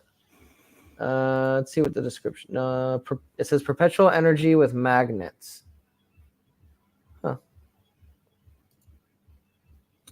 I'm not really sure what to make of that. Without Bernie here for further context, I have absolutely no idea what's going on here.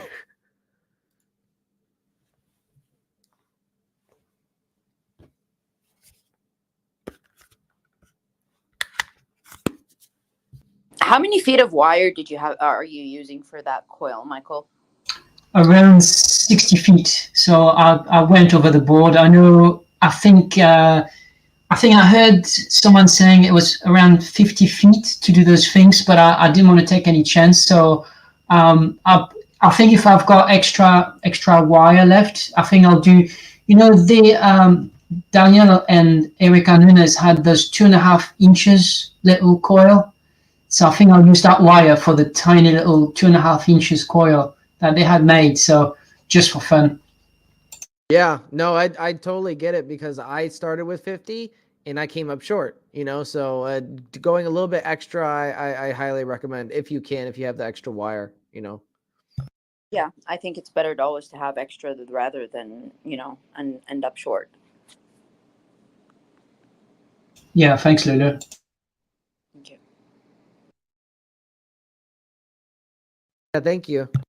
I'm just reading chat here. It's pretty active right now.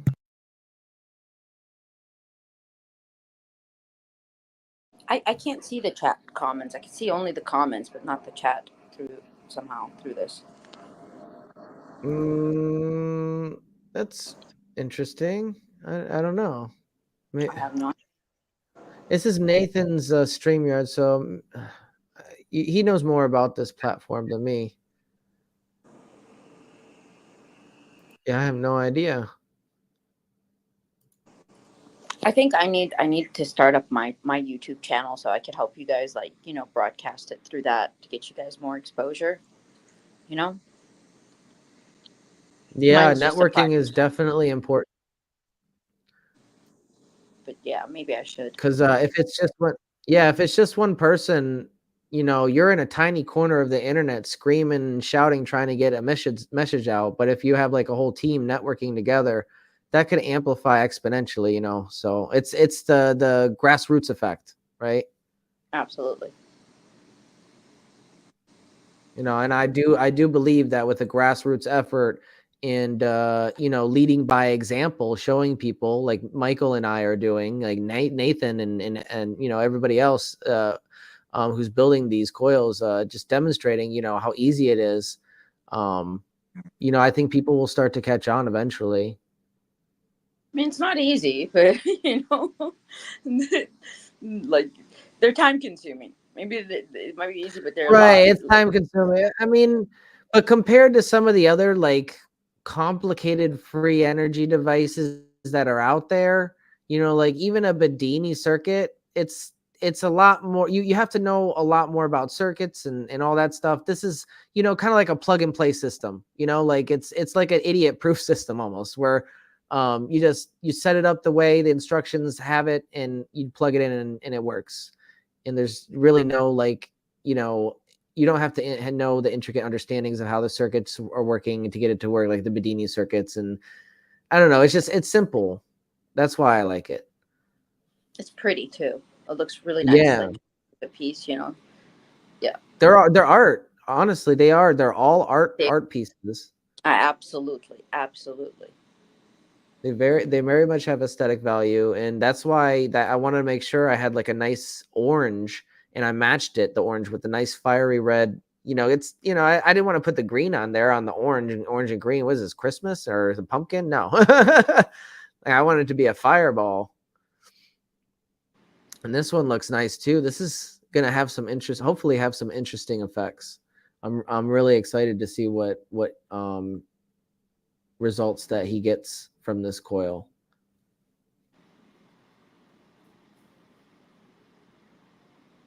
I think what I like too as well is everybody's working on different little variation of it, and I think it's great because we're not all copying each other's, so we've got little things. I think that's brilliant as well. It is, because it's like like when you're testing those different variables, you can't test those 1,000 different variables yourself. So other people working on different ideas, it helps you eliminate those variables while you're working and networking and learning. Oh, this didn't work for me, so I don't think I'm going to go this route regarding what I'm going to do. Like you have an active archive there, or a database, of information to tap into. At one point when everybody's done, well, I mean, I know they'll never be done because always another one comes up, but we should have like an expo, bring everybody, like meet somewhere and bring everybody's coils and just, yeah. Yeah, I agree. We need to have a conference or an expo or something where we can show off some of our devices and demonstrate some of the science. People need to see it with their own eyes, for sure. Yeah. That'd be cool. Introduce new science to the world, like, something new.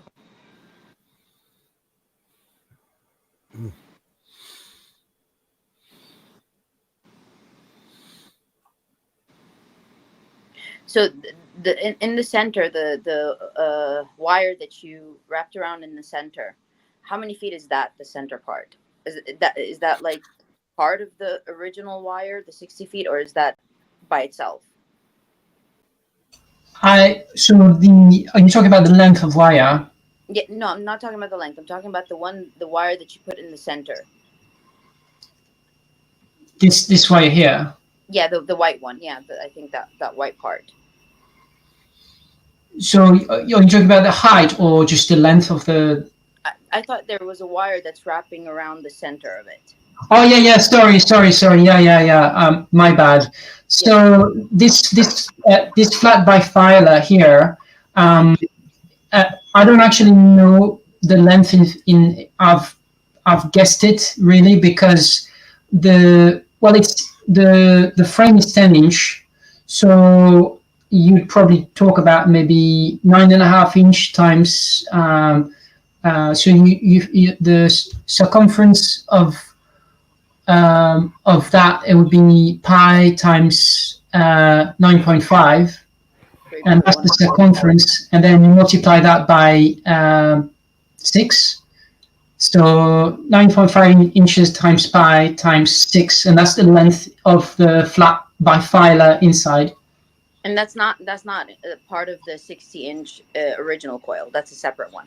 Yeah. So I've just had an idea of inside the frame. What I did is there's a I don't know if I can show you. There's a little hole right here. This one here. There's a little hole here, which is right in the center of the torus, and so I've put this bifilar wire 6 counterclock and 6 clockwise right in the center. So there's a geometry to it. So it's like right in the middle of it. So we're just speculating at the minute, but we'll do some tests and see what happens with the. I'll put the oscilloscope on that because I don't think my multimeter will work, but because it's not that high frequency, right? We're talking. I think Eric and Daniel were saying between something up to maybe 40 kilohertz.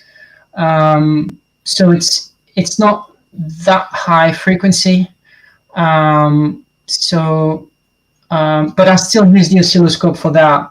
I can put my probe and the negative on one wire, and then I want to connect them in an H shape with a Mobius twist onto this. Because that Mobius strip is also like a sacred symbol, like the figure 8. Mm-hmm. It's got this twist. So not just a sacred symbol, but I have seen like people talking about this Mobius wind, and there's this people have been replicating the Stephen Mark device, and some people have tried to do a 90-degree coil inside. So this is some test I've done, but you've got one clockwise, one counterclockwise, and right inside the coil, right inside there, you've got the 90-degree wire. So those are different wire which are right inside, so 90-degree of it. So there's speculations that at certain frequencies this actually pick up the power from this, but because the electric field and the magnetic field are 90-degree out of phase, there's speculation, and so that's what I've been researching. So I've been trying to figure out if we can pull that stuff out of that and not impacting the main coil, if you like. So that's what I'm hoping with this amazing PoE coil.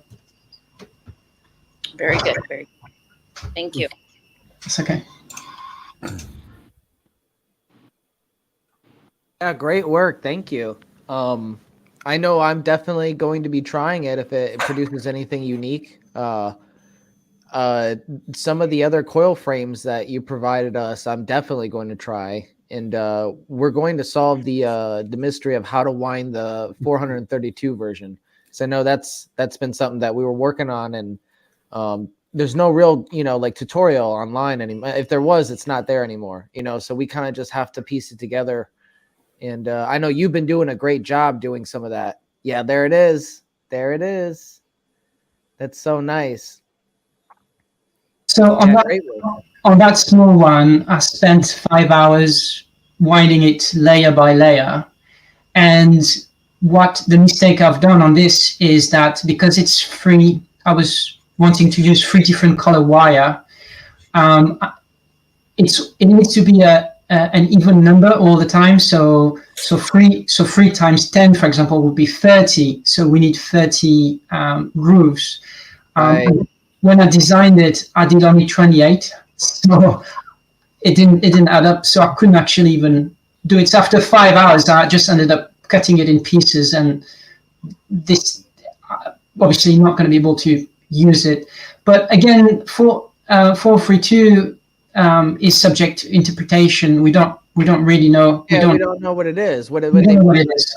What is it? The resonant frequency of it? Is it the amount of rings totaling rungs or whatever? Like that was the same question in my mind. Like it.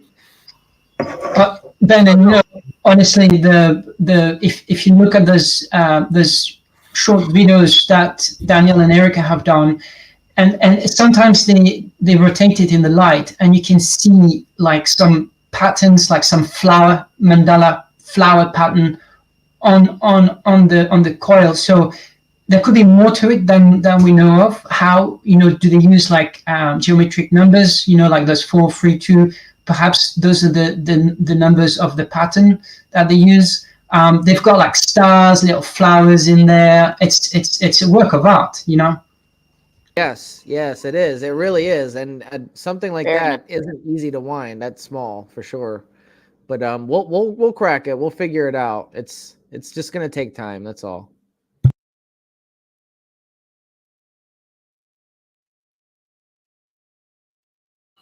I'll be in the background, but I gotta charge my phone. It's about to go off on me, but I'll be listening in. You're good. I'm charging my headset right now, anyways. Everybody's off doing something. Right on. All right, so let's look at the chat a little bit. Okay. How are you not afraid of those government guys? Well, because they don't show the stuff that they come after you for. That's why. Hey, everybody's afraid of Nathan. It's not that. It's not the other way around. I don't know about that. I'm not outrunning those guys. That's for sure. I call him the godfather of high voltage. Can you imagine that? You see me in my white Bronco or something driving down. Not that I own one, but it'd With be a funny. Tesla coil in your hand, the portable one. It'd be hilarious. Oh man. No, but you start showing some of the stuff that gets you in trouble, then they'll start to show up. Like I said, I live between two Army bases, Air Force bases. So there's one down in San Diego, and there's one over here for they restore planes and stuff down over where I live. So yeah, I don't dare do some of that crazy stuff and show some of that stuff, even though it may happen. It may be behind closed doors and I'm showing it. That's smart. No, that's definitely smart because they'll either get you or they'll try to recruit you. That's for sure. Yeah, kind of leak it out a little bit and see if they take notice. If they don't, you might be all right for a week or two and kind of have to remove it. So, yeah, there's always the fear in the back of your mind when you start getting into this kind of stuff. But sometimes you just kind of have to throw caution to the wind because we're all going to have to find it someday. So, it's definitely a way to see what's going on. I can totally relate because when I first discovered the over unity effect of the Rodin coil, like with my personally, when I seen it and I had it, a system, I was really paranoid. I'm like, oh crap, I gotta get this information out, or I'm gonna be like a target, if I'm the only person doing this, but we got a whole bunch of people doing this now, so we got the ball rolling, and I could take a little bit time. I could take a little bit less stress off my back, Yeah, since we're all coming up with the same thing. Yeah, exactly. So it's all coming together too, But it was for a good minute there. I was kind of paranoid, and I was, it was stressing me out. Like what's gonna happen? We just all team up and release all of our secrets simultaneously at once, and then it's all public, and then there's nothing they can do, and then it just has a life of its own, and it's wonderful. Yeah, I agree, man. I agree, dude. It's the only thing we can do. Yeah, we'll have to all get our research together and put something big together. That's for sure. That'd be awesome because I think we all have it. Let's see. Wants to see us all build the one in Bernie's background.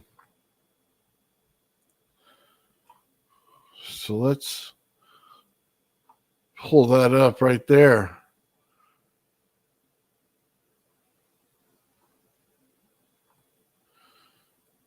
It's just so cool. I just love the fact that he gets those things to break down. Huh.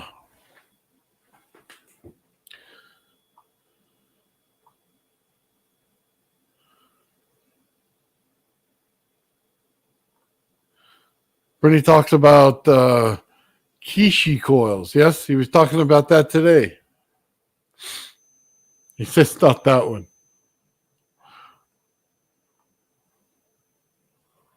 The one where, okay, hold on. The Tesla bottle and discharging bottle. Hey, Crypto, you have that right there? You could just pull that up for us? I know what he's talking about. It's on my other camera and laptop. I'll show it later when, like in 30 minutes here, when I'm done helping my dad paint. Then I'll bring her up. Yeah, not a problem.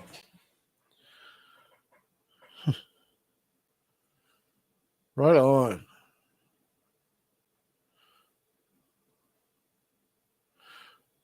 Yeah, that's so cool, man.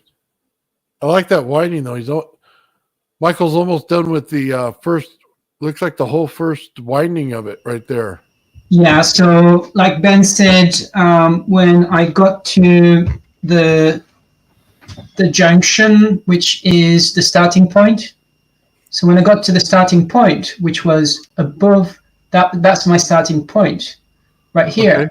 So when I came back to this, I went just down this way. So when I did a full all the way back to here. I went just back down this way now. So now I'm going counterclockwise. So if you look at this way here, we're going counter, and then now I'm going clockwise. Very good work. Very good work. A lot of people get that wrong. So hold on, show that junction again. It doesn't bend, right? So no, it is a bend. You are bending it for the interference pattern, but the bend doesn't really matter because that's kind of like a null point in the. Oh, there it is. Okay. Yeah. This one here, yeah. Nice. So instead of going back to this one here, which is the starting point, I went one step down, which is right here, this way here. Yes. And then I'm going the other way, which is this one here. Where am I? This one here. So now I'm doing the clockwise wind. So yeah, so that's where I'm at. Whenever you do the first wind of the clockwise and the counterclockwise, it's always a little confusing until you get the first one set, and then you kind of can follow it, Nice. Yeah, I'm going to have to do that here in the next week. So I think I'm going to do what he did and go 28 gauge wire on the outside on the big one. And then we'll probably end up with 20 gauge wire on the inside on the small one. Nice. So let me see. Give me a second. Let me see what the size difference is. Let me put some of this together. Give me a second. Oh boy, he's back in the lab again, ladies and gentlemen.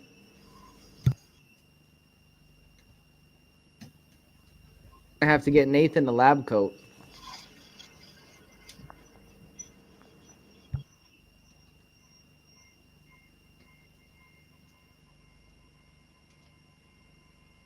So I'm curious, Michael, have you done any testing with the neodymium sphere? Okay, so it's interesting you're asking now because I've just ordered just a 1-inch sphere from one of those magnet dealer, but just a 1-inch because I think the bigger magnets they're great for like speakers or other things.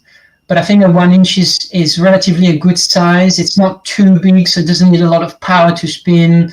So and also it's a lot cheaper. The 1-inch. I mean, if you get I think it's like 1.5-inch. Yeah, it is so expensive. But the 1-inch is okay. It's like 15 quid or something. So 1-inch is okay. But yeah. So I've ordered it like 2 weeks ago. And it's coming from Germany. So who knows when it's gonna come here to the UK, right? Right. Yeah, and they do get kind of heavy. So like that's the thing. A lot of people don't realize these spheres are pretty heavy. So the smaller that you can get, the better to try to get that to levitate inside the center, because it is possible. And I think we can do it with our system. We just need a little bit more power. That's all. I think the 1-inch might. Actually, it would fit right in there. Actually, so yeah, so it might look really, really cool if I can get. I think the hole is slightly bigger than 1-inch, so I think it will look really, really cool. And one of the videos of Daniel Nunes and what's his wife's name? Erica, yes. Yeah. So there was the neodymium ball. It was just floating inside the PoE coil. It was amazing. Yeah, and then he turns it off and it just drops. Oh, It's really cool. So that's not exactly synchronized, but it is a levitation that you can do with the sphere pretty easily, apparently, if you have enough power. But the neodymium sphere itself, it just the shape of it complements the field geometry of the Tor just perfectly, you know.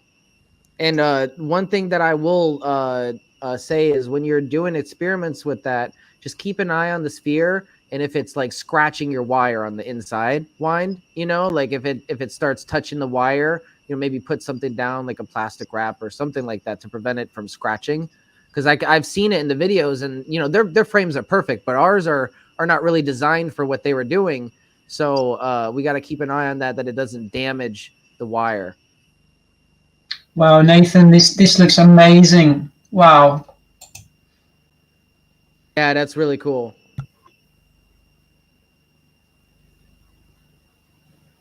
Got it like a Lego set. It's like the Rodin Coil Lego set. I want one.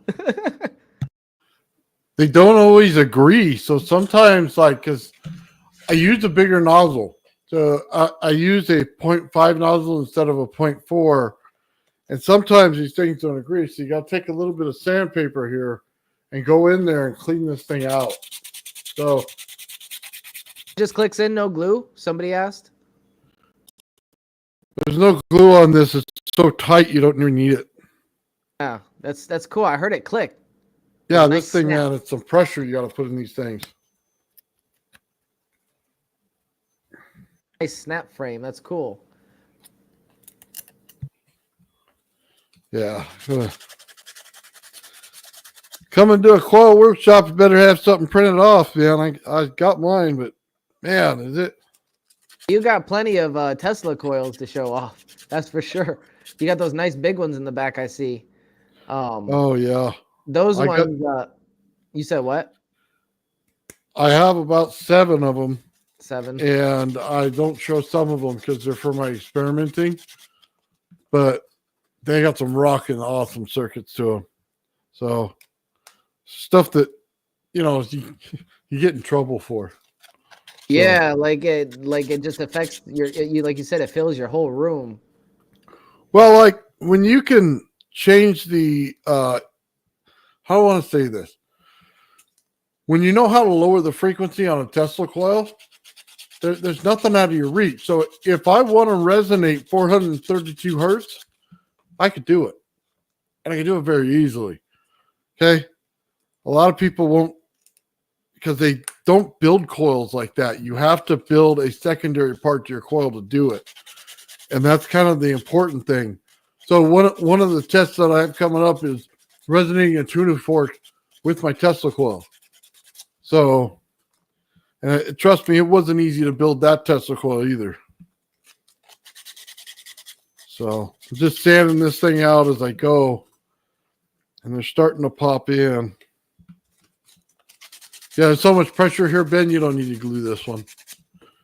The wire, when it gets in there, hold it.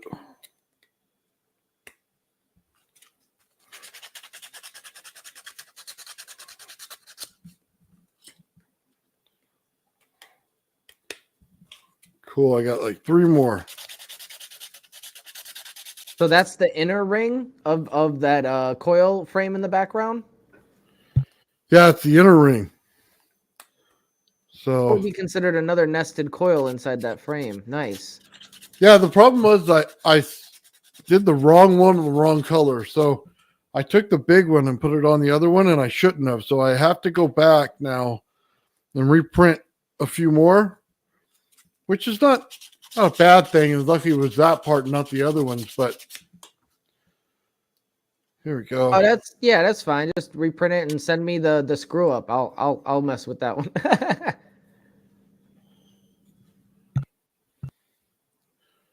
Hold on 1 second. Let me put this on the big screen here.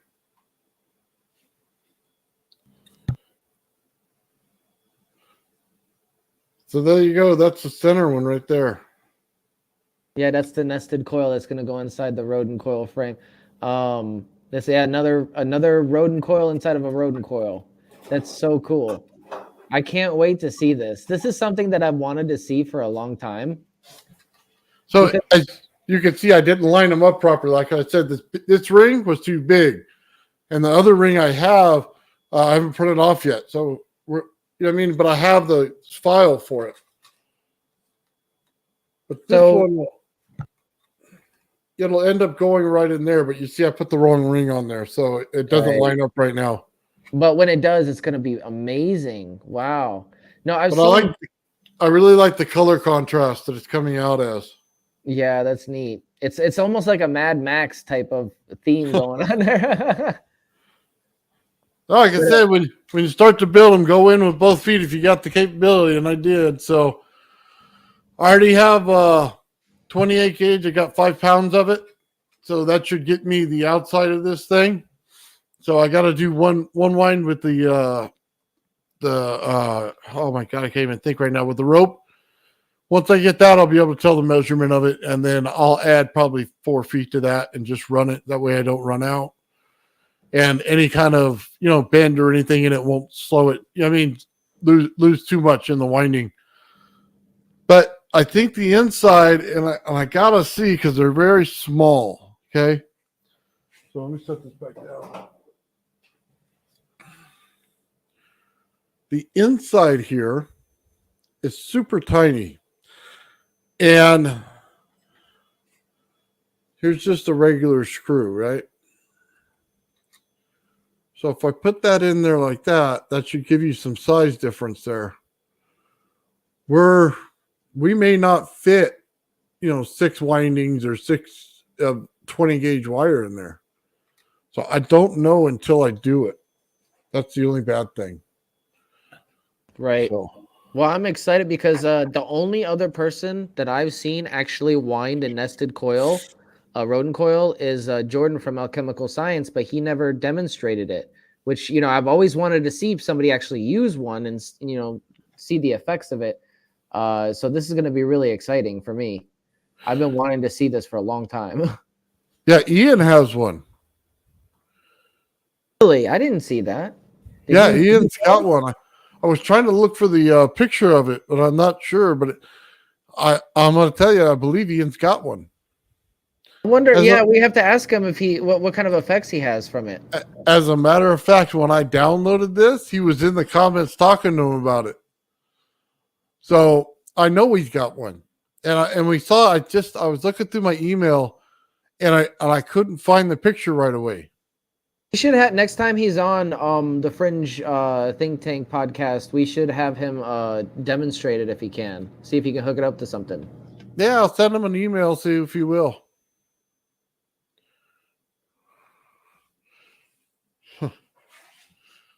So that's cool, man. I can't wait till we get to the winding part. I got more stuff to print off, Ben. It's taken a little while. I only have so much in each spool of each PLA, so I can't hook it to all 6 printers. You know what I mean? So it kind of slowly but surely it's going to get done. So I don't think I have that much more. I think I'm missing maybe about 6 more parts and 2 rings. So about a day, and I'll have it up, and then I can start figuring out my windings, and then I can start calculating weight. And I want to make, like I said, the big coil on the outside resonant to the inside coil. If I could do that by matching the weight of the copper, I think I'll be good.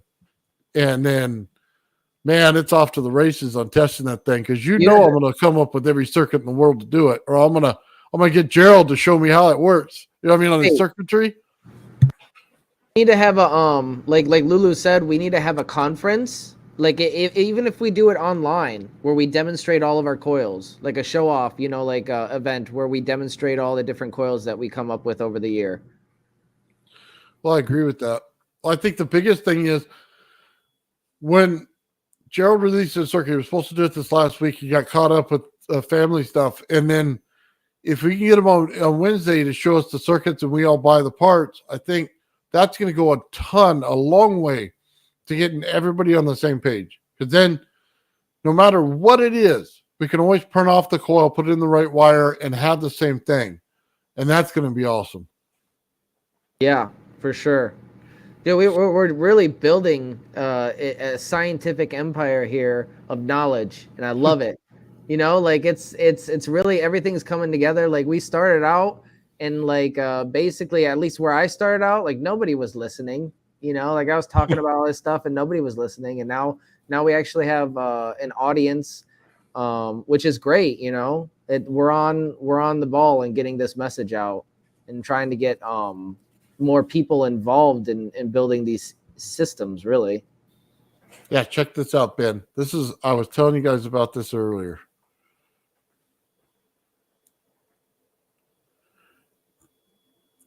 There's the ball jar. Okay. I gotta put the taps in the top, but look, I just cut a hole in the bottom. So once I put in the top pieces, then the only thing left to do from there is to put in the anode and cathode. So on the very top, it's all metal. So I need to decide if I need to redo that in the seal. So when you pull off the top, you got this piece and this piece. So I may have to remake this in plastic or something, but then I have to worry about if it seals or not, because it goes inside there. And anytime you put anything in there, unless I do it in that coax cable, when I cut it, then I might be all right, because then it'll shield it with this, and I can use some either some epoxy or some resin or something like that in order to hold it in place. But then the whole thing is it's got to get pressurized. So it'll start making a whole beautiful look from it. What exactly are you doing with the mason jar again? It's high voltage in it. It's high voltage? It's like a spark gap, but when you pull the pressure out of it, right, the air out of it, then it starts to expand all the voltages.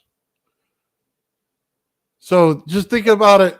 The voltage itself will just, it'll start to, you know what I mean, blow up a little bit. Okay, I see what you mean. So let me see if I'll just look and see if I can't pull one up. Let's see here.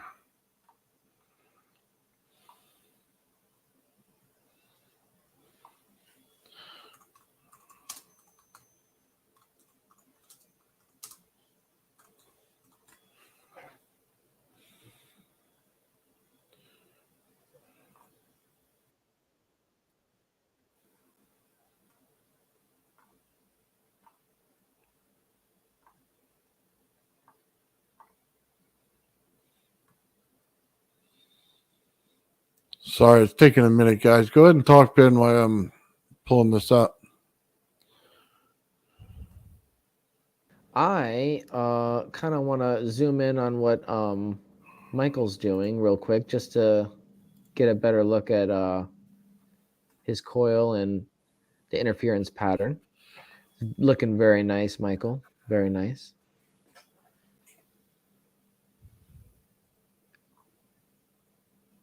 So as you can see, he just started the interference pattern. I think he's on the second wind. Yeah. And it gets a little less confusing as you continue winding it and you have something to reference as you go around. So, and it looks like the spool that he made, which is amazing job on that spool. Looks like it's working out for him perfectly. So yeah, this is what you get for really planning out before you actually do something. You know, I used to just, let me just do something. No, let's sit down and think it through, plan it out a little bit, and then you have a nice, neat experience like this. Well, actually, maybe I can talk about the mistake I did on I did a small one. I did a small version of this one. So this one I made a mistake because when I hook up the channel A and channel B, what was happening is I measured the resistance for channel A, and it was 8 ohms. And then I measured the resistance for channel B, and it was 3 ohms. And so I realized I hooked it up the wrong way because it should be the same, right? Exactly. So I had to cut everything off and start it again. And I put the starting wire on one side, and then the end of that wire I connected to a different one, and then kept on going like that evenly. So if channel A has 12 layers, then channel B should have 12 wires. Right. So yeah, that was one of the mistakes I did, and it's a good thing I tested it because it was completely wrong. No, that's right. Exactly. That's one of the reasons is I made a mistake on a couple of them myself. These past two ones, I made the same mistake actually, and I don't know how it happened, but all the connections worked. You know, I tested the continuity of all the leads, and then when I go to series them up into two channels, one wire on both of the coils now just doesn't retain continuity. Right, I cannot get it to you know, like push the energy from one end to the other. So I had to go back on the big one, the Fireball, and disconnect one from channel A. You know, I had to unwind the tape and the bundle and all that stuff very delicately and just even out the channels like I did. And then honestly, that's probably the best thing I could have done because I made the mistake. The same thing happened.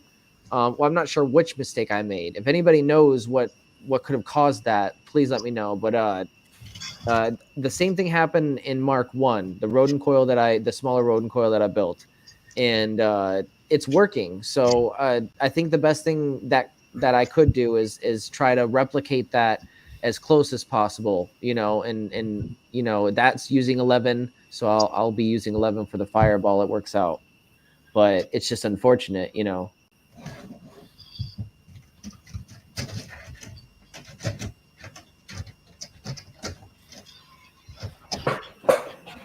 Yeah, look at that. That's so cool the way he does that part right there. Because he's going into the center wind now. Yeah. And what you don't really realize is it's actually coming out and going. It's making like a little S turn in the inside of the Tor, and it's coming out going like in the opposite direction, spiraling. It's really cool.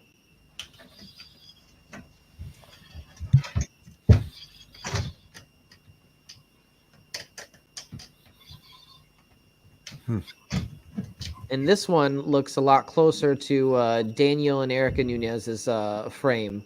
I know you have one with less spokes. That's the frame that I'd like to print out next and try to, you know, maybe get an exact replica of their PoE vortex. So that's a really good point that you brought up, because that was when I designed this version here. It's a lot flatter, so you can see the rings are really low. They're very like shallow rings, and then you can see those rings are really high. So I wanted to get a different gradient. So a really high high, and then a very strong slope. So I wanted a much very similar to what Erica and Daniel had with the big rings they had. Not this one is a bit smaller rings, but I'll still use that one. I still want to test it, but I think I want to stay close to their design, which I mean this one I made myself. But yeah, just for replication's sake, I'm trying to be as close as possible to what I've seen, really. So yeah, and then that extra depth, it really does help. You know, keep the wire in place while you're twisting it and all that. So yeah, I can see the advantages of why they did all the things that they did with their frames. I'm definitely going to be using that frame next, though. That's the frame that I'm going to be using next. And then, you know, as soon as I get the smaller frame printed, I'll do some tinkering with that. That's gonna be a little while before we get a working prototype of that 3.0 coil, though.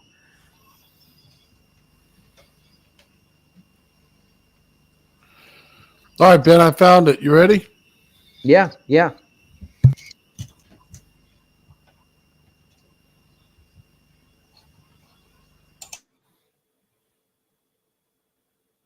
Ooh, daddy, oh.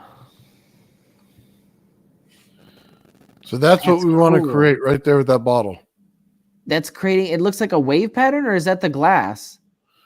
No, that's what it's doing. It's creating little Wow. Yeah, it's creating a frequency.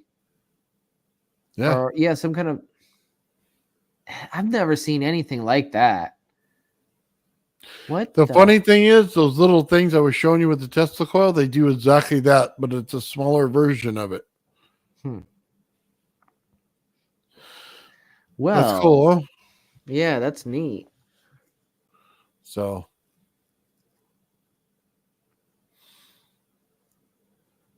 yeah, that's what I wanted to do. Show that, and then, sorry, my camera's not on.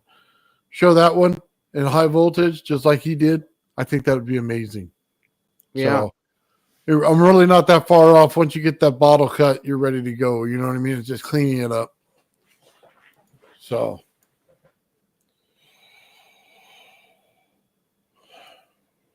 oh man. Anyway, that was really cool. We'll end up doing that one, and then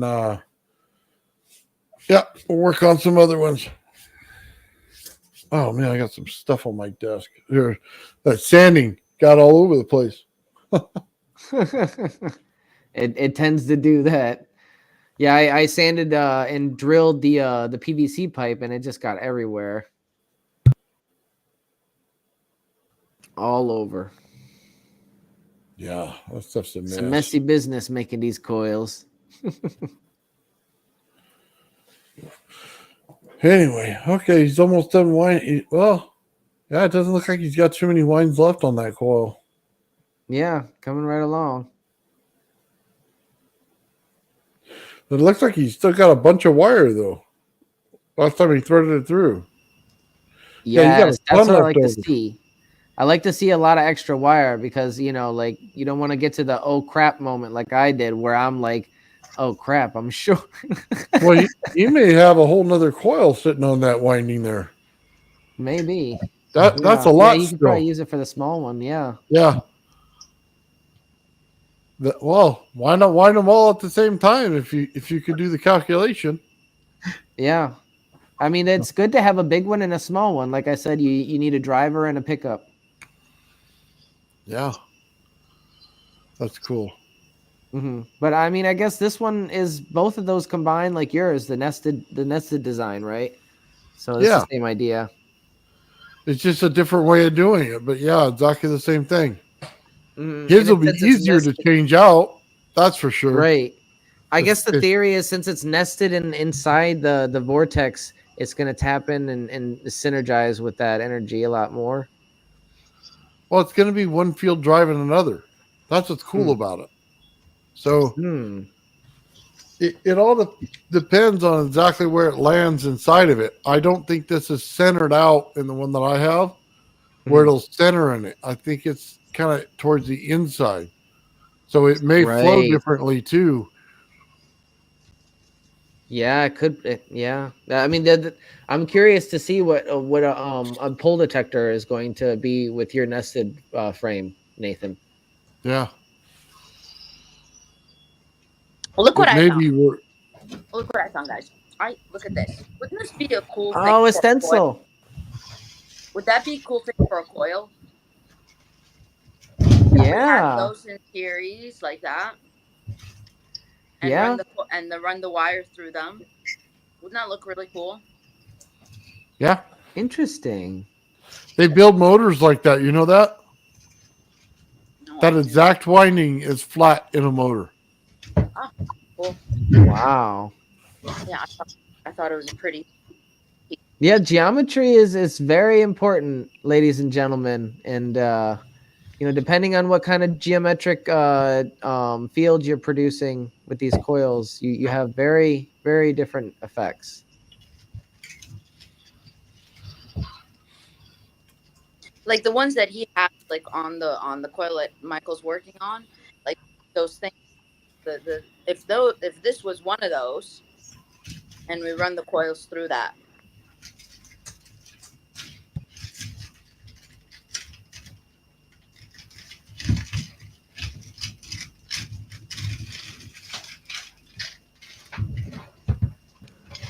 So, a little bit of advice that I have for everybody building these coils is, say you've taken your time and you built this nice Rodin coil, and it doesn't work.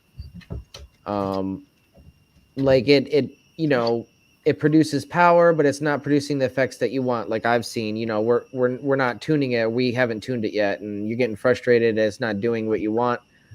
Don't get discouraged. It takes a long time to tune it sometimes, and there's so many different ways to connect and configure these coils. So I would just say keep trying every different possible configuration and in circuits, different circuits that you can, different ideas, because at the end of the day, this is a new area. It's not really well documented. I mean, the only people that really well documented it were Daniel and Erica Nunez of First Stop Energies, and they're gone. We don't know what happened to them, and their research has been gone. So all their videos on YouTube taken down. So we have to, work together and trying to figure out this mystery.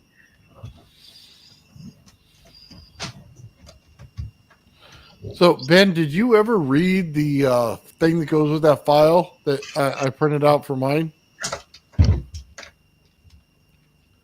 So, which what are you talking about? Okay, so you go to Thingiverse, right? And here they show you the design, right? Oh, yeah. Okay, so let's make sure it's up there. Now, if you scroll down, they'll tell you a summary of the coil. Now, some of this stuff is beyond me because I don't watch the videos as much as you, but they talk about the third order, the fifth order, things like that, right? The first. And they go on to tell you all about why it's that way and what they were looking for. So, yeah, I never actually read this. I'll have to give it a read. Yeah, it's an interesting read when you get down to it because somebody knows a lot more about this stuff than I definitely do. That's for sure. Yeah, this is good. This is something I completely overlooked. That's awesome. Yeah, like I said, the information that's publicly known, right? Because there's companies that actually utilize this technology right now, and the military supposedly utilizes Rodin coils for communication. And I mean, they'd be smart to do so. It's very easy and it's very sensitive coil for communication. So that's awesome that somebody actually put out some information on, how it works. And it says right there, kind of shows you how the flow goes. As you can see it kind of spinning down in the vortex. That's how they see it going. And when they want you to build this thing. So it's kind of a good way to see it. But they definitely have a ton of information. Yeah, I didn't even look at any of this stuff. This is awesome. So, and then you look at the comments on it. There it is. Bog Irish, our friend Ian, right there. Oh, nice. So, he definitely has this coil, man. So, does it actually explain how to hook it up as well, or just how to wind it? No, it tells you this. You see the inside winding? Uh-huh. It's showing you with that big cord looking thing exactly how it goes. Yeah, one over, one up. Exactly. Yeah. So we'll take a look. Hold on. Right here. But it's not just going one over, one up. There's another pattern there. Hold on. It's going one over, one up, and then one over, one down. Totally different pattern than what you got going on. Yeah. Yeah, that's one over, one up, one over, one down, and then crisscrossing. Oh, Nathan. It's important to look at everything, Ben. Yeah, well, I mean, I never really took the time to take a look at this because I haven't, it's not something I'm working on currently, but I never considered that this was a different pattern for the nested coil inside. Yeah, it's going to be a beautiful coil when it's done. You can see the look of that thing, man. It's going to look awesome. Oh, that's cool. But they show you everything. And see how theirs has a smaller ring in it in the center of the big one? Mm. That's what I have to print off and fix mine. So. But they also show the patterning of this one. So this is one over and then two up. One over and then two up, it looks like. Yeah. Well, I'm going to have to look at this a lot when when I wind it. So Yeah. but it's a good thing looks they like- added this in there because it shows you everything. Yeah, I guess you kind of have to have that visual, otherwise you can't just explain something like this in text. Okay, that's a good slide for a visual right there. Yeah. Yeah, right here. So it's going 1 over and then 2 up. Yeah, so it's 1 over 2 up. Yep. And then And they give you the clips right here. Sorry. Go ahead. oh, nice. So you don't have to use the zip ties, right? Is that those No, clips? this isn't in place of the zip tie. This is to put the frame together where you could take it back apart. Okay. So because it's not it's in permanent. two, Yeah. yeah, it's in 2 halves on the outside. Now it's not a solid one like you normally get. So it needs the clips. But it's I cool like that they, that. so you could build it the inside one and then drop it in. Yeah, that's neat. They really thought everything through. I'm assuming somebody like leaked this, and this is something that a company's using. They just can't patent it. Oh, well, take a look. They did all the math for you. They tell you exactly how to do the math. Is So this patent? Oh, maybe it is patent, but I don't know. I don't know if there's a patent. Yeah, Taurus ordered by order. It's pattern, not patent. So he's basically giving you all the information you're going to need, Ben. So now it's all there. The only thing is I didn't see a wiring size in this. That's the only thing that kind of got me. And maybe I'm just missing it. But it's not like they put it out in bright neon lights or anything. I think the gauge size really depends on what your applications are. Really, it probably can vary depending on what you're doing. Gotcha. So they did. Is this a video for it? Hold on. Let's see. I'm going to mute it because I don't know what's on this. That's a smart idea. Yeah, some of these have.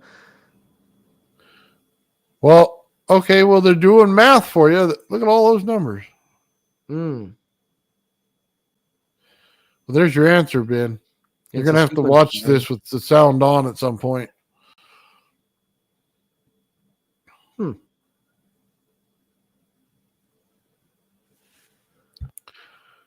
So this guy has a YouTube channel, apparently, if he's putting this out. And he goes into the vortex patterns here, the Rodin math, or however you want to say it.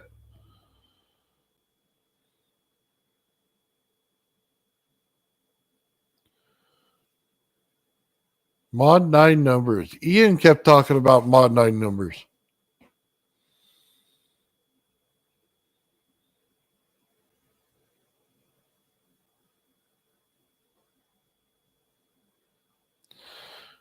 I'm not going to go through the whole thing because I want you to do it yourself, but you could see the patterning, Ben.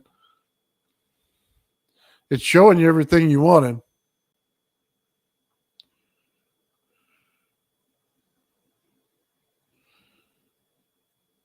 They're even showing you the flow. Look at that. This guy's way ahead of us. Who posted this? Who is this guy? We need to get him on the show.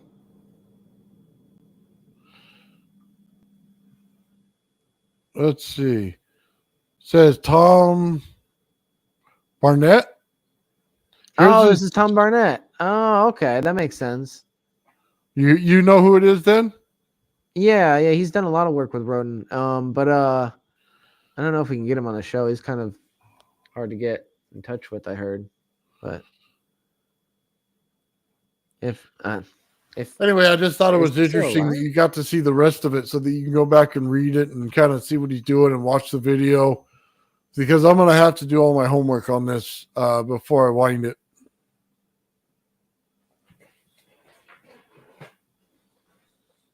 Let's see. Hold on. 9th, relation to music. Nice.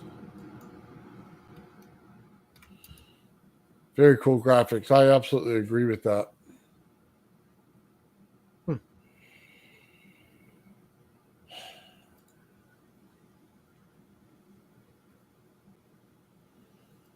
Huh.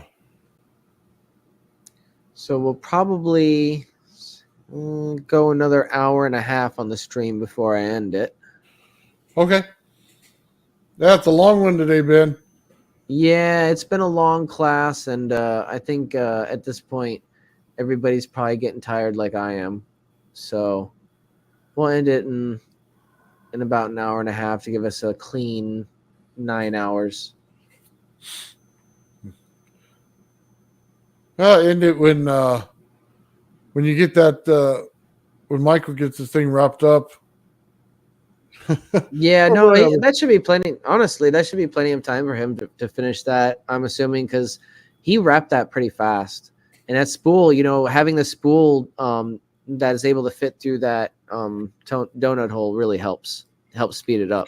Because you get the wire gets tangled a lot, and it gets knotted up, and you have to be very delicate and find where the knot is, and you can't just like quickly rush it. You have to be delicate with the cable so you don't bend it. Yeah. Oh man. I gotta stop these stupid computer things from popping up on my computer. I hate them. But that's what I get for putting high voltage next to my computer. I think it sets off everything and resets different things. Drives me nuts.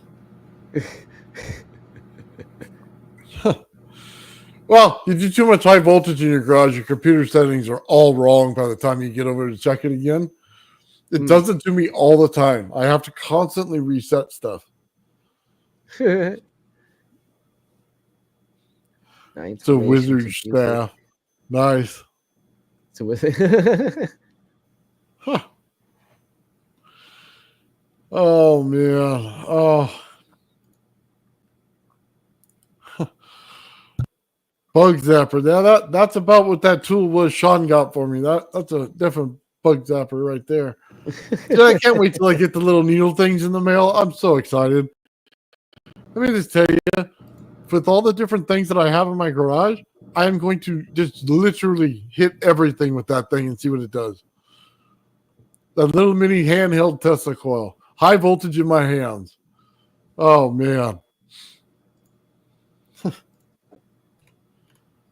Oh, his bug zapper does that. Yeah, I don't get near my bug zapper. My wife got one of those, and it just, yeah, not for me. I keep swinging it like I'm trying to hit the fly, and I'm throwing out my arm trying to swing this thing, right? And instead of just, like a fly swatter, and I'm thinking it's a tennis racket, and it didn't work out for me. So, yeah.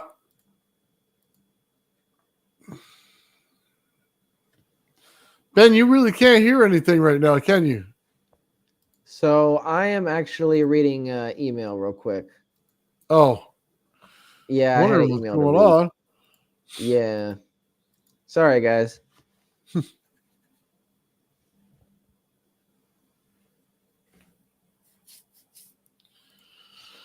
Oh, look at this. Michael's got this thing just about. Let's check in on it again. Mm-hmm. Oh, nice. He said that was 28 gauge? Yeah, I think, yeah. Yeah. Give or take. 0.33 on the wire. So, yeah.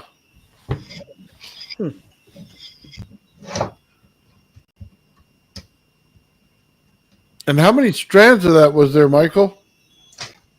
24. But you know what? I'm wondering, because, looking at the designs they've done, it looks like maybe we can go even higher numbers, and maybe the higher the better. Is it possible?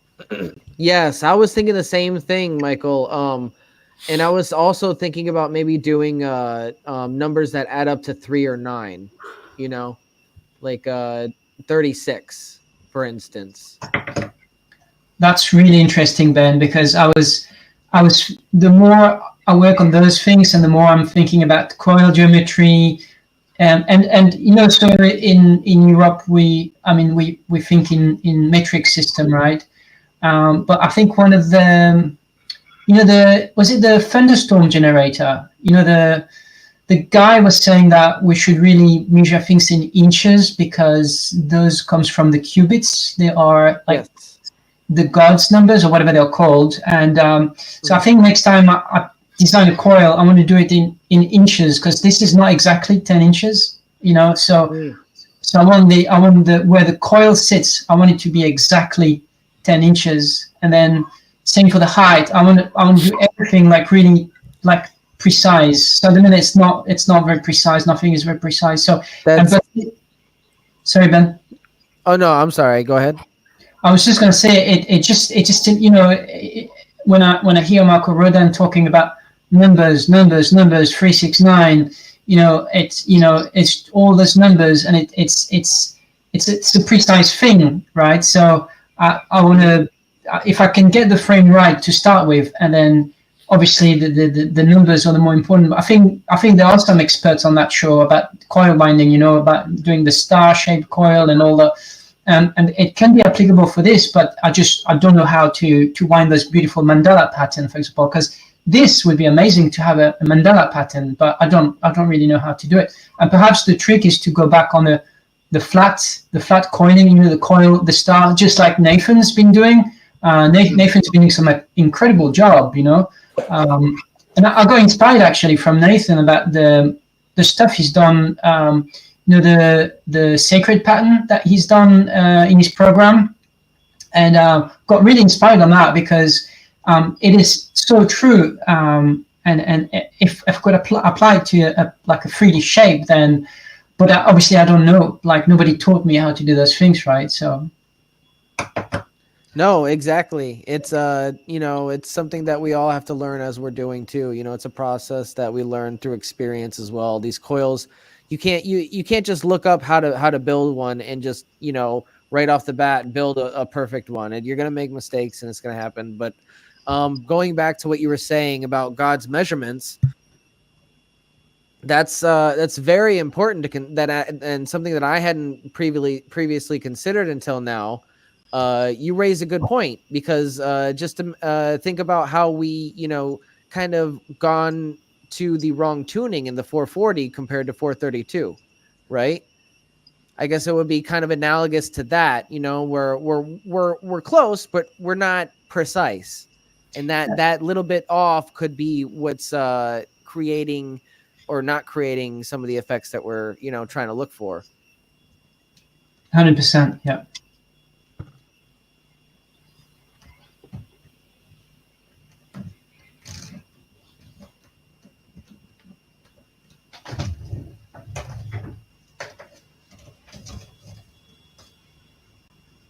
Oh, he's getting ready to dunk it. Yeah, almost finished, guys. Almost finished. Almost. So when you put it through the tour, you got to be very careful. Sometimes things get caught on some of the spools, but he's got a pretty good frame. The spool that I'm using, the frame that I'm using, is kind of more pointy. So if you're using the Dragon 7 spool, I keep saying spool. If you're using the Dragon 7 frame, keep that in mind. That you will have to, keep an eye on the spool as it goes through. It doesn't get tangled or caught on something.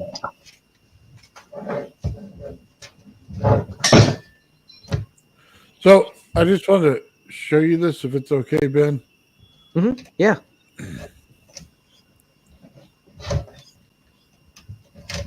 So this is the mandala that I'm looking at. It's a Christian mandala. So this is what we were talking about, right? Now, here's the trick to this. There is a way to wind it, and then there's a real way to wind it. And they're two different things. So when you do this patterns, now you can wind from one to the next. So if you go over here where it says 8, right? Just over in this corner on the left-hand side, and then you go to the next one or every other one, right? And wind it. That's one way to do it, okay? Or you could go triangle, okay, as you build it, or a little off triangle. You can create a star out of it. There's different patterns inside the pattern. Here's the trick to it. See the center of it? You can't cross it. It's like a game you play. So when you go back to this right here, the mandala, you see how each level has its own ring. You cannot cross the inner ring next to it. Hmm. So you have to find the pattern inside each ring. It's when you ring. start Yeah, doing that's the mandala. barrier. Because those So- are different coils. Those are coil inside a wheel inside of a wheel. Right. essentially. So they give you a hint. Every face on the outside is where you put a post. Hmm. So if you do that, it ends up with 28 posts. Now Interesting. you got to figure out all your different patterns and depths. But no, that does raise a good question, Nathan. Why would you paint something like this? Right? Like if you're trying to depict a message, what message are you sending like with this specifically, this pattern here? And I think you cracked it. I think you might have cracked it. Like what's the real intended message of this art? Because it's not just random. It's not just something random this had a lot of thought and design involved in painting this, and they had a specific intention and purpose when painting this. So check it out. That's kind of the thing when you do this. Each one has its own design pattern, right? And they all go out to different sizes. So let's probably go this way. So when you look at it, each level will have its own. Looking more and more like a vortex coil, Nathan. Now look at it, and you'll see every Wow. single ring inside of it. Yeah, that's crazy. Look at So that. you went from a mandala to something that's geometry in no time at all. Now you have ring upon ring upon ring upon ring.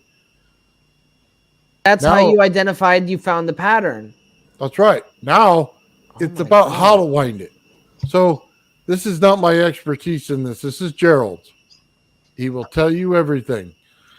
How you wind it from regular to bifilar to, which patterns to look for in which geometry shapes. That's his field altogether.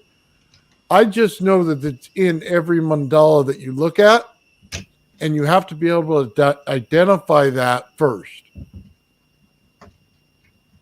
That's amazing work, dude. Holy crap. Like this is honestly, this should be like on this should be like on the History Channel, like it's revelatory. It's, it should be like broadcasted. This is big news, because his coil is based off of this kind of theory, and his coil is one of the most amazing coils I've ever seen. Yeah, well, the whole idea is to build it. So once Gerald starts doing his workshop, the next step is to build this one. Like I've identified it. So the next thing Gerald would have to do is look at the identification of it and then tell, which ones am I looking for? What pattern should I look for? And, which way to wind it? Because that's going to be the next step in this. And then it'll be all testing after that. But sacred geometry, man, you have to start looking at it differently. They hid something there. It wasn't just a beautiful pattern. They hid it right in there. So, Yeah, it's clear as day when you put it this way, and when you put it all together, like you just piece the picture all together for us in like easy understood context. And I like when you explain this, it's kind of like in my mind it's the mind blowing. Like I'm just like I'm sitting here trying to comprehend it all, because I know you mentioned this before, but I've never actually visually seen the rings inside the pattern like this. It's pretty remarkable. I'm not going to lie. This is really cool stuff. yeah, well, when you get into the mandala again, so let's go back and look at it. Oh, hold on. I'll show you a cool picture. This right here. Can you see the rings inside of it when I overlay it? Mm-hmm. It's kind of hard to see, but you can start to outline them. They never cross. They all stay within the bandwidth of each ring. Huh. So I just thought that was neat. You might like to see that, but That is crazy. And it's all because of the interference between the different lines is producing those That's right. And then when you Yeah. go back and look at this, you start to say, well, what were they trying to depict? You got Right. angels, and it looks like there's, you know, I don't know if that's a portal or if that's demons. I don't know, but it's Christian, Yeah. so it may very well be, you know, what I mean, a portal It's to gonna a have a bad Christian. place. You know what I Yeah, mean? it's gonna have a I don't Christian know. theme on it, but yeah, it's gonna have a Christian theme, but attached to it. But yeah, it's definitely not something to be taken lightly. Like, oh, that's random. No, that's even the Bible depicted a wheel within a wheel, and that's something we see like in nature. That's something that nature does, and that's not something our ancients could have known. Because that's something on a very microscopic scale that we're new science is discovering. Like plasmoid clusters, Ken Shoulders charge clusters produce wheels within wheels, and it's not something like you would think our ancient ancestors would easily understand without the technology that we have. But obviously, they were way more advanced than we could even comprehend. Yeah.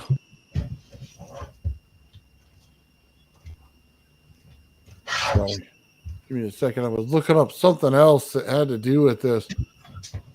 I just found it very interesting when they start this stuff, man, because you really get into something different here. It starts out as, hey, let me just wind a coil. Then it goes on to, did you really understand what you were doing? And then once you do understand it, now what were they trying to put out there for you?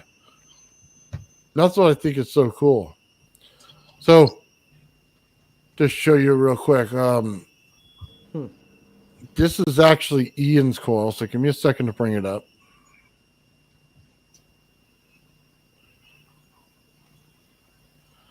So when you start looking at things and reverse engineering something, you have to find the patterns. So based on the way the wire's wound, I could tell you that there's a square in there, there's a triangle, and then there's a cross pattern, right? So the cross pattern I drew in the yellow and also the green. However, inside those patterns is another pattern. So it could be tetrahedron, you know what I mean, something like that. That could be developing that you're not seeing. So it's just kind of interesting. And Gerald shared that nugget, right? I want you to look right here at the top of the coil. You notice something? So I said this is 180 degrees out. Do you remember how Gerald showed to wind it last time? No, I don't. 180 degrees out means one to the right, one to the left. One to the left, right. Well, So no, yeah. I identified it here.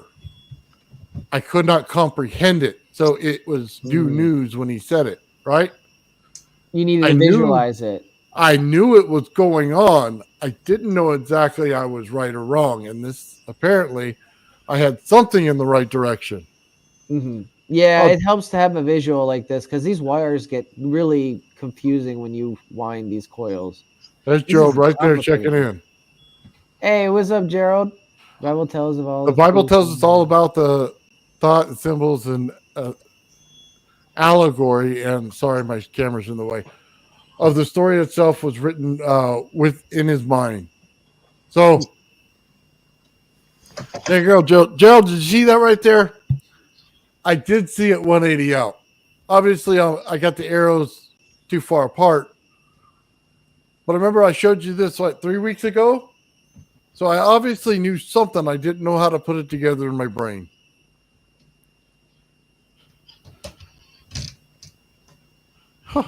Knocked over. Oh my God, my dog knocked over the bird bath, and there was apparently a hornet's nest underneath it, and now there's a giant, violent swarm of hornets and wasps in my backyard. Wow. I'm sorry, Crypto. I got bit by one hornet while holding a. Oh. Yeah, that sucks. And hornets are the ones that I think they don't lose their stinger, right? So they can keep on stinging you. Yeah. Man, that would suck. Mm-hmm. I seen a video. Oh, I'm sorry, Lulu. I didn't mean to interrupt you. Oh, it's okay. No, I'm sorry. Like I actually pressed it. I seen a video where this guy took care of a hornet's nest by putting like a bucket of gasoline or something up Oh my to the God. hornet's nest and sealing. Well, he just sealed it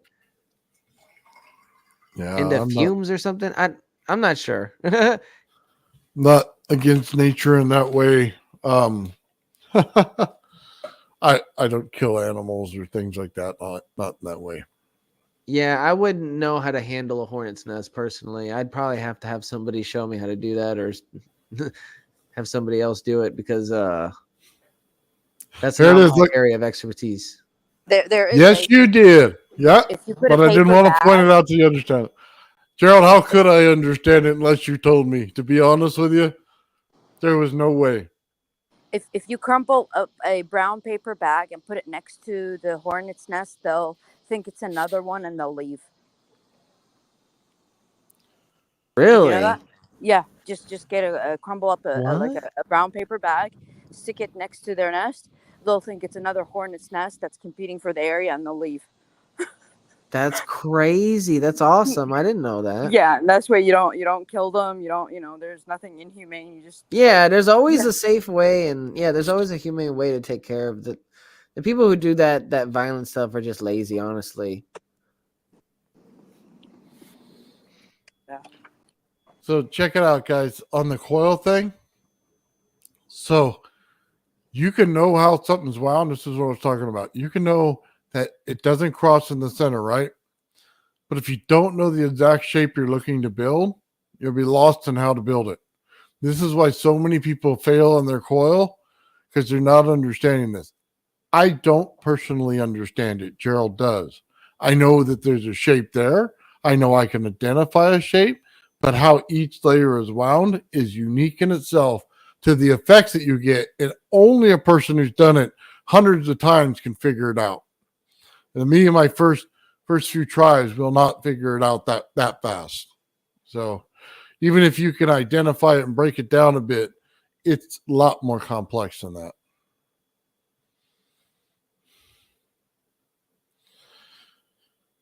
Everybody's talking about bees. Yeah, you suck them up with a vacuum and move the nest. And that's what you do. Oh wow, he's almost done. I think he's on the looks like maybe one of the last wines. Yeah, I think so. Yeah. 1, 2, 3. Yeah, I think there's 3 more. 3 more. He's at the final stretch, ladies Yeah. and gentlemen. Yeah. So let's let him focus, and we'll check back in with him in a few minutes. Right on. Did Yeah, you have Gerald says, anything- he said, I'm still ahead of the curve. Though when I start widening things, it doesn't feel that way. Okay. Imagine this. Okay.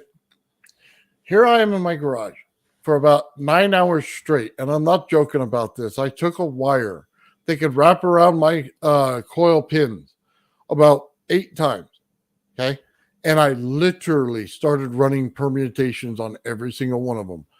This triangle, that triangle, one crossing the triangle, one making different shapes.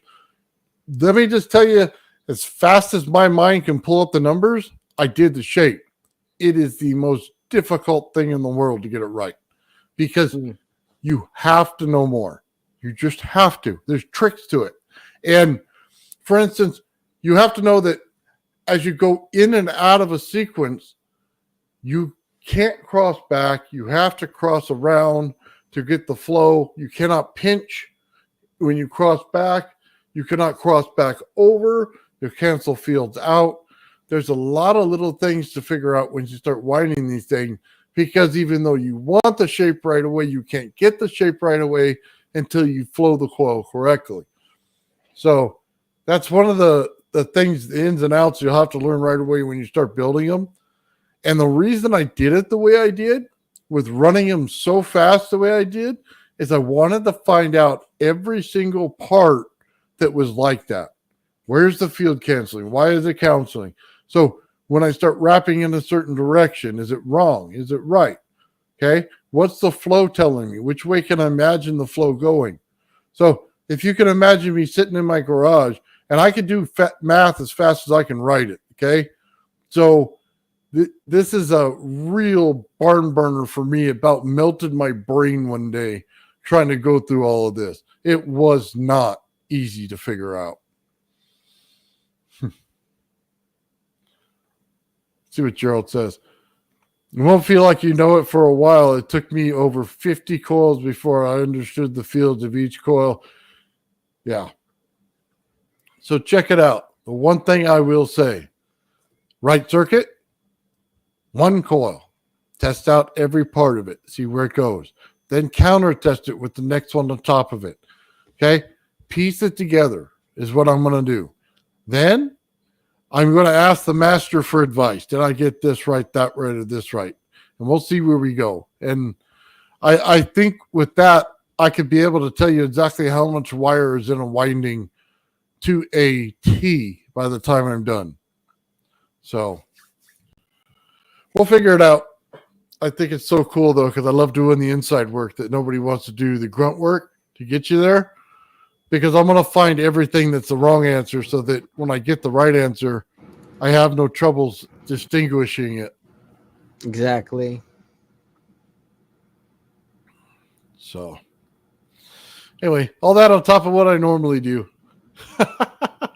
So, I run my gravity flyer testing. I come in my garage after about 4 hours of that. I go on, you know what I mean, to do this stuff, make sure stuff's printed out at the same time. Man, it is so much, you know what I mean? I do the live shows with you guys. So much going on, man. Then I have grandpa days. Like I just spent like a couple days ago, grandpa days, like every other day for a while, where my granddaughter came over. She's 1 year old and we're chasing her around. Trust me, I'm not as young as I once was. Not at all. She has way so much energy than I do. Yeah, them youngins. It's hard to keep up. So, Nathan, you're mapping out my coils. He's laughing. He loves it. Well, what did you expect, Gerald? You know how I work. You've heard me talk. You know I do Nathan, math on everything. So Nathan, when I tell you a coil is not resonant to one another and I know how far they're off, you better bet I know exactly how much wire is in that. You know what I mean? You should know better, Gerald. Nathan's going to figure it out. He always does. Oh, it's so great. I don't say I always do, but I get close most of the times. So, well, I think a lot of it is you're out of the box thinking too. You know, you're not subjected to that, you know, limited conventional BS. You try new things, you know, you're not limited. So, well, what I think is cool is I want to build my own before Gerald sends anything out. So I want to see about how far off I am from where he's at. Because there's going to be differences in the two because he winds it a specific way. And even if he tells me what that is, it may still be a little different, you know what I mean? Based on the materials used, you know what I mean? If he puts nails in the board or if I put screws or if I use the 3D printed thing. And then he says he zip ties the outside to get the curve, by the way, Gerald. oh, nice. It looks like a bowl, doesn't it? Yeah. I think that's what he was talking about. You can't see it. You cannot see that in the resin that he puts it in. Yeah. So it always just looks like this, right? Yeah, you can't see the it's kind of concaved. Yeah, because we're always looking at it like this. We don't see this. We don't see that bowl. Interesting. There goes the compression. Yep. See, I listen, Gerald. I do listen. There's a lot of people out there that think I don't. I really do. I listen to everything.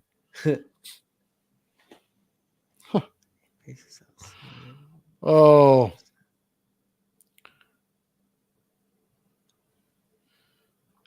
Wow. Yeah. So yeah, we only mods can post links, but normal people can't. Yeah. Anyway, I just think it's funny because we're over here building the same thing, and I'm just trying to figure out what he's got going on. You know what I mean? In the bigger aspect of how does it fit into the bigger picture? You know what I mean? Because we're over here doing high voltage, and then there's, man, I got a guy that does lifters, just amazingly smart. I want to bring him on, but we all have a different aspect of this and what they actually do. And then I'm trying to put everything together so I could configure how to put a whole ship together based on everything. You know what I mean? So it's a little different. So I'm putting myself through the gambit of learning all of it. So Elijah Tack asked, where do you all buy wire at? I'm having a hard time finding a good source. I got mine off of Amazon, but they were running low last time I checked. At least for the gauge that I was Tamco. At. Camco? Tamco supplies Amazon. So you can get it on other sources. I get it on Amazon if the shipping is free through the Amazon Prime. It gets you a better deal. But you can go straight to Tamco and get it. TAMCO, I believe, is the name. So, yeah.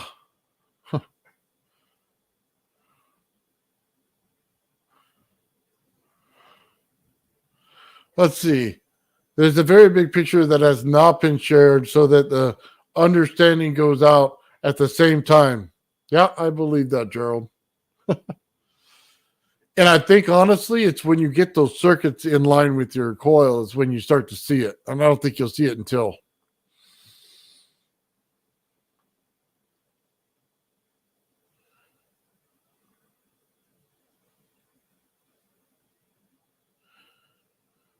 Okay, hold on. Do you know my email? Because you could send it right there and I'll be able to bring it up. Let me pull up my email so I have it.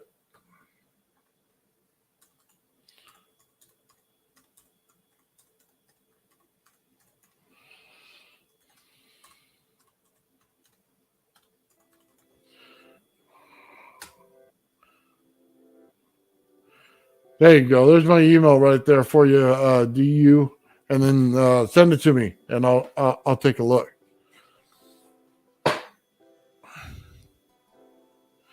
Breathing, even I believe that. You know, from the conversation I had yesterday with Joe, absolutely amazing to understand exactly from one end to the other, and then putting Gerald in the same room as Joe would be absolutely mind blowing. Because they're on like almost the same level of, you know, thinking about how this thing system works and then the ether and all that. And then one feeds off the other. Be a beautiful conversation. So, yeah, here we go. TamcoGroup.com. There you go. Yeah, I guess Ben took off. Let's see how we're doing on Michael's call here. Yeah, so I made a small mistake, but it's fixed now. I just had to retrace back. I had missed the turn, so, but yeah, it's nearly done, I think.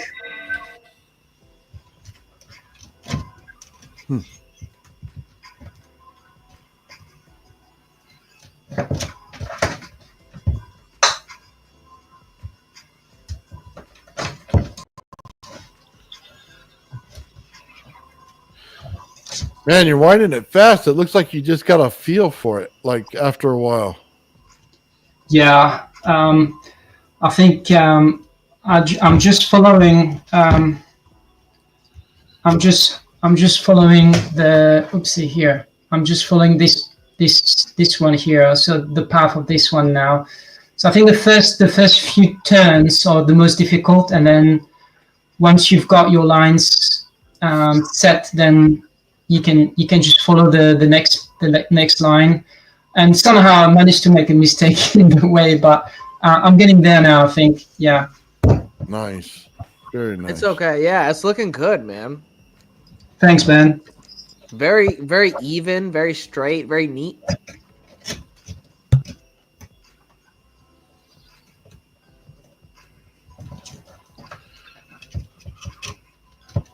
And we'll have to see Nathan Coil when he builds it. This massive coil that he's got in progress. Yeah, he's going for extra credit on that one. I'm giving you an A+ on this project, but Nathan's going for extra credit. I never find an easy way to do anything, huh? I Look at love that. it. I love it. I'm the same way. Like, go big or go home, right? Yep. Yeah, there you go. He said he was looking for the picture. Right here. I took a screenshot. Nathan showed us and clipped it, and this is the image. And Google did the image. Yep, this is it. So this was actually much better looking than the one that I was looking at. So let's zoom in a little bit. Yeah, this is amazing. So that is the picture that he used to wind his coil, or figure No. out No. This is the mandala one. Oh, okay. Because I was wondering where Gerald got his inspiration from. Gerald got his inspiration from God. Let me just tell you that right now. He said he had a vision or a dream or something. Oh, yeah. Vision. And I'll let him tell you the stories, okay? But no. It's truly inspirational to listen to. I'll say it that way. Yeah, I love his stories. He's such a great storyteller too. No, he's got a lot of good stories. What looks cool about this, when you start looking at this thing, it actually, I always say the round ones look like the flow pattern. And then more of the straight ones, when you look at these things in design, it tells you where the wire goes. So you can start to understand where this is going. But I think it's so cool because they put the rings right in here on every one of them. And mathematically, they work out. So it's really interesting. So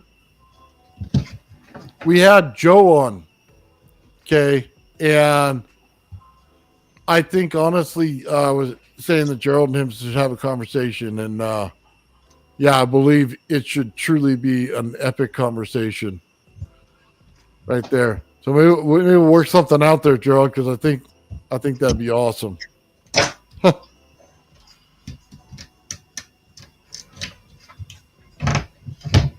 Oh, man. Yeah, he said very complicated towards the center. Yes, I do agree with that.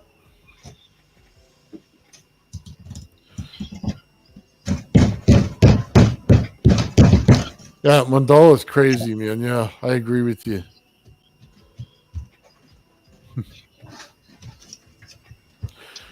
You know, just like everything else when we build these things, guys, we test each layer for magnetism and things like that as you do it.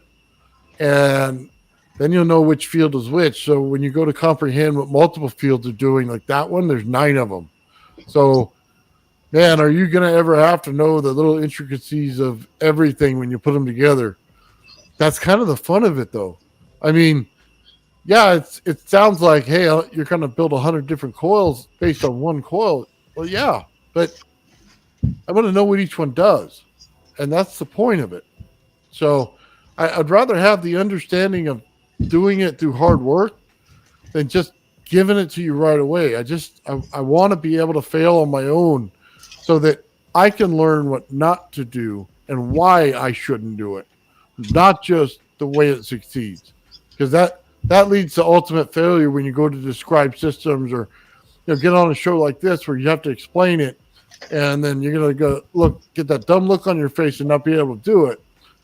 I want to know everything. That way I can accurately tell you why. So that's just my 2 cents on it. That's why I do things the way I do. Because the last thing I ever want is to blank out on a show when somebody asks me a question about my own device. Exactly. When yeah, that's a big anxiety for me too. Well, But, there's no safety net in it, Ben. You know as yeah, well as I do. when you're doing live events, it's it's unpredictable sometimes, and you forget, and you blank out or you get nervous. A whole number of variables to account for. Okay, so what is the Mandela supposed to be? Well, I guess we would have to go to Christian literature and find out. Yeah, And that's a good question. so usually when you do like a video or something, you go back and look on the history if it's something like this, find out what they thought about it, what it said it did. You know what I mean? Then you go on to how you wound it, and then how you based on what they said about it, which shapes came to mind when they said about it, right? So then you put it out mathematically and see if it fits. That's kind of where you go. Then you show each single piece of each test and then how it actually worked. Then when you put it all together, it's going to change again on how it works. Then you have your final video. So that's how I plan to lay it out myself when I do that. But it's going to take quite a while to do because it's not an overnight thing.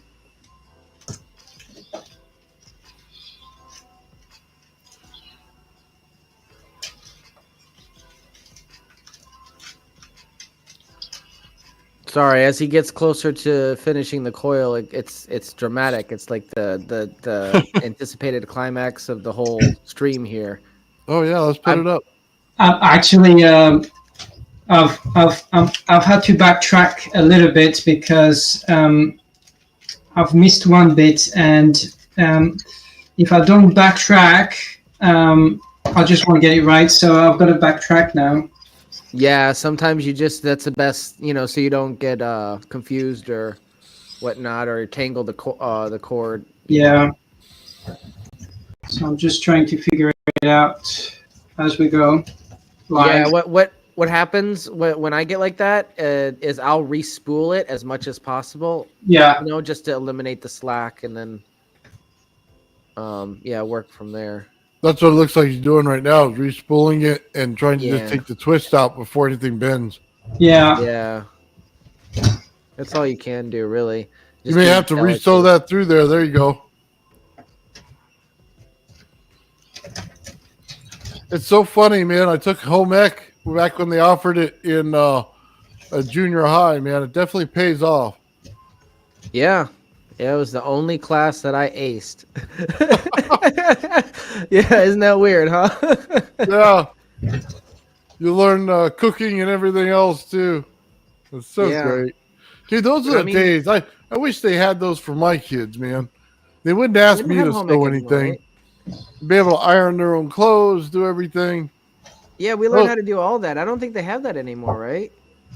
No. But, dude, it was worth more than any essay I've ever written in my life. Okay? Yeah. Let me just tell you that. They can dump that class. That wasted my time right there.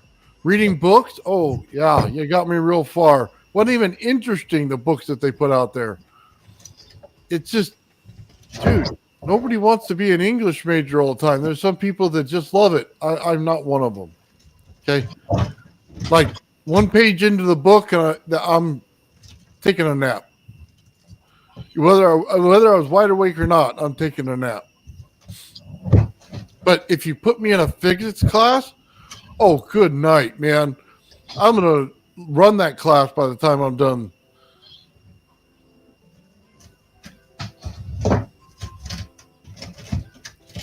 All right, so he's almost got the wine straightened out. Yeah, and this happens all the time. It's happened to me plenty of times. It's an interesting thing, an important thing to highlight for people who are watching, because you are going to run into something like this, and this is the best thing that you can do, is just try to re-spool it up and backtrack like he's doing. Yeah.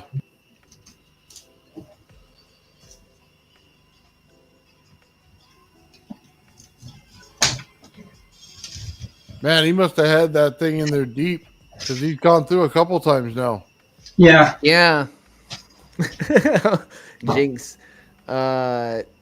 It's I can imagine since he has more notches or more spokes, it gets a lot more confusing winding that one.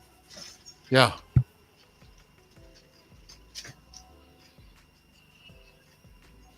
We got about 30 minutes before I end the stream. If anybody has anything to discuss or any questions about your Rodin Coil builds or anything like that. If not, we'll just continue watching Michael here and try to let him focus.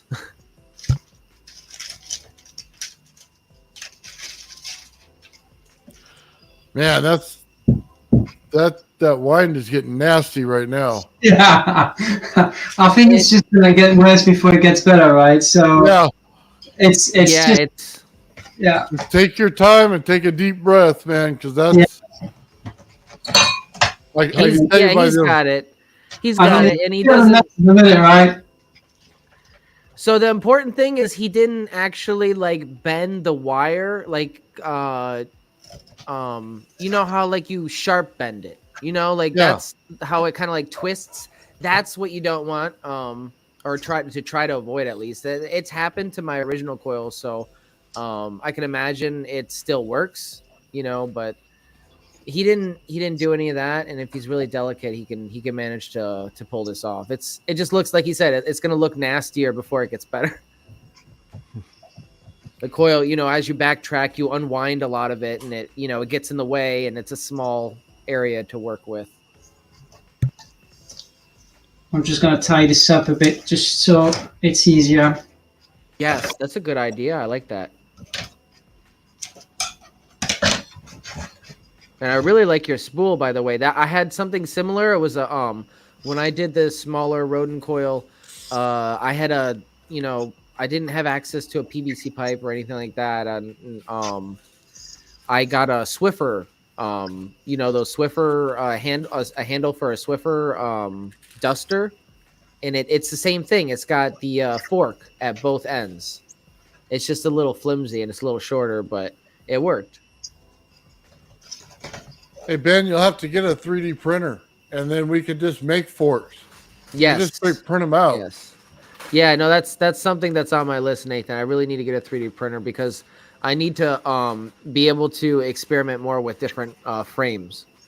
Well, even just an Ender 3, it's like $50 on the used market. So find one of those, man. If you need help fixing it up, just let me know. We'll do a stream and fix it. What's it You know called? what I mean? An Ender 3. So hold on, I'll show you right behind me, man.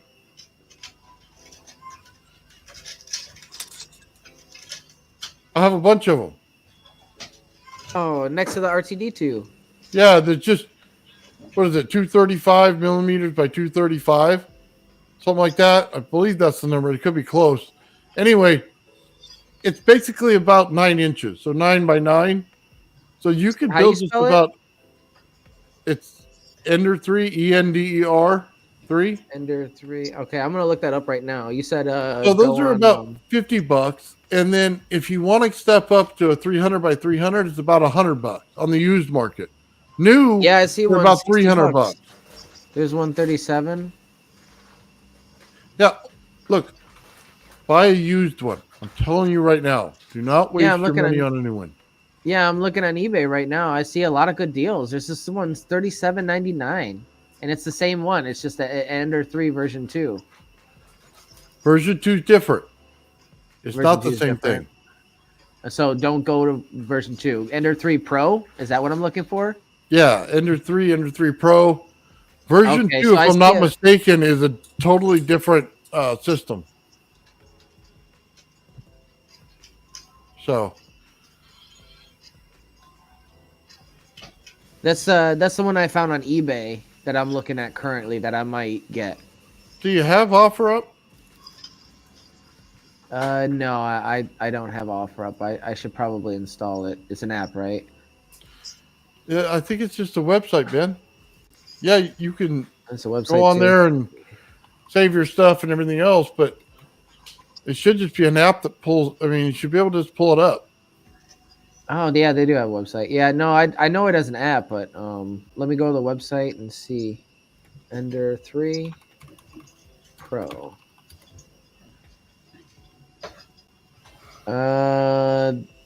It looks like the cheapest one on OfferUp is $80, but they have an Ender 3 Pro, $80 brand new in box, brand new.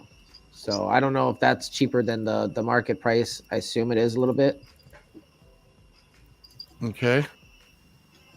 What is the market price on this thing? I just know that they're cheap.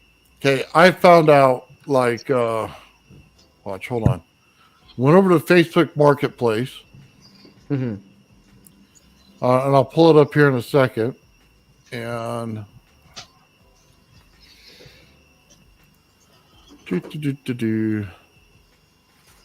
Yeah, so the brand new off their website, it's like $249. yeah, again, gotta stop looking at that stuff, Ben. Brand new stuff. No, I'm trying to compare the price, Nathan. That's all I'm doing. I'm trying to see how much they sell it for compared to how much OfferUp has it brand new. It's $80 brand new. Yeah, but they have them from different places. So here we go. This right here is Facebook Marketplace out where I live, right? So I can get any one of these for $75 a piece, and these are 200 by 200, right? And they look like they've been run through the ringer. Okay. The thing is, the frames don't change, the plate doesn't change. There's only a certain amount of wires to it, and half the parts that may be bad, you have to upgrade anyway. So, look, man, it's just one of those things. Buy it cheap, because all the part, like you're gonna take off the bed glass, that's junk. You're gonna put on PEI plate, okay, or PEI, I think it is. And then you're going to go ahead and you're going to level the thing, so it wouldn't matter what you do to it. You're going to take the tubes out. You're going to replace those. You're going to take the extruder part. You're going to take that off and replace it if it's plastic. So what are you really doing? You know what I mean? So why would I you're spend saying $300? So you're saying I should probably just go and grab the $60 one off of eBay? Yeah, just get a used one. Just Hey, make sure the no, bed don't, size. Siri, Okay, shut so up. hold on, Ben. No, sorry, my phone. Make sure the bed size matches what you want to do. If you're going to go bigger on it, make sure you get the bigger bed size the first time. Okay? Don't get the smallest. You'll drive yourself nuts, because then you'll start having to splitting up parts that you shouldn't be. So this is CR10, perfect. Find one for under $100 and go for it. Okay? And then you make a simple email to me, and we get on a thing like this and we fix it. Okay, so it says maximum printing size is 220 millimeters by 220 by 250. That's an Ender 3. Yeah. Printing speed 30 to 180 per second. Don't even bother looking at that. We'll speed it up. It's all on how you get it spliced. Yeah, so I think this will work. Ben, this item has been previously used, so take your ruler, copy that, and see exactly how big that is. It should be 9 inches by 9 inches. Look at the coils you want to build and make sure the inner ring, okay, will be that frame will be big enough to have that coil in it. You understand what I mean? Yeah. Well, if it's not, don't buy the printer, buy a bigger one. The coil frames that I'm aiming to print are going to be a little bit smaller than the one that you printed for me. So, and I can also adjust the size too, but I mean, yeah, I think this will be okay. I have to double check though. I just have to double check. Let's just put it this way, Ben. You go from an Ender 3 to a CR10.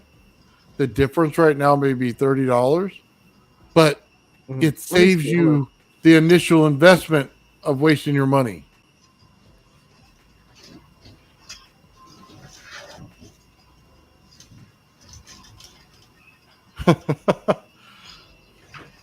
Okay, so let's see. This is about the size that I want to do, or smaller. I don't want to go much bigger than this one.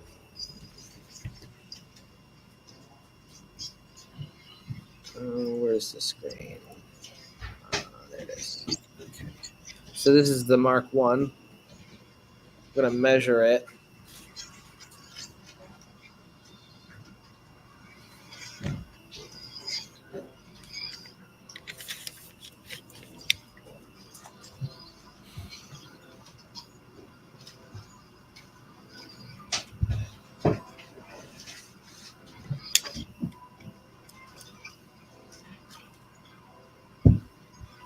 So the maximum, or the outer diameter is 8 inches. So that's the big ring right there. It's going to be like, looks to be 7.5 or 7 inches. But it goes out about 8 inches total. So let's see.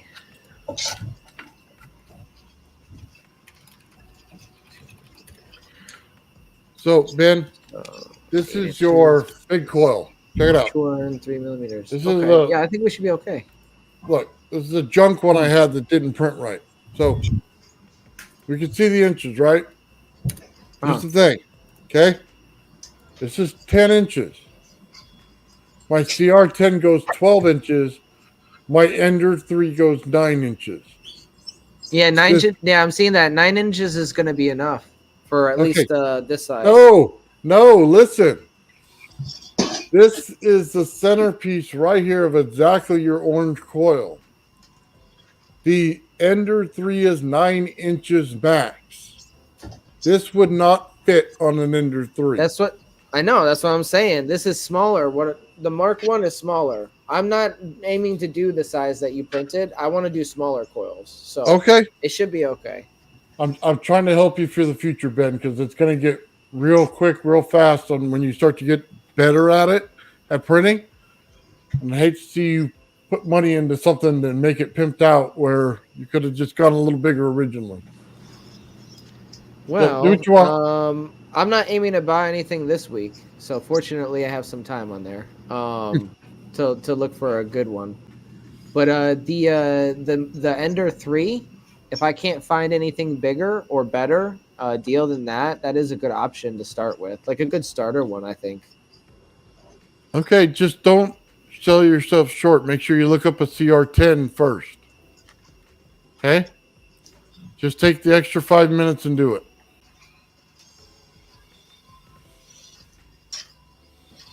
All right, let's get that out of the way real quick.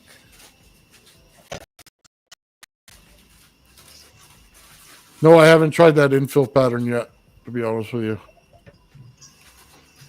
So, sorry. Yeah, I clicked through all of it 100 miles an hour, Ben. So, I'm just trying to help you out for the future. You could do anything. No, I'm looking up the CR10. It's a little bit more expensive, but I see it's bigger. So I'll look into that too. If you're gonna save your money to do it, just get the bigger one. I'm not familiar with all these brand names. That's the thing. Like, they're made by the same company, Ben. So it's just the bigger version of that one. So. Oh, that's the same manufacturer. Okay. Yeah, I would just look for them on deal. Like I said, half the stuff, man, I buy these things broken, and then I fix every little part. Yeah, like you said, they're gonna wear out anyways, so you might as well buy it used. Well, you're gonna get the sheet that goes on the bed of the printer, and you're automatically gonna replace it. Okay, you take that piece of glass and throw it in the trash where it belongs, and then you're gonna put on a correct bed sheet on this thing in order to work it right. So. But I think the Fireball turned out really nice. This big coil that you printed for us, it's really amazing. It's sharp. The color orange. I don't know. Like you're your 3D printing craft is nice. This Right on. one, yeah, no, it's this one. It's the same frame. It's just shrunk down a little bit, and you can see like the interference pattern. It's too thick for it. The notches, I had to zip tie it, otherwise it wouldn't stay in place. But that one, it just fits perfect. So I think I'll have a little bit easier time. If I need to unwind it and find different configurations, it's just going to be easier to deal with. Well, remember I sent you that file, video file. We can shrink these things in seconds. Yeah, that's true. It's really just about the spacing that you want to have, and the frame maintains that. So, huh? Oh, I'm looking at the CR10 though. It looks nice. What kind of cartridges or what is it? What am I looking at for material that it takes in? Like just like a roll of plastic? Yeah, it just takes PLA, which is just the normal plastic that they put into this stuff. It's about, I don't know, $30 a roll, 20, 22, I think it is on Amazon. Sometimes you can get a better deal when you buy multiples. So that's not bad. Yeah, I see. Okay, yeah, it's not bad. So, yeah, Sean's got an amazing printer. That's the only way I would spend that kind of money, by the way, Sean. He's got what was that thing? A Bamboo Labs, I think it is, where you can put the 5 different spools on the top.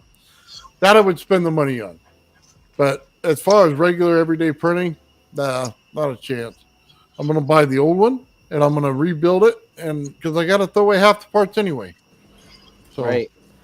We still haven't tested out the Apple coil yet. What is the Apple doing?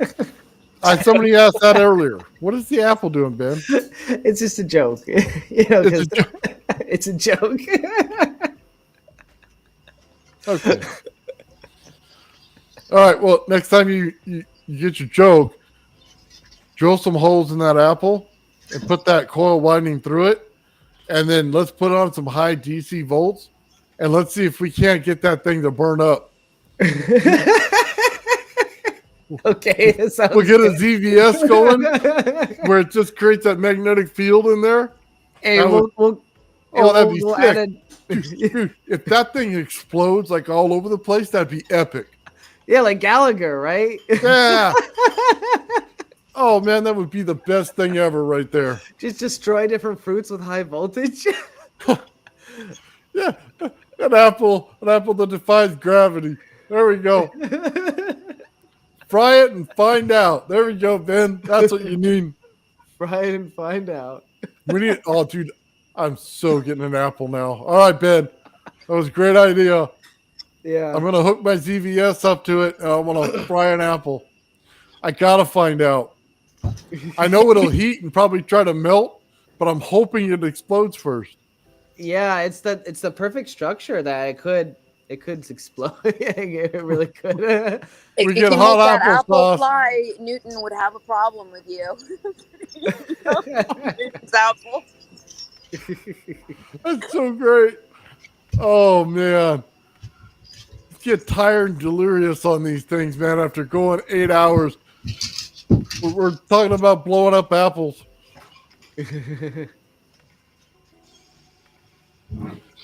I might have to find me a firecracker to throw in one just to make sure something explodes. Yeah. Sometimes you just gotta blow something up, right?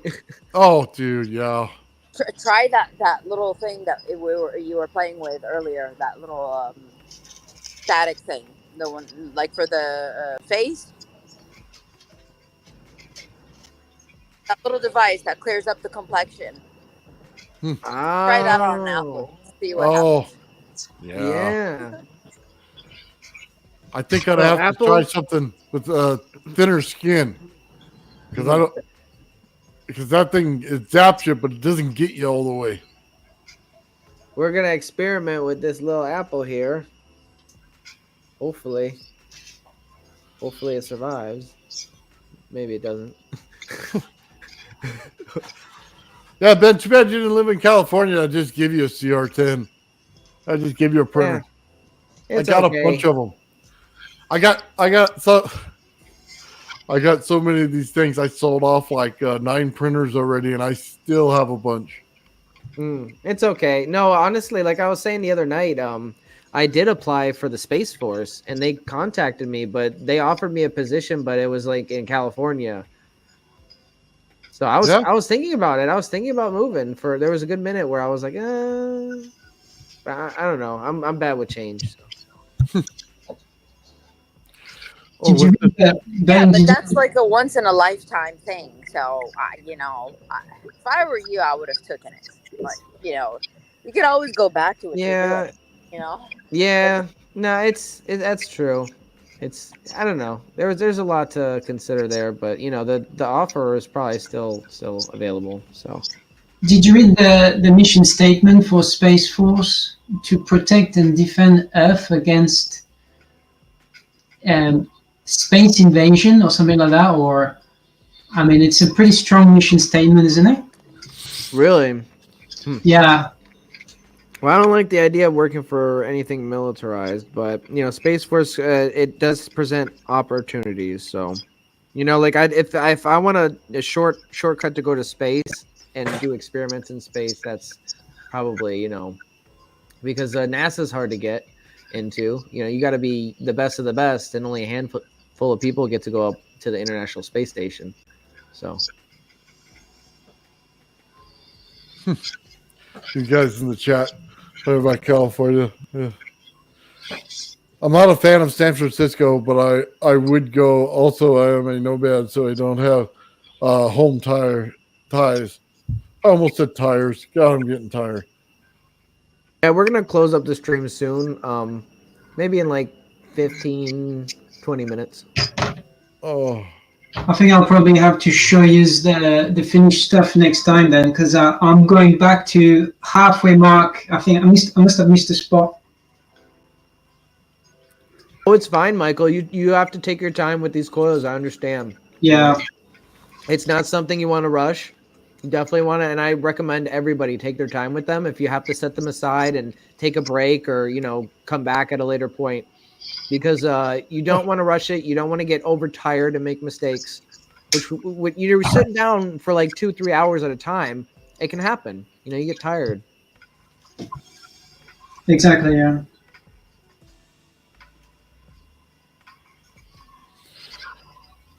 Oh, yeah. Yeah, we're gonna definitely start messing with that Apple. We got a project on our hands. I got a lot of high voltage equipment. So that's a Adam's apple. We're just gonna fry the apple and find out. That's so great. Fry it and find out. That'd be a good short video on YouTube. Fry it and find out, and just explode an apple with high voltage. Apple pie, everybody. Cooking with high voltage. Yeah. And he's like, that's how you make apple pie. That's so funny. We're gonna go to the fruit stand and pick up every different kind of fruit just to blow it up. We're high tech fruit blower uppers. Well, it'll be a new form of what the Art Gallagher presented. Blowing or smashing fruit, only blowing it up with a high voltage. Oh man! Eventually, you're gonna have a handheld device where you can just like explode fruit on the go and be like, "Hey guys, check this out!" You set it down and you back up. You think that's funny, but I think I have one. That's awesome. That's so cool. I bought a remote a while back that turns on and off my ZVS, so I can walk away and hit the button while I'm across the room. God. That's brilliant, dude. He's gonna do it. My favorite was when I had the CRT TV hooked up. I just turn it on and off based on the TV button because I just directly hooked it to the back of the TV. And then as I turned it on, the voltage would start going, and I just turned on the TV. It was amazing. That's funny. I know. the Game Boy Color? I Yeah. think it was Game Boy Color had a little RF transmitter that you could link up different Game Boys to, right? And it was Yeah. just like a little, but you had to have it pointed. So it was the same technology as a remote control. There was a game that I had. It was a 007 game, but it allowed you to reprogram a controller, use it, and you could use that as a controller. And I go to the bars as a kid.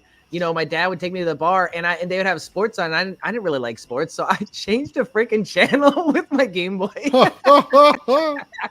Everybody would be pissed too, and they wouldn't know who did it. And I'd be just sitting there playing my game. You're the little kid pissing everybody off.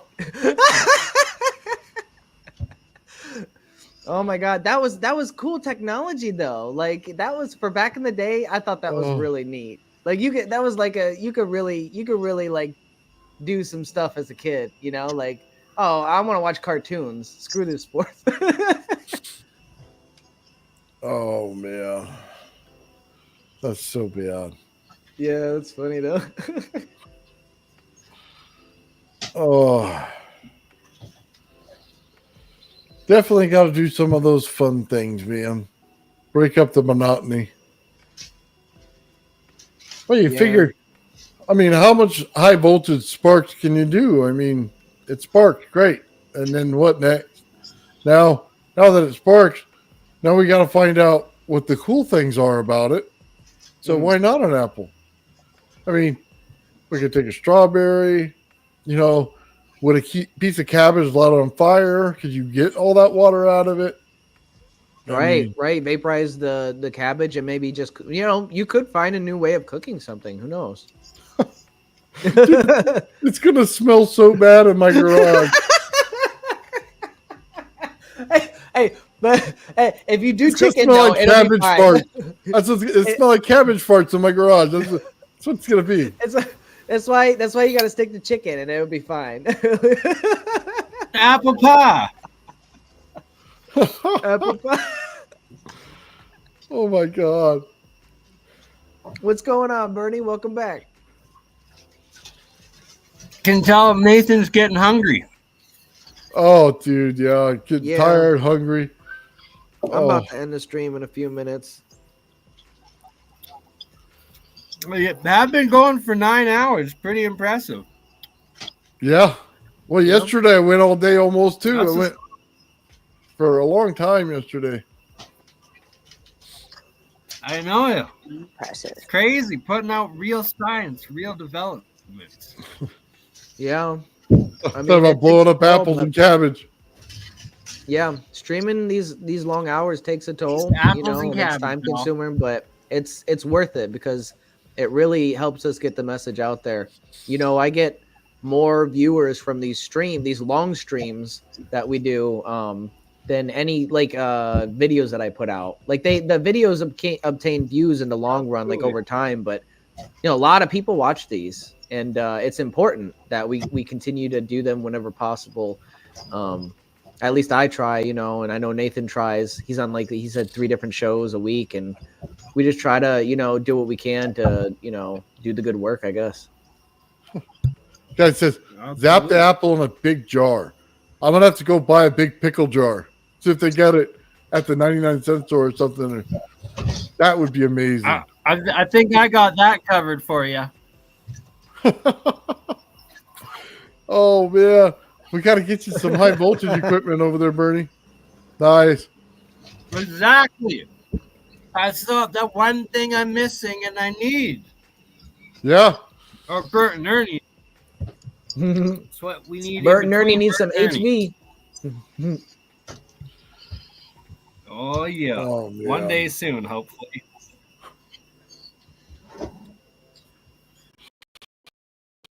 Well, one epic episode, and how far?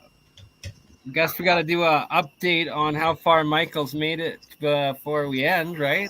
So I've got to say that when I did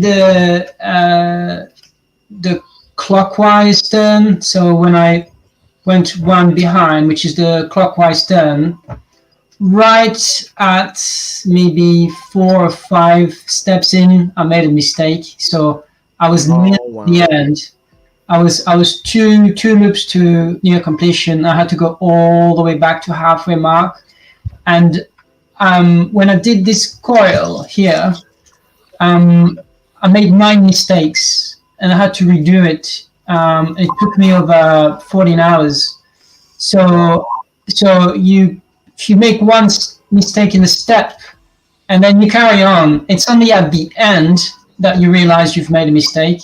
And so then you have to wind back, just like I've done right here. So that's a good example of one step missing, and then you don't know about it until you're at the end, and then you're like, here you caught it 1 step instead of 9 steps, though, right? So the second time through, you caught it on a 1 step back instead of having to do 9 steps, right? He's doing better, yeah. And then that's the thing, you're improving. And the key thing here is, and I like to emphasize this because Malcolm Bendel emphasized this, because Martin Fleischmann emphasized this to him. Spend 6 months preparing, right, your device, and then 1 hour getting your result. Don't spend 1 hour preparing your device and then try to spend 6 months getting a result, right? You wanna take your time and make your device and make your frame, your coil, and make it all perfect. You know, this is something that's not going to happen overnight, and you're not going to get good at it overnight, you know? Yeah, right on, guys. Nice one. Either way, you're doing really good, man. Really good work. Yeah, thanks, guys. I appreciate everybody for joining us here. I'm not going to end it right at 9, but a few minutes after 9, I'll probably end it. I want to go through the chat and see if I can give any recognition to some people and read some chats off while we watch Michael. This is this is a meditative process. We want it to be very chill. I got the lo-fi music playing. Let's bump that up a little bit for you. There we go. Nice and chill.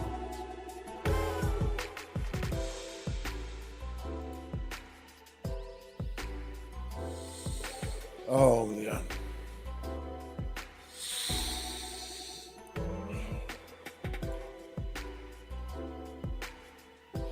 Yeah, so when you're ready, Delta KB, contact me if you need any help with your coil. Obviously, I'm available.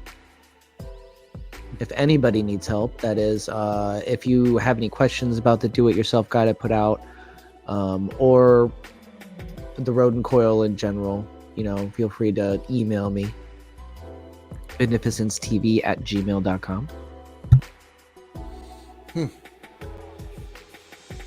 Oh, man. Eating those chocolate to keep me going. Gotta get some energy. Yeah, we're gonna end it in a few minutes, but I appreciate everybody for joining us, Nathan. I appreciate you for coming, and Bernie and Michael. This has been really awesome. And Lulu, Appreciate thank you, Ben, for making this happen today. Yeah, absolutely. Yeah, thanks, guys.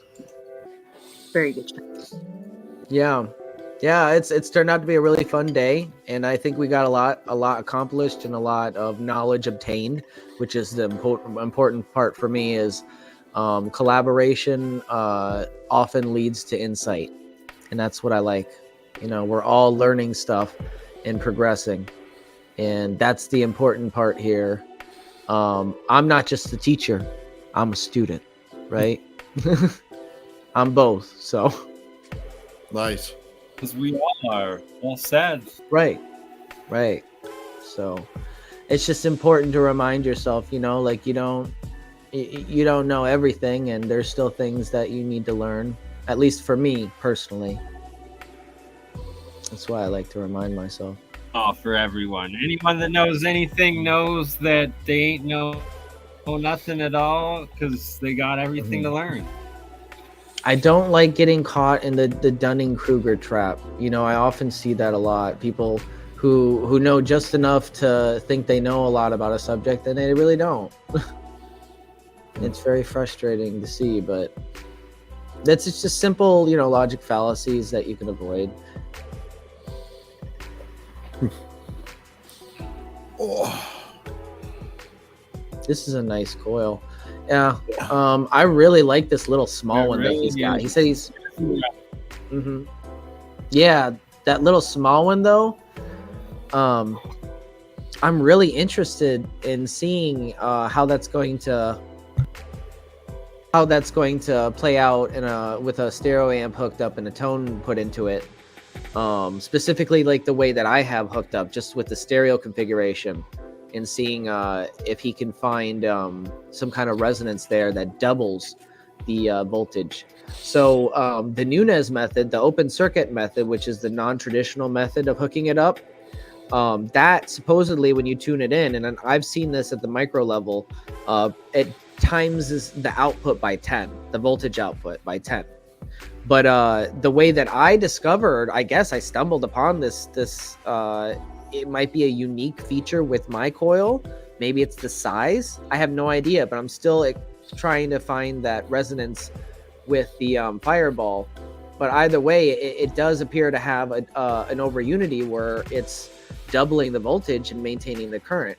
And I haven't heard anybody reference, not First Stop Energies or anybody reference anything like that happening. They specifically emphasize using the Nunez method, which is the open circuit method, not the stereo method. But somehow I managed to find a pocket of resonance using the stereo method, the closed circuit method. So it could still be an anomaly with my coil, but I'm gonna try to find that pocket of resonance in the Fireball, and we should be able to, because the coil should produce over unity with the open circuit method if I get the high enough frequency, right? I'm limited to 24 kilohertz with my tone generator. So if it's below 20, if it's 24 or below, I can mess with it. But if it's above that, I won't be able to see it. And Michael has different wattage in England, right? Than we do. We have like 120's got 240. You said what? Like the electrical energy that's going to be passing through. How is he going to? Where is he going to get the source first? Regular outlet or? Oh yeah, so I think what do they use? 50 hertz instead of 60? I can't remember. Yeah, that's right. 50 hertz, 250 volts. So it shouldn't matter though, because it's going through the stereo amp. Yeah, it fluctuates a little bit till 257 volts, down to maybe a little bit below 250. But yeah. Yeah, the signal's going into the stereo amp, so it should be fine. But I mean, it is something to consider if you're going off the stereo amp setup. Yeah, if you're doing your own like rig or setup.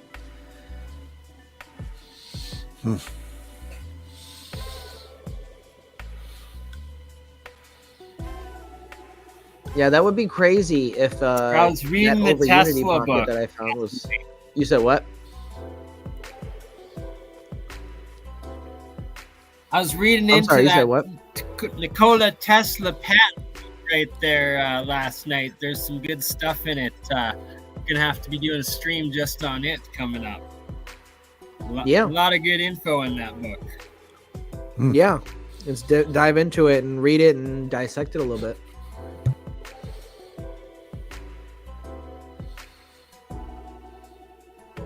Yeah, they got some good stuff in the Colorado notes as well, if you ever look up Tesla. Oh, yeah. And the missing Colorado notes, some of them have been found. Those are the real good ones.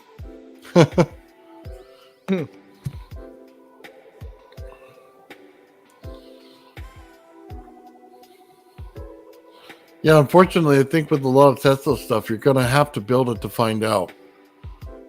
You're, you know, it's not regular circuitry, so you're going to have to kind of see. This is all before we had the electrical components, that we have today. Like when I was looking through all the patents in this book, it's quite wild.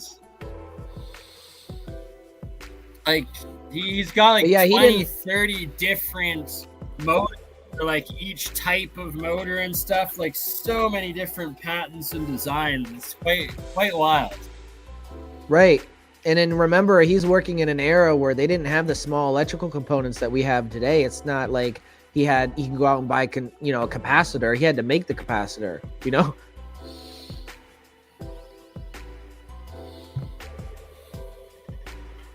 Without a 3D printer. Yeah. Right. Yeah. He had to wind those coils himself, and I could just, that takes a lot of labor. That's a lot of effort. And not a lot of people have that work ethic. You know Michael what I mean? has no idea what you're talking about right now, Ben. Mike has no idea what you're talking about. I'll tell you who does. Right here. Just kidding. Darren knows everything. If you want to know something about some patent, call Taryn. Right there. I'll tell you what. Absolutely got every bit of notes that he sent to me. Man, they're amazing. So Very good. Very Taryn's the nice. man. I emailed you a link at the start, Taryn, but I guess you said you're busy. Next time.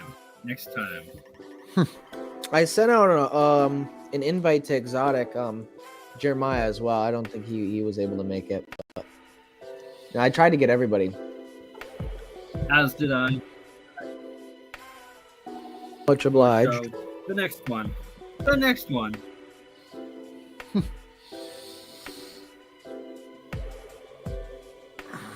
Well, there has to be one to see how it turned out.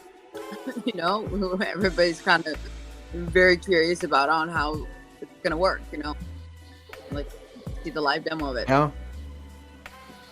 Well, Michael's coming back on tomorrow for our Fringe Tank podcast, and he's got a quick little slideshow of some of the work he's doing outside of Rodin Coil as well. So he's got some interesting things he's doing, and we're gonna delve into that tomorrow. Oh, right on. So you're gonna be with us tomorrow, Michael? Very nice. Yeah. I think it's going to be interesting what I'm going to talk about. So hopefully you'll like it. Right on. Yeah, we're excited. I'm totally down. Look forward to it. Yeah, Jeremiah is usually a night owl like me. I just happen to still be awake, and oh my god. I'm So usually funny. that way, It's been a but very long, my schedule long permits me not to be. I get up at 1:00 in the morning and I check out my computer, and there's crypto up doing lives. Yeah. I'm like, dang it, I missed it. Yeah, because usually if I get up any later than that, I'll miss part of it, or let's say streamed an hour ago, and I'm like, man, I just missed it. Yes, I have used the Z44, and the thing blows up in seconds. So it's a very it's a good starter one, but you have to put like 5 of them in, or else they start blowing up in a Tesla coil. So the one I gave you guys, the transistor in the video I showed you, oh, trust me, try it once, 100 times better. You're gonna love it. So in the distances, the breakout and everything, I'm telling you, just 1,000 times better.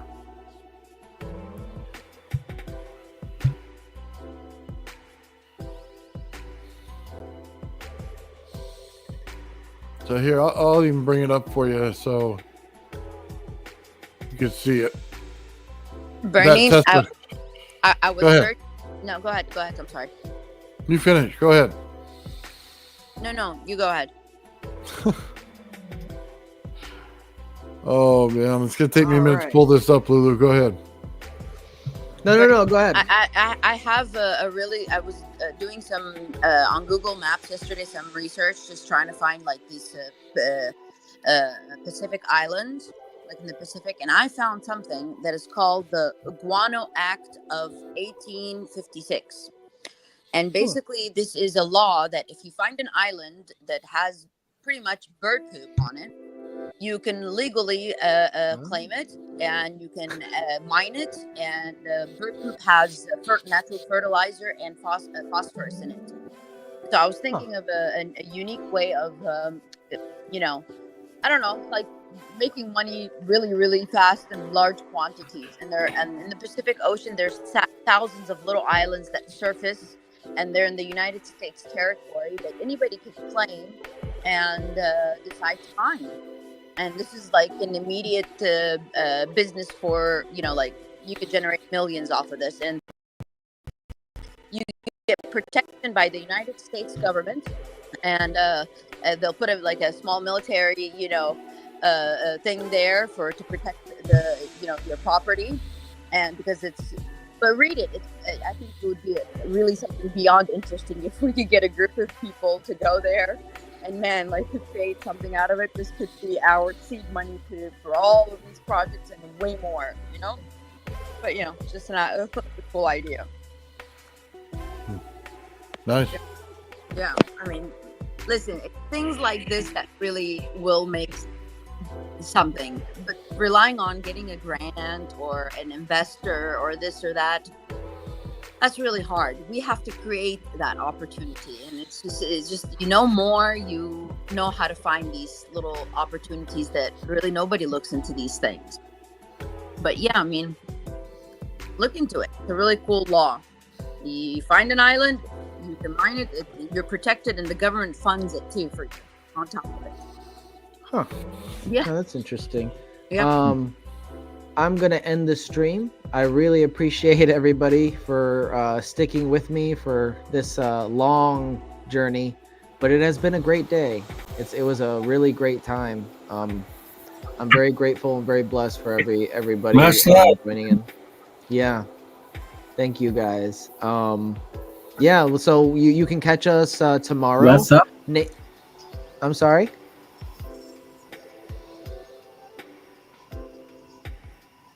Oh, sorry. Anyways, Wishing everybody a blessed week ahead, and yeah, thanks for having me. Yeah, of course.